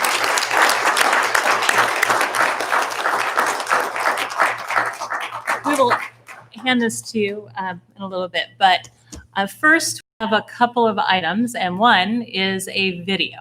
So with that, we asked, because we can't gather at an event to honor you in person, we put together a video. Our public PIO staff did that, and so if y'all will go ahead and roll that, that would be great. More than anything else, what I will miss about being on the board is the opportunity to engage with people who challenge me and help build me and make me a stronger person just by virtue of the issues that they force me to address. Kirk Euler? Never heard of him. Don't know. Kirk, don't you mean Kirk Euler? It's Euler. I just want you to know it's Kirk Euler. No, yeah, I do. I've known Kirk for literally 44 years and one day as we're taping this right now. Kirk really has been the same guy all these years. He's a known quantity and people know what they're going to get with him. He ran in 1992 and was successful in that first run for office. He's never been afraid to take on a new adventure. Kirk decided that he could run for state assembly. There were many people running for state assembly at that time. He didn't come out victorious, but you know what? That led to many other opportunities for him where he was out of politics for a while. He was doing some stuff that was really avant-garde in the private sector. And then when there was an opening, the Board of Supervisors came calling and said, would you consider doing this again? And he was excited about the opportunity. Our county's in better financial shape today, despite all the issues that we're facing with this pandemic, than it's ever been. And I think Kirk can take pride in having been a leader in helping that to be accomplished for our community, because it wasn't always that way. I remember back in the early 90s, it was tough. I mean, the county was struggling financially. Being an elected official, you kind of wonder sometimes why anybody in their right mind would want to do it. I think he's always been steadfast, fair, and honest, and that's what you really want in a leader and a politician, an elected official. Well, I've sat through many board meetings, and I always thought he was well aware of the issues that were being presented and did a lot of homework on them. I always told people, before you go to the supervisor meetings, be sure you have your facts straight, because he'll challenge you. He really gets into it. I would thank him for listening to us whenever we had issues. I never had trouble setting up an appointment with him and going to his office, going into detail with him on some of the things. Kirk wasn't afraid to challenge people to do a better job, and he was instrumental in the formation of our organization. He was one of our founders. So we have 45 CEOs on this board now, working together with 20 public communities. That wouldn't have happened without Kirk. We tend to be very careful and very cautious, and a lot of our challenges require boldness. And Kirk would be bold every time, and that's why people respect him. It's a loss for the greater Sacramento Economic Council. It's a big loss. I always say about Kirk that Kirk pushes the envelope and pushes forwards on things so that others can come behind and maybe come to a compromised position. But if you didn't have someone like Kirk that pushed out forward in front of issues, you wouldn't ever get to a compromised position. And that's always what I loved about him as an elected official. He's not afraid. I always told the story of my penguin theory of public policy. And the penguin theory of public policy is a penguin thinks he's hungry, and so he wanders over the edge of the ice floe, and he's looking in to see if he can jump in and go find himself some herring. And is there anything in there that's going to eat him? And that's what he's worried about. If I jump off this ice floe, is there anything that's going to eat me? And pretty soon another hungry penguin comes up, and then another hungry, to where they're all lining the ice floe. And enough penguins pack in to where the first guy gets pushed. And into the water he goes. And the other penguins sit there and they look. And they see if he gets eaten. If he doesn't get eaten, they all jump in. And that's public policy. Unfortunately, too often, it's a whole bunch of people who think, yeah, we should do this. This is a really good idea. Let's all do this. But I don't want to be the first guy in because I might get eaten. he cares about his district, but he also cares about all of Placer County, which that's also really unique. Kirk has been on our board for 16 years, and he's been involved in some of the most pivotal expansions of our transportation system. Some of those projects include expanding Highway 65, expanding Interstate 80, beginning the first phase of Placer Parkway. He doesn't give up. He's relentless in getting that project done because it means so much to our citizens and our business. And I think his political acumen matches his tenacity for achieving the goals of the county. Kirk really saw the value of having a higher ed institution like Sac State in our county, and really understands the value of partnering across, all aspects of the county. So business, government, and other educational entities kind of coming together to make something like that happen. When that happens, Kirk and his work will be a big reason why. Even though he probably doesn't like people to see it, he's got a very caring human side, and probably shouldn't say that about a Republican, but he does, and he just doesn't like to show it. And he does so many great things for different, not just the Santucci, but many other charities in the South Placer region. And he's got a huge heart, and that's another reason I think Kirk does a great job. I see a different side of him than most people. I see the struggles that he has with, issues. I see how much time he puts in to be educated about the issues so he can make the best possible decision for not just his constituents, but for the community at large as well. I see how he is driven by his core values. I see the personal and professional toll that it has taken over the years to do what's right. I have been privileged over the last couple of weeks to listen into some of the meetings where his colleagues are saying goodbye to him and some of the adjectives that they use. And I wanted to add two more to that, and that is courageous leader. I look forward to being able to support our board members as they continue to move forward with some of these important initiatives. And at the same time, I've spent the last 5 years volunteering my time with my father's organization, the National Tax Limitation Committee. We're at a very exciting time in the evolution of the committee. I've been honored to be asked to be a part of that evolution and play a role in helping to grow that organization. So I look forward to the opportunity of working alongside with my dad. His mother and I are so congratulatory of him and his work. The years on the board have enabled him to compare what are good policies versus failing policies, and has done, I think, a tremendous job of advancing average citizens' interests as they go through their lives. That's the key. It's not, running to the top of the mountain. It's daily, responsible, common sense policy. We know this, whatever he will do it with conviction. He'll do it with integrity. He'll do it with honesty, and he'll do it extremely well because that's Kirk. Change is often a good thing. It's a new opportunity. It opens a new door for you. He was Placer County's youngest supervisor. He's run and won and helped to lead that district through many, many years. And the county general plan and PCCP for, throughout this whole process, these are accomplishments that he's going to be proud of. The residents of Placer County are really in good hands. I'm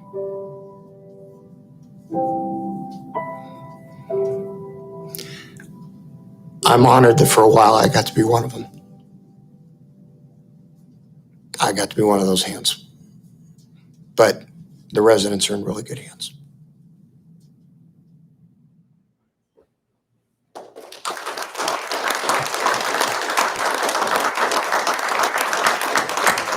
Supervisor Euler, you are amazing.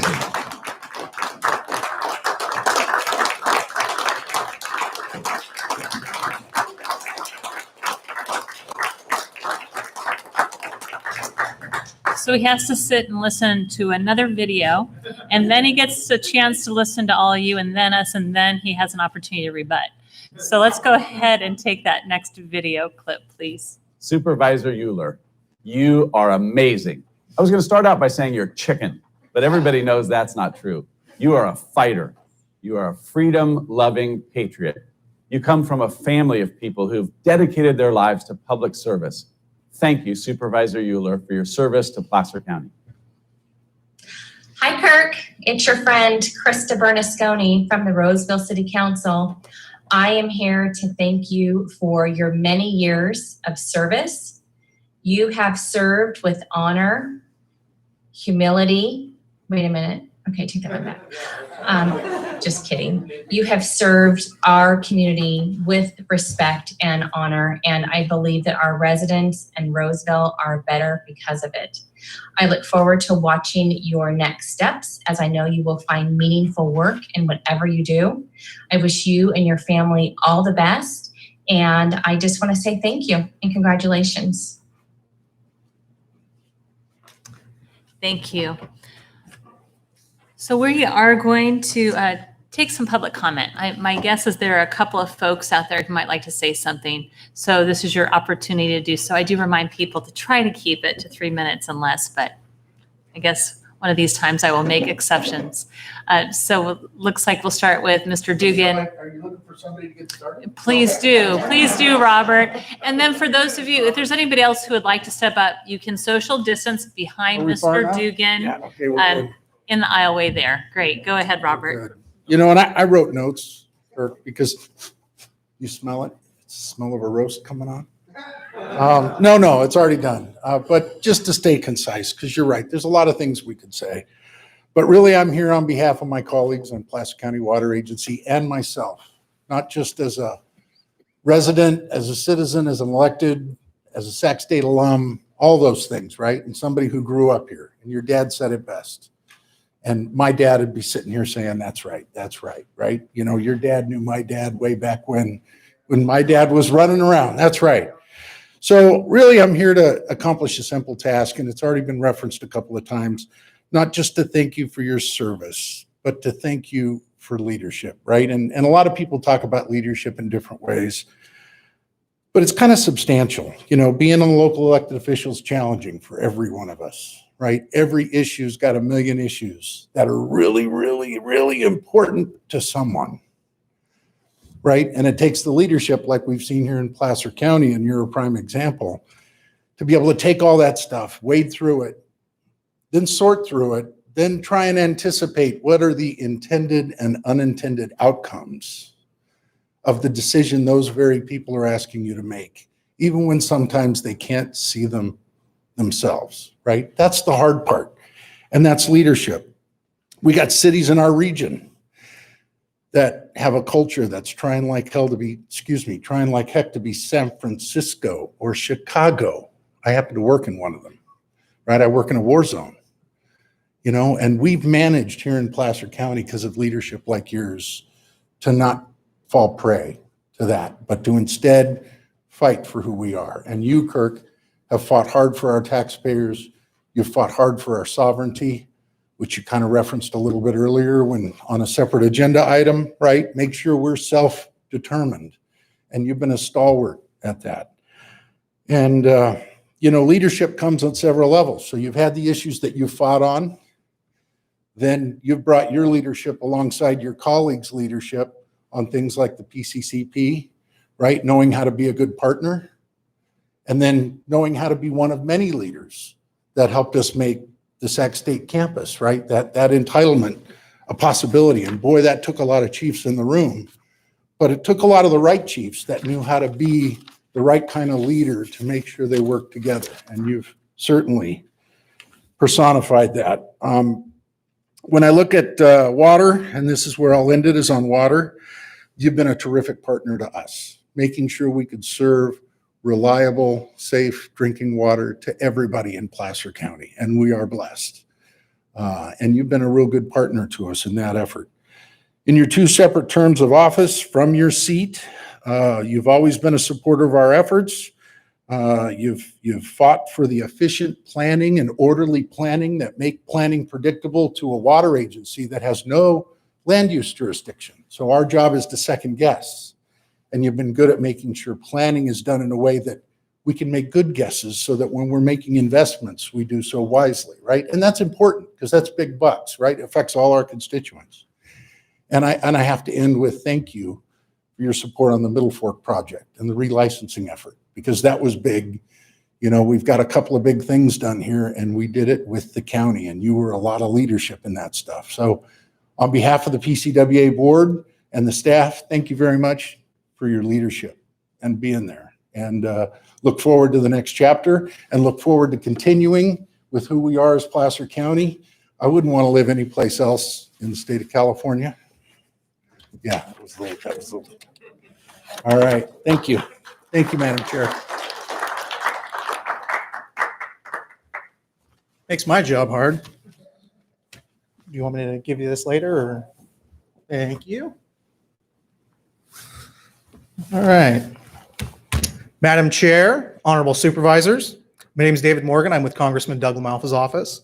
We are honored to present Supervisor Euler with a Congressional Certificate of Appreciation for your 18 years of dedicated service to the citizens of Placer County. You've not only worked for the citizens, but you've also helped lead this county correctly. And no need to go into the politics of what's going on and all that fun stuff, but we just wanted to say thank you, and we appreciate everything you've done. So with that, thank you very much. Have a great day. Merry Christmas.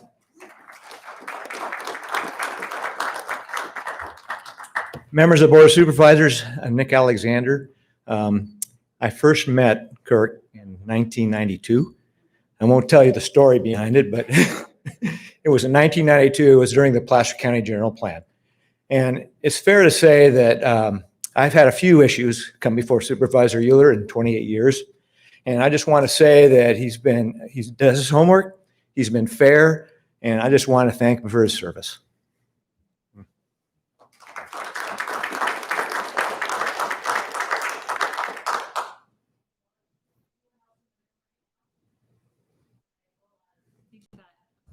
We do. Do on Zoom. Rex, go ahead and give your comments. Oh, hello. Thanks for this opportunity, and I'm sorry I'm not there in person. The most exciting thing about this afternoon is I've never seen Kirk Euler quiet for so long. But I have to say that, Kirk, your dedication, your willingness to fight for us, you've been a leader. You've been a gentleman for all these years, but most importantly, you've always fought for the little guy, the small businessman, the small businesswoman, the folks that are trying to make this economy work. You've been their voice. You continue to be their voice, and I know that's going to continue after you leave this office. And I can't say thank you enough for all you've done, for your friendship, and for your leadership, and God bless you. Thank you.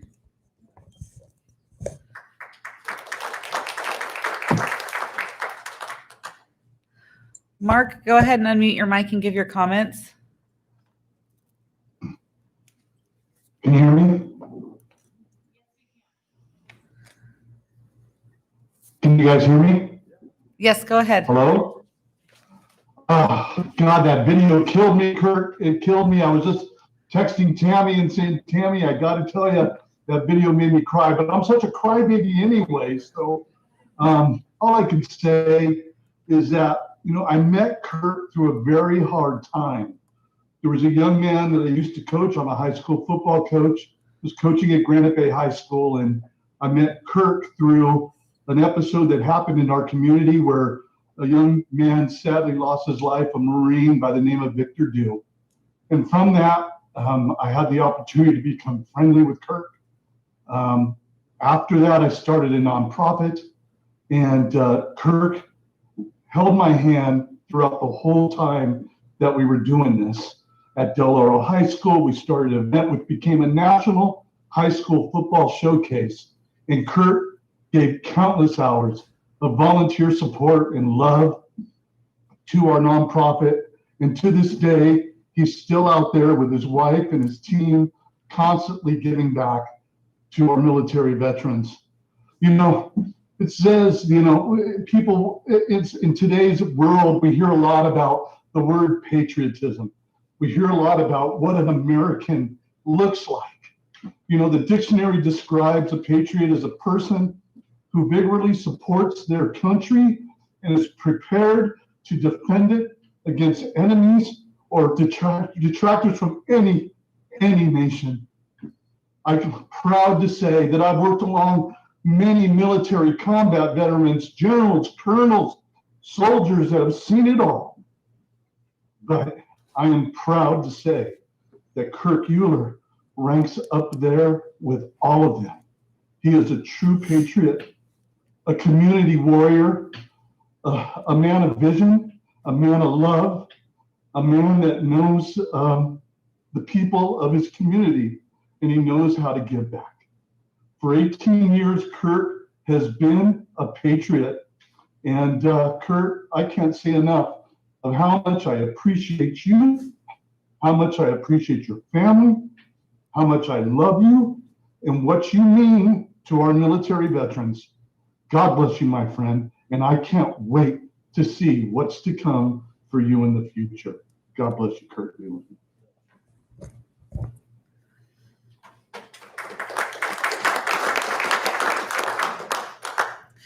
Bruce, go ahead and unmute your mic and give your comments. Great. Can you hear me? Yes. Well, I realized something watching that video. I'm pretty old, Kirk.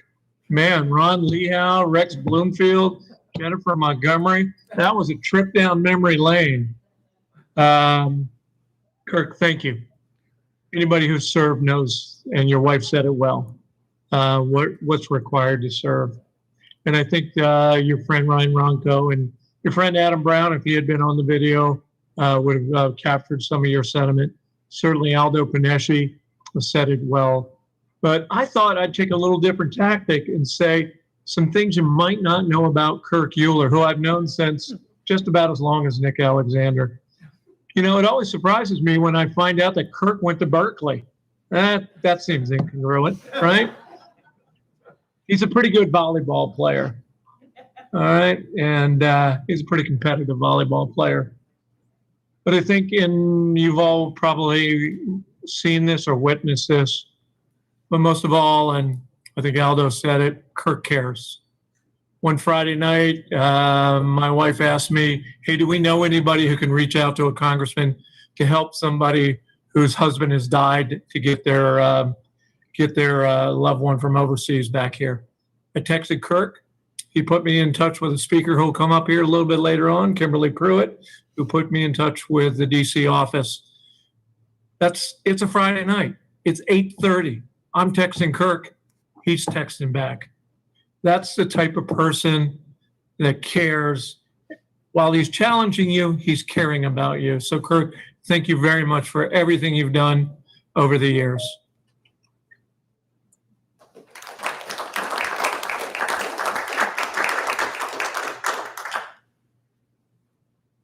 Kimberly, go ahead and unmute your mic and give your comments. Can you hear me? Yes. Great. Well, first of all, on behalf of Congressman McClintock, Kirk, I want to thank you sincerely for your many years, not just with Placer County, with the whole greater Sacramento region and actually all over the country, all the work that you've done with the Taxpayers Association with your father, and your commitment to your constituents is unwavering. And just want to say thank you so much for all that you've done. Your legacy in Placer County and beyond will be here forever. And you should be very proud of that. I have to say, from a fellow public servant, that anytime the congressman's needed any advice or I've had questions about anything going on in Placer County, I can call you and you always return my call. Whether you're in a meeting, you will call me right back or you will call me back the next day. And you have been accessible to the people of your district and also the other state and federal and local agencies that have needed your assistance for all of these years. And you will be very missed. I wish you much luck, you and your family, on your next adventure. And we have been blessed to have you here as a county supervisor and also a community member in our district. And I really want to thank you from the bottom of my heart. Rocky Deal, our chief of staff, sends his Best regards, and our entire staff. So congratulations on all of your accomplishments, and we look forward to continuing to work with you on whatever you do next to benefit the people of California and Placer County. Thank you. And we do have a certificate for you. They're special recognition for all that you've done, and look forward to seeing what you're up to next. Ron, go ahead and unmute your mic and give your comments.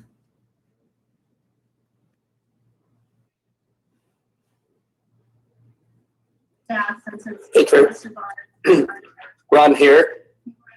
And it's interesting, I'm still hearing the recording of the neat video earlier, so we'll hope you can hear me. But based on a 31-year career of a board member at North Lake Tahoe, I felt I could adequately judge how you've done. And I would like to just tell you that your career has been one that will have a lasting effect on all of the people of Placer County. You've always been prepared, and for most. Okay, I hope we're unmuted now. And Kurt, I just wanted to, based on my long-term experience, okay, good. So I'll keep talking then. Now I'm hearing my feedback. That your preparedness for most all of the board items has been readily available and visible to everyone.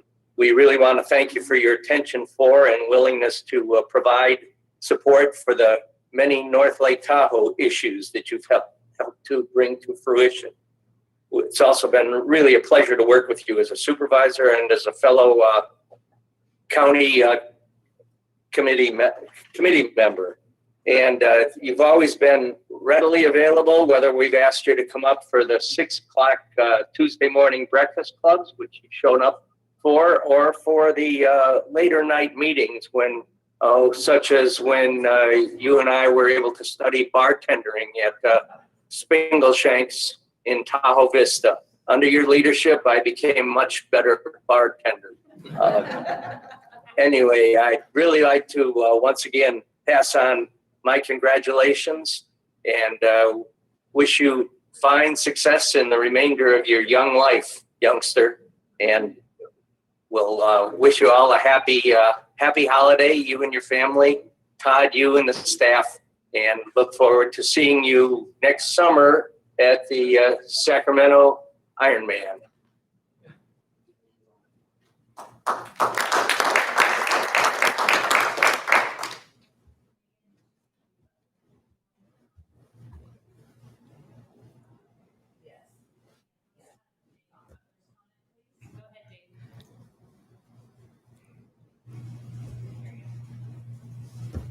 Dave, can you hear me? Go ahead, Dave Butler, you are on.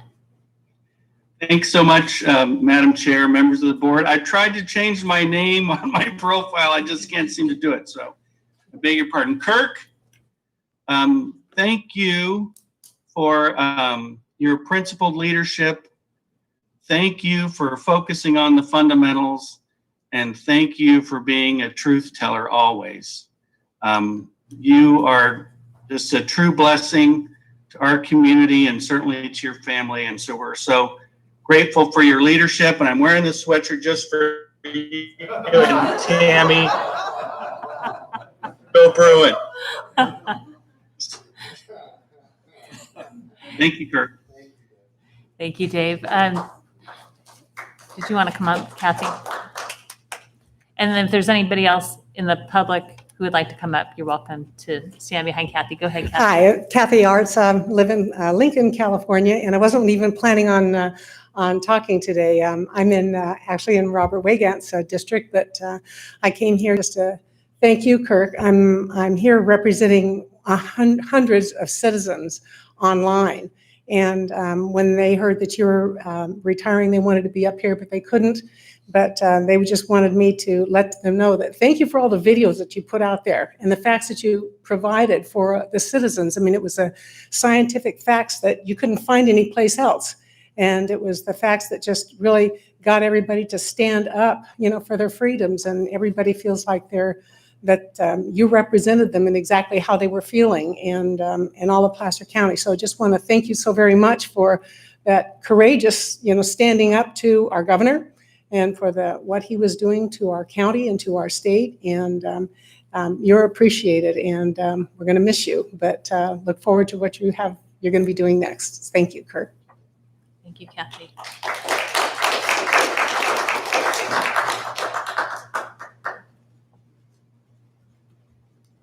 You guys have already heard from me, and I don't want to address you, but our daughter is calling from Boise, and she wasn't sure whether she raised her hand properly, so I just wanted everybody to know. All right. And JC, we will. go ahead and unmute your mic. Can you guys hear me? Yes, we can, Jason. Oh, yay. Awesome. Okay. Sorry I don't have camera. That's probably best for all of you, though, because I'm currently studying for finals and kind of look like just a rag. But anyways, I just wanted to come in and say I love you, Dad, and like Mark and probably Mom. I also cried while watching the initial video that they showed. And just, I don't know, after listening to all of your comments from your colleagues, talking about all that you've done for Placer County and the community, I just said, hate to personally fill your shoes, and that hopefully I will never be an elected official, seeing all that you've gone through. But I'm so proud of you, and I love you, and I will see you on Saturday.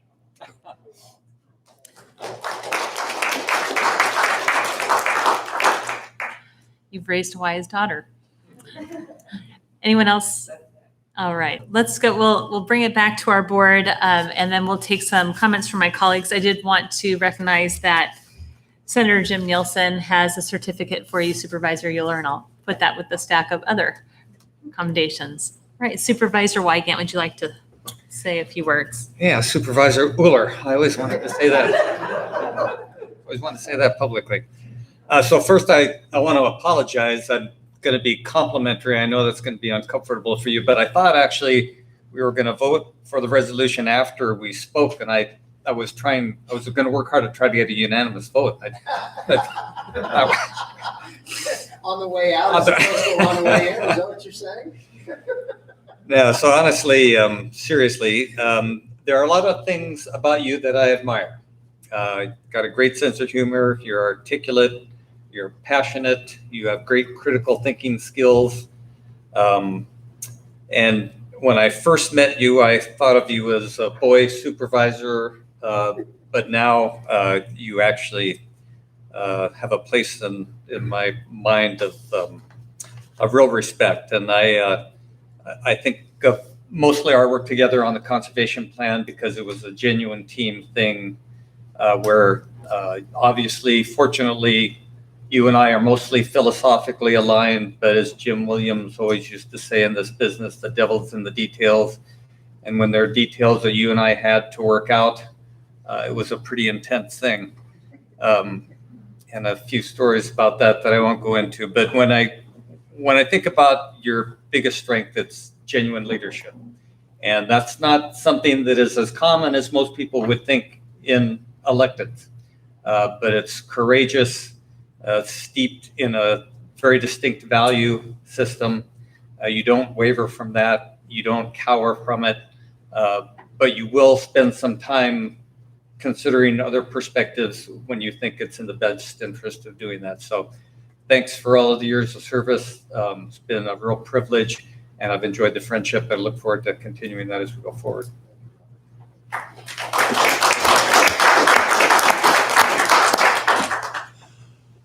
Well, I haven't known you as long as some of the others here, so is it Kurt or Kirk? I can't embellish what's been said. I agree with everything. Your genuine leadership has been so important. Your strong and robust tenure on this board has really got us through some big projects. I think Placer Ranch and the Placer County Conservation Plan would not be done today if it hadn't been for your leadership working with Supervisor Wygant.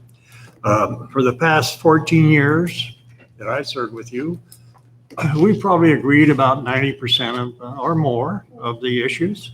When we had disagreements, sometimes I had to tighten my seatbelt. But we had robust discussions. We came to, whether we agreed or not. But I'll have to say that with your leadership and the way we discuss things, you made me a better supervisor. And I have to thank you for that. And finally, I have to say this. You're no Jerry Brentno, I'll tell you that.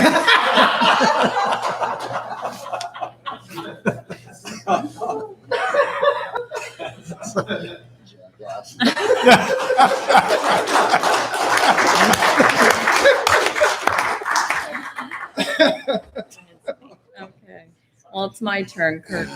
And I've had the least time up here with you, but I have known you since you started back in 1992.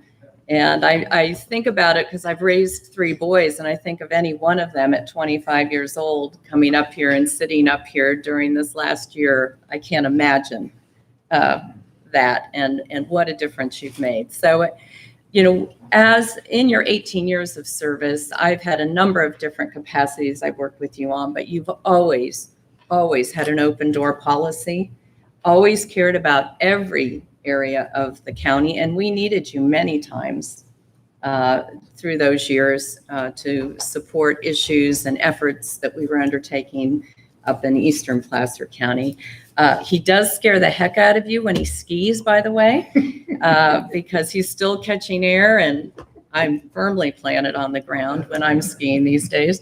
But a few other things I'd say is you've always been so very proud of your family and dedicated to your family, and you've always had your friends' backs and at all times.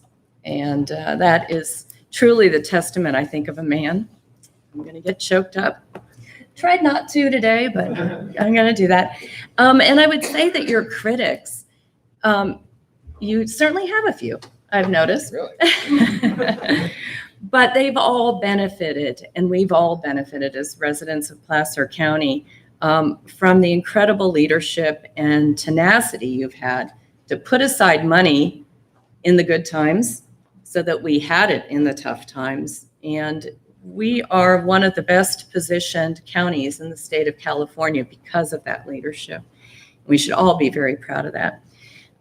You've consistently supported innovation and change, looking at efficiencies and efforts that are out of the box for government. And you've pushed on that, and I've watched that and supported it, and I'm so thrilled with the efforts that have come forward there. I do have a quote from a preeminent scholar on leadership that I often have to remind myself of, because you did tell me this job was 2 days a week. I did. Yes, you did. And the things that you'll say to talk somebody into I would say, yeah, I was going to say that was the only lie I think you ever told me. But this quote, I think, says a lot, and I have to remember it at times, but it says, effective leadership is not about making speeches or being liked. Leadership is defined by results, not attributes. And that was Peter Drucker, preeminent scholar in management. And I think that is so true, that you had the courage, as Tammy said, to stand up and take on those critics. You always had researched the issues. And even if I didn't agree with you, I had to respect the research and perspective that you brought to the decision that you had to make. And then finally, I'd say the legacy you've left us all is profound. And I know there's more to come. And I'm so excited about your new efforts that are going to continue to benefit the residents of Placer County. And finally, that one person does make a difference. And you have definitely demonstrated that, Kirk. Thank you.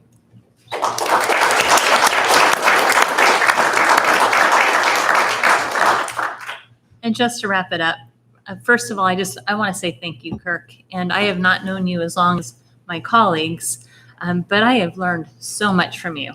And I remember the day in 2017 when you sat down with me and said, you know, Bonnie, you could win this seat. And I walked away and I said to you, you have ruined my day and probably my year. But thank you for encouraging me, because it has been a challenging couple of years. But what an honor to serve our community, and what an honor to serve with people like you who who really care about the future of Placer County. You have worked so hard these last number of years to really make good, sound decisions, whether it's land use planning or our finances as a county. You have worked so hard and you've done an excellent job. So thank you. It has really been an honor to serve with you. You are a critical thinker, and I love how you bring things around and you frame up a conversation or a question, and I think, yes, that's the way to address it. And somebody said it, I think it was Aldo, some leaders have to plow ahead so others can follow behind. And you, I think, have done that for this county very well. So thank you for being, as Tammy said, a courageous leader. You are a courageous leader. That will not continue no matter what steps you take from here on. But thank you for being who you are and a courageous leader.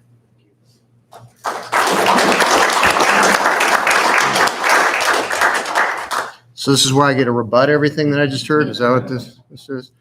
So I'm reminded of the fellow who owned the town mill. He'd passed, and one of his employees was thinking, I really don't want to go to this funeral. I really didn't like that guy very much. He wasn't really nice. And he showed up at the funeral. He was surprised to find the church packed. And he walked in, he leans over to one of the guys there and he says, hey, I didn't realize he was that well liked. No, we're just here to make sure he's really dead. So I want to thank you all for being here to make sure I'm really dead.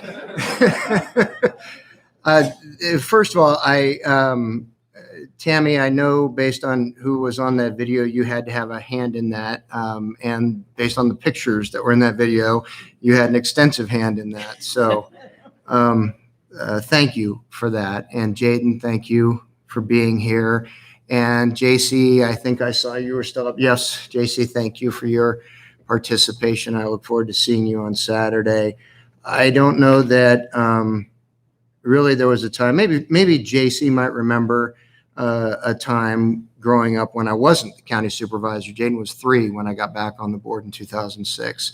And so he had to live with all of the events and Dad showing up and the dedication of the park, the Loomis Park at Franklin Elementary School that Supervisor Holmes and I got to go to. And I got to have Jaden standing right up there with me. And so I want to thank Jaden and JC and Tammy for allowing me to do this job. Without you guys doing what you did, I couldn't have done what I did. So I want to say thank you for that, first of all. In 18 years, beginning with the general plan in 94, actually beginning with Winchester. Rex Bloomfield got elected running against Winchester, and then our board took that up in 93.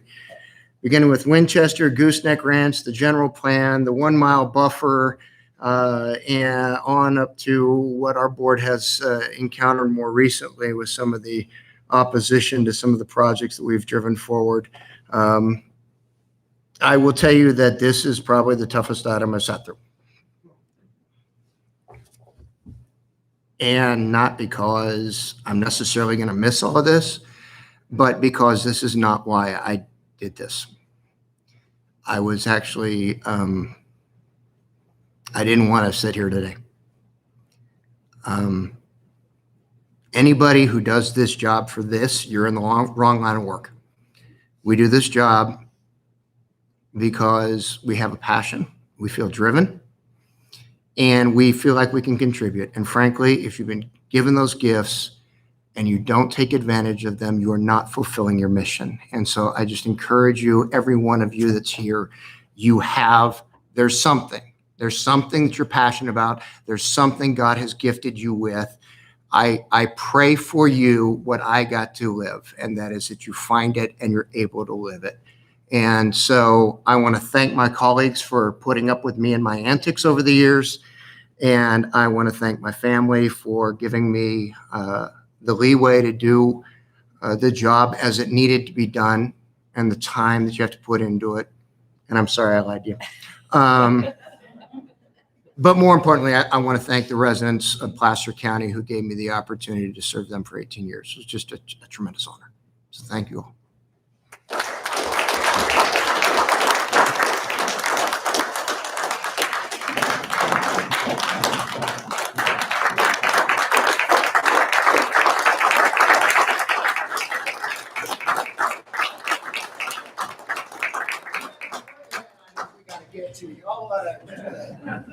Let's go ahead and just take a 5-minute recess so that folks can filter out, and then we'll go ahead and take the department items. And if you miss a few of those, that's okay. All right, we'll just 5-minute break.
Thank you.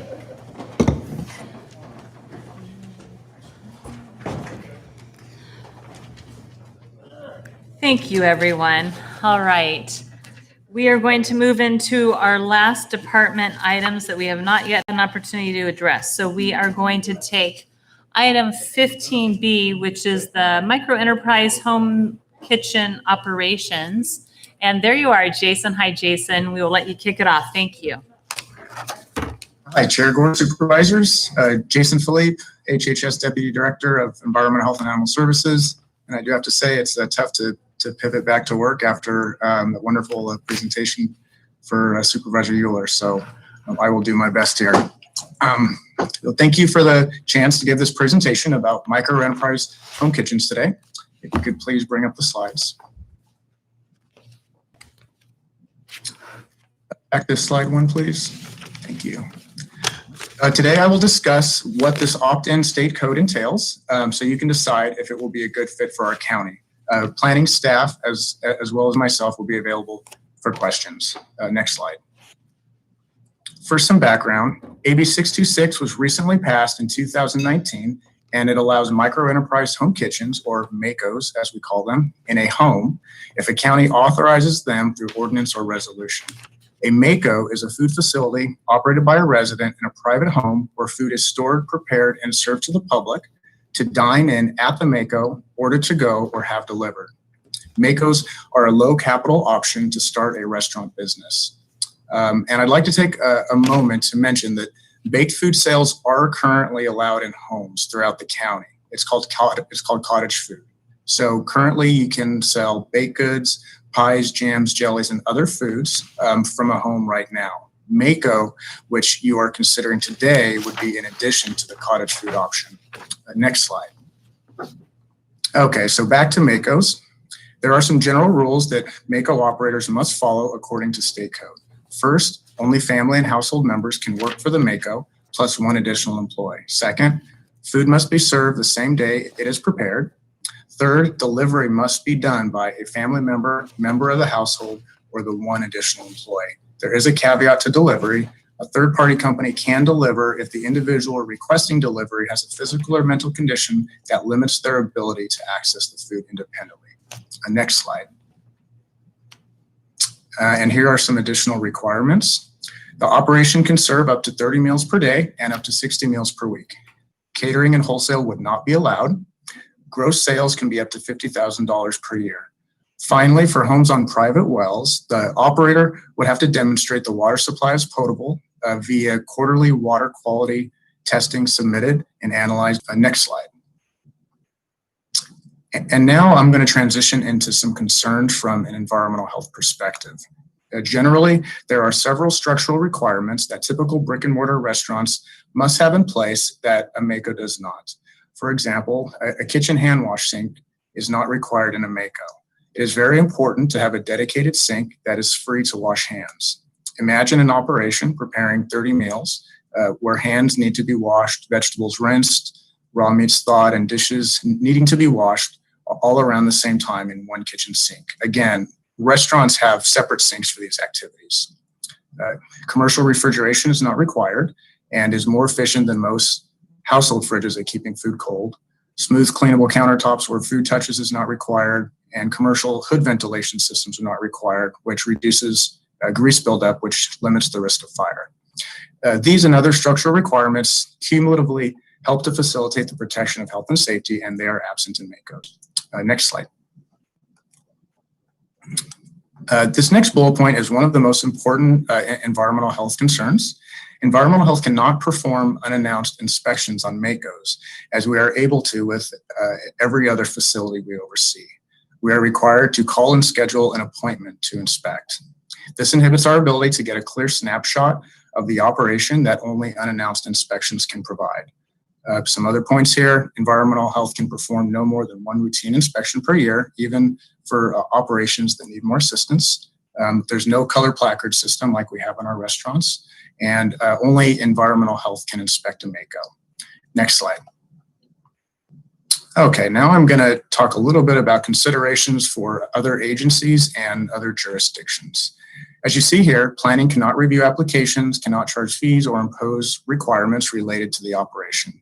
MACOs are considered a permitted use of any residential dwelling, whether it is a home on agricultural property, a typical single-family residence, an apartment, townhome, or an accessory dwelling unit. Each dwelling on these properties can have their own MACO.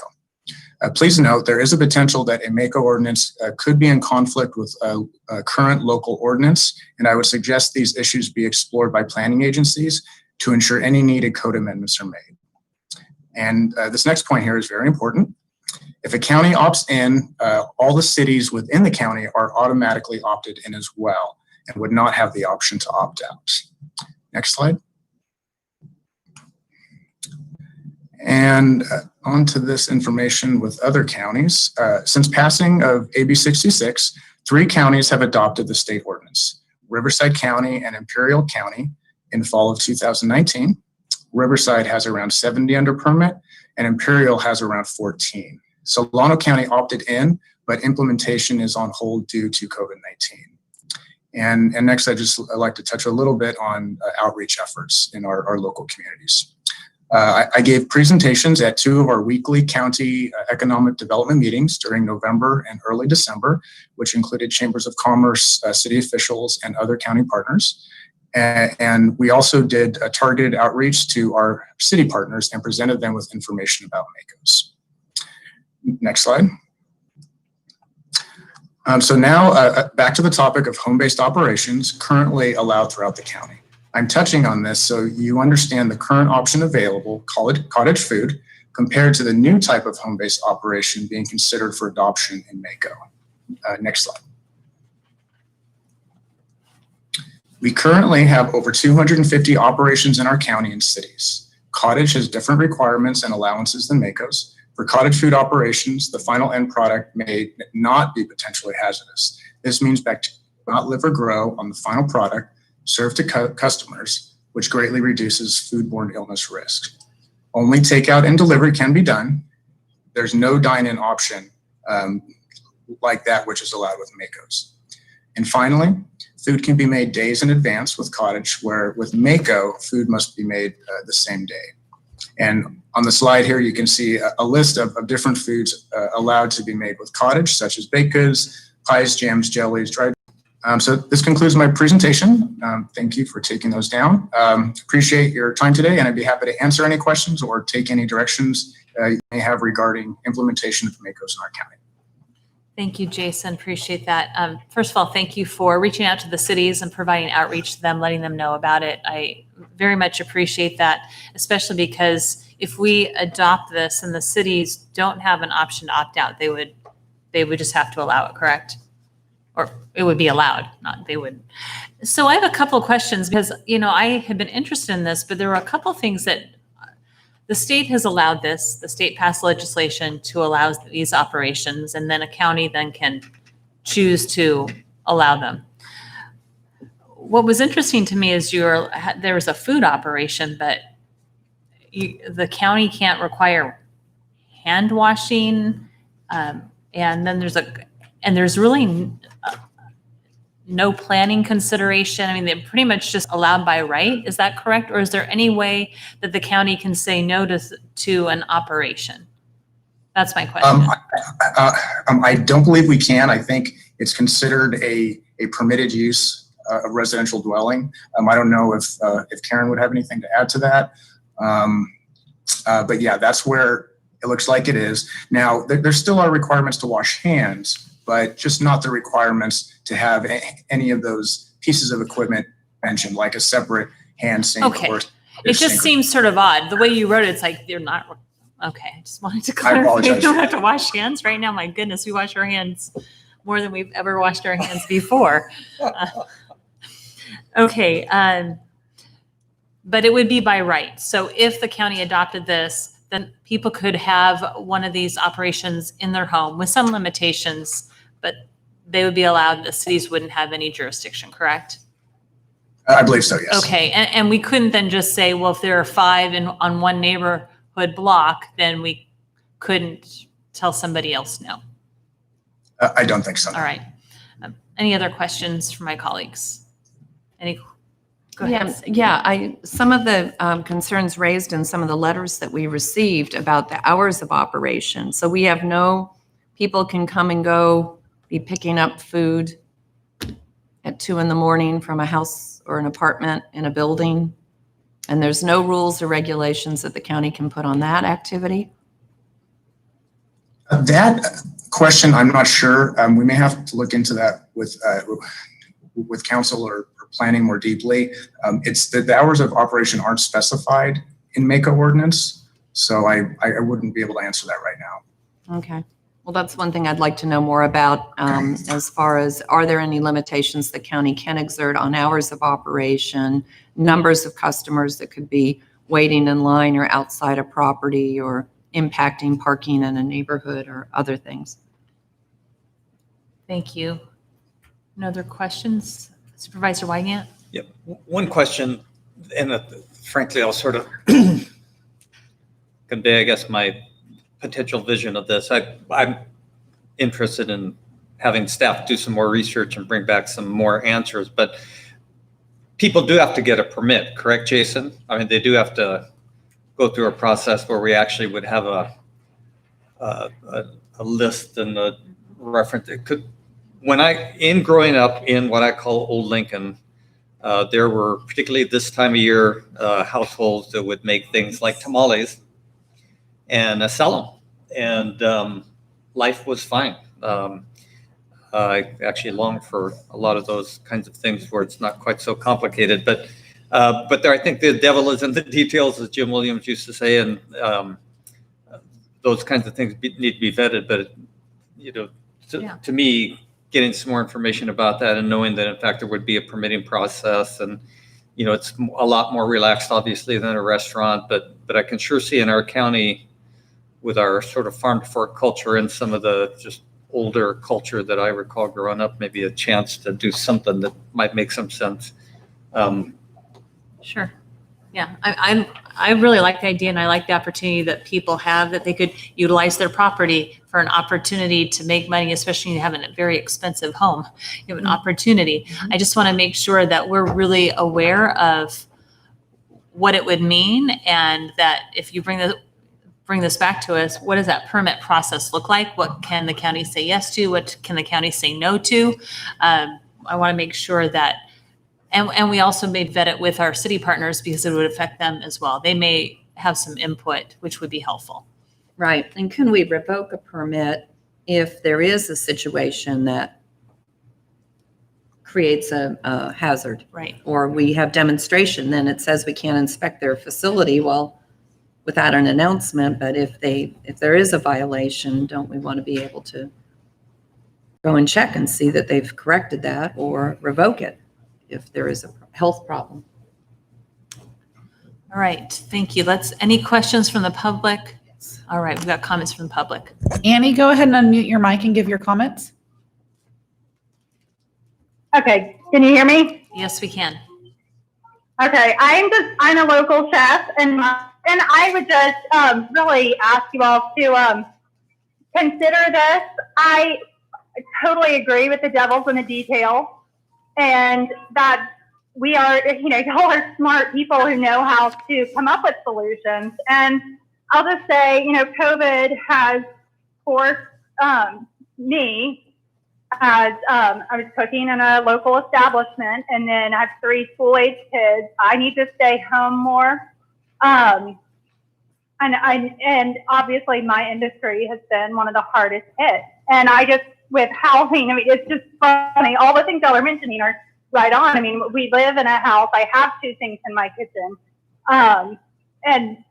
And these kinds of details can be overcome. And they are, all the research I've done for this AB 626 is absolutely the county has jurisdiction, and it has to be permitted before somebody sets up shop. So it's not just, everybody and their mother. And that's one of the reasons why I'm a big proponent of this, is that we have this food safety oversight for the public. So that's all I have. Thank you for your comment, Annie. Appreciate it. Any other public comments? All right, we'll close public comment and bring it back to our board. Is there interest in asking staff to come back to us? All right, motion by Supervisor Holmes, and I'll second that. All those in favor? Aye. Opposed? Motion carries. Thank you, Jason. All right, item 17A, which is countywide temporary staffing, Search Pros Staffing LLC. Brett, you have the next 3 items. Take it away. Yes, ma'am. Thank you very much, supervisors. My name is Brett Wood. I'm your purchasing manager. Item 17A is a request to approve an amendment to a competitively awarded countywide contract with Search Pro Staffing, LLC of Sacramento, California for temporary staffing services in the amount of $350,000 for a new maximum amount of $1.25 million through December 31st of this year. Also, at this time, requesting your board's approval to renew that contract with Search Pros in the maximum amount of $900,000 for the period of January 1st, 2021 through December 31st, 2021, funded by department budgets on an as-needed basis for each fiscal year, as well as the authority to sign the required documents for that. As a bit of background for your board, many county departments have a need for temporary staffing during periods of unusually high workload, intermittent employee absences, or to complete specific short-term projects. This item was last presented to your board in 2017, where we asked your board to approve that RFP that created this contract. And at that time, we had approval to renew that for additional terms. During this contract time period, most county departments have utilized this temporary staffing solutions in a traditional manner. However, during this past year, Health and Human Services, as well as elections, have had significant additional needs, and that has forced the usage of this contract more than what we originally anticipated, resulting in a higher dollar value to complete the contract for this year. Our current contract is scheduled to end at the end of December, and we have determined that an additional $350,000 is necessary to complete the payment for the services during that time period. We do not anticipate during next year to need more than the $900,000 requested at the renewal. And with that, I'd be happy to answer any questions your board may have. Thank you, Brett. Appreciate that. It looks like there are no questions, so we will open this up to the public. Any comments from the public on this item? All right, we'll close public comment, move it back to the board for action. Second. Motion by Supervisor Holmes, second by Wygant. All those in favor? Aye. Opposed? Motion carries. And item 17B, janitorial services, Pride Industries. Thank you. In an effort to repeat myself, this is a request to approve an existing agreement for countywide janitorial services with Pride Industries of America out of Roseville, California, in the amount of $380,000, resulting in a new aggregate amount of $2,380,000 through December 31st of 2020. Funding is currently provided by the Department of Facilities Management out of their 2020-2021 final budget. We're also at this time asking your board to approve the renewal of that same master services agreement for countywide janitorial services with Pride in the amount of $2.8 million for the period of January 1st, 2021 through December 31st, 2021. Again, funding is provided by the Department of Facilities Management fiscal 2020-2021 final budget and will be included in their future requested budget. As well as we're asking for the option to renew this contract for an additional 2 years in the maximum amount of $2.8 million per year, and to authorize change orders not to exceed a cumulative amount of $100,000 consistent with our procurement policy. As a bit of background for your board, this was first presented to your board in 2014 when we combined many of our janitorial contracts into one aggregate contract with Pride. This action merged multiple different contracts that we had into one all-inclusive agreement. We have increased the amount of coverage for this to where currently Pride is providing services for approximately 800,000 square feet of building space, or 84% of our existing maintained space within the county. The Building Maintenance Division is recommending continuation of this existing partnership based on our exception to competition for contracts with private nonprofit corporations operating work centers for the handicapped. During our current term, the county has added 3 buildings to this agreement, and over the past 9 months, multiple additional services related to the COVID pandemic and the cleaning services required to meet those needs. These additional services resulted in this increased contract amount that we're requesting at this time. So with that, I'd be happy to answer any questions your board may have and respectfully request your approval. Thank you, Brett. Looks like there are no questions, and we'll open it to the public. No public comment. We obviously need more janitorial services during COVID times. So with that, anyone want to make a motion? Second. Motion by Holmes, second by Wygant. All those in favor? Aye. Opposed? Motion carries. And item 17C, Debt Collection Services, State of California Franchise Tax Board. Thank you very much. This last item is a request to approve a negotiated agreement with the State of California Franchise Tax Board Court-Ordered Debt Collections Program for collection services for the County Executive Office's Revenue Services Division in the maximum amount of $1,350,000 for a 3-year period from January 1st of 2021 to December 31st of 2023. Funding will be by the revenues collected with no net cost to the county. As a bit of history for this one, we have participated in this program with the state since 1996 that supplements the Revenue Services Division's collection program and its efforts to collect unpaid delinquent court-ordered fines, fees, and penalties. On November 28th of 2017, your board approved this agreement for a 3-year period of time. And this has been a successful tool utilized by the Revenue Services Division and to issue wage garnishments and even bank levies on individuals with delinquent court-ordered debt. Under our standard agreement, the county pays an administrative fee in the maximum amount of 15% of the amount collected. The department estimates that the collection fees will be a maximum of the $1.35 million for the 3-year renewal period. And the existing agreement is on file with the clerk of the board. With that, I'd be happy to answer any questions your board may have and respectfully request your approval. Thank you. No questions from the board. Any questions from the public? All right, we'll bring it back to the board. Motion by Holmes, second by me. All those in favor? Aye. Opposed? Motion carries. Thank you very much. Thanks, Brett. Item 18A, Auburn Creekside Highway 49 improvements, AT&T utility relocation agreements. Good afternoon, Kevin. Good afternoon, Chair, members of the board. My name is Kevin Ordway. I'm with the Department of Public Works. And this afternoon, I'm asking you to adopt a resolution authorizing the Director of Public Works or designee to take all actions necessary to enter into utility relocation agreements with the Pacific Bell Telephone Company doing business as AT&T California for the Auburn Creekside Highway 49 improvements up to a total not to exceed amount of $750,000. To give you a little bit of background, the county previously entered into a traffic fee credit and reimbursement agreement with the developer of the Auburn Creekside project. As part of that agreement, the county was responsible for delivering the construction of the improvements required by that project on Highway 49. Subsequent to that, Caltrans has a project currently underway on Highway 49, and we entered into a cooperative work agreement with Caltrans to have them construct our improvements because there was a cost and schedule savings, and it also minimized the impacts to the traveling public.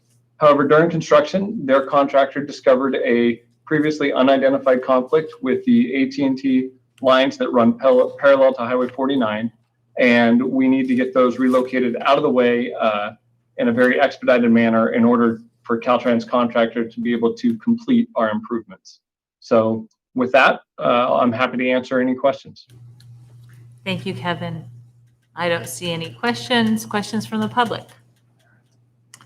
Close public comment and bring it back to the board. Motion by Supervisor Wygant, second by Supervisor Holmes. All those in favor? Aye. Opposed? Motion carries. And item 18B, Kings Beach Western Approach Project, approve and adopt initial study and mitigated negative declaration. Hi, Andy. You guys can hear me all right? Yes, we can. All right, well, my name is Andy Dyken. I'm with the Tahoe Engineering Division of Public Works. And today you're being asked to adopt a resolution approving and adopting the initial study and mitigated negative declaration for the Kings Beach Western Approach project and to direct staff to file a notice of determination.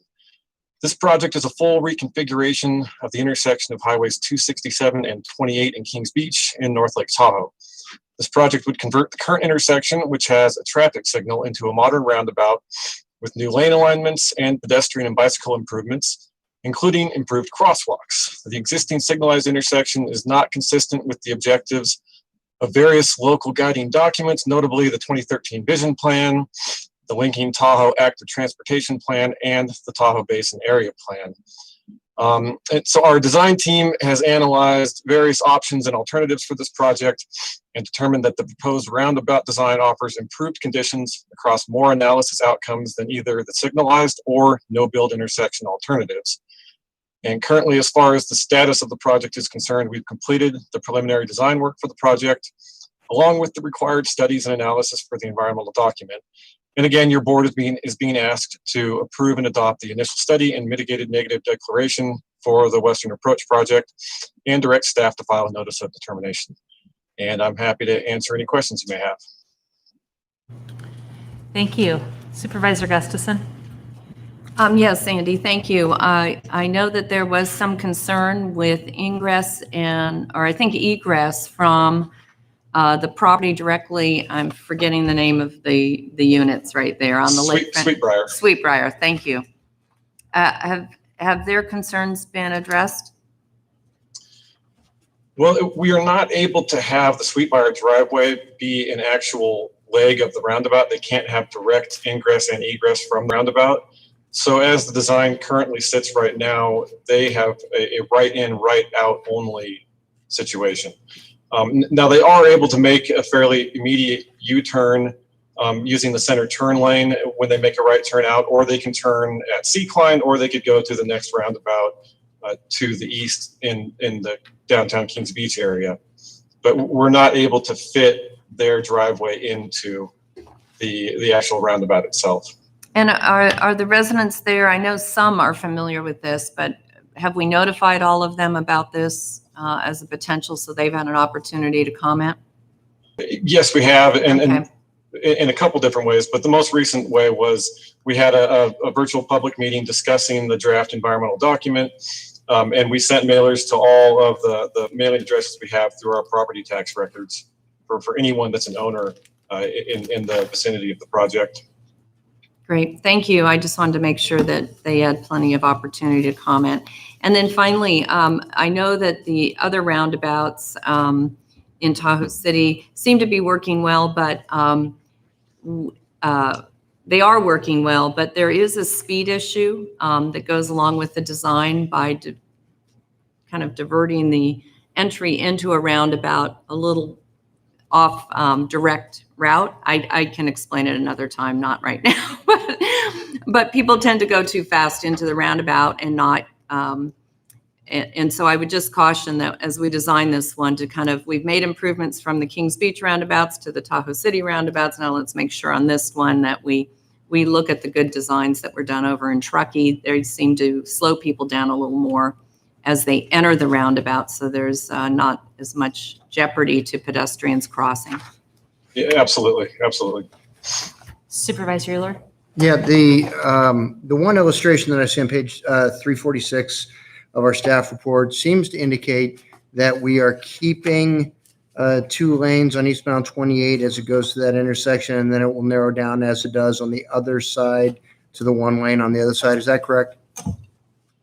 The 2 lanes on eastbound 28 are where they currently exist right now are being eliminated. We're doing what's called a road diet lane reduction there. But immediately entering the roundabout, though, it does go back to 2 lanes again so that folks that are wishing to travel north on Highway 267 have their own lane. And that's also why we call this a hybrid roundabout. It's not a single lane, but it's not a full 2-lane roundabout all the way. All right, so it's more equivalent to what I would experience in Truckee as I'm getting off on 80 from 89. Right. Okay. All right, thank you. All right, any questions from the public on this item? All right, we'll bring it back to the board for action. Move approval. All right, motion by Gustafson, second by Euler. All those in favor? Aye. Opposed, motion carries. Thank you. And item 19A, amendments to the County Council's Conflict of Interest Code and approval of local agency conflict of interest codes. Karen.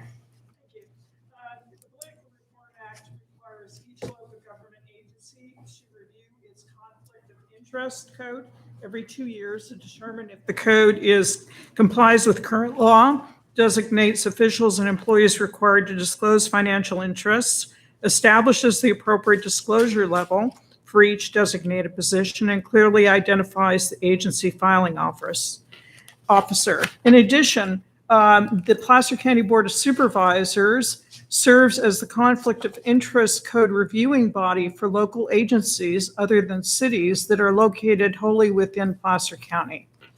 The County Council's office has undertaken this review in concert with all the department heads and 66 different local agencies. And as a result of that, the County Council brings forward an ordinance that we're requesting that you introduce, waive oral reading, amending Placer County Code, Chapter 2, Article 2.84, Sections 2.84030 and 2.84090 to make technical modifications to Placer County's Conflict of Interest Code. County Council is also requesting that you adopt a resolution amending the Placer County Conflict of Interest Code appendix of designated positions to reflect the changes that were identified during our review. Finally, the County Council asks that you adopt a resolution approving or revising and approving, as revised, local agency conflict of interest codes. I'm able to answer any questions if you have any. No questions from my colleagues. Any questions of the public? Guess not. We'll bring it back to the board for action. Second. Motion by Holmes, second by Wygant. All those in favor? Aye. Opposed? Motion carries. All right, and we have finally gotten to closed session items. Go ahead, Karen. The board will now adjourn to closed session to consider 3 potential cases of potential initiation of litigation, 1 item of conference with real property negotiators, 1 item of negotiation with labor negotiators, and 1 item of public employment CEO evaluation. All right, with that, then we will move to closed session. Thank you.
Look at that.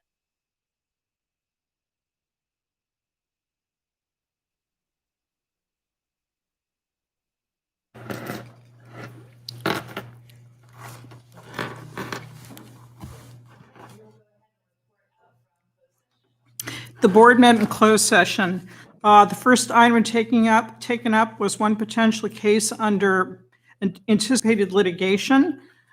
Supervisor Gustafson recused herself and left the room for this item. The board then heard a report and provided direction. On the next two items of potential litigation, potential cases, in both cases, the board heard a report and provided direction. The board then had a conference with real property negotiators. At the conclusion therewith, they gave direction. The board had conference with labor negotiators, and at the end of the report, provided direction. The board then conducted the CEO evaluation. This concludes the report out of closed session. This board at 6:30 p.m. on our last meeting of December. We will be adjourned until January 12th, 2021. With that, once again, thank you, Supervisor Euler. We will miss you, and we appreciate, really, I appreciate the hard work this board has done this last year. And thank you to Megan, Todd, and Karen. It has been quite a year. So with that, we are adjourned. And Merry Christmas. And Merry Christmas and happy holidays. And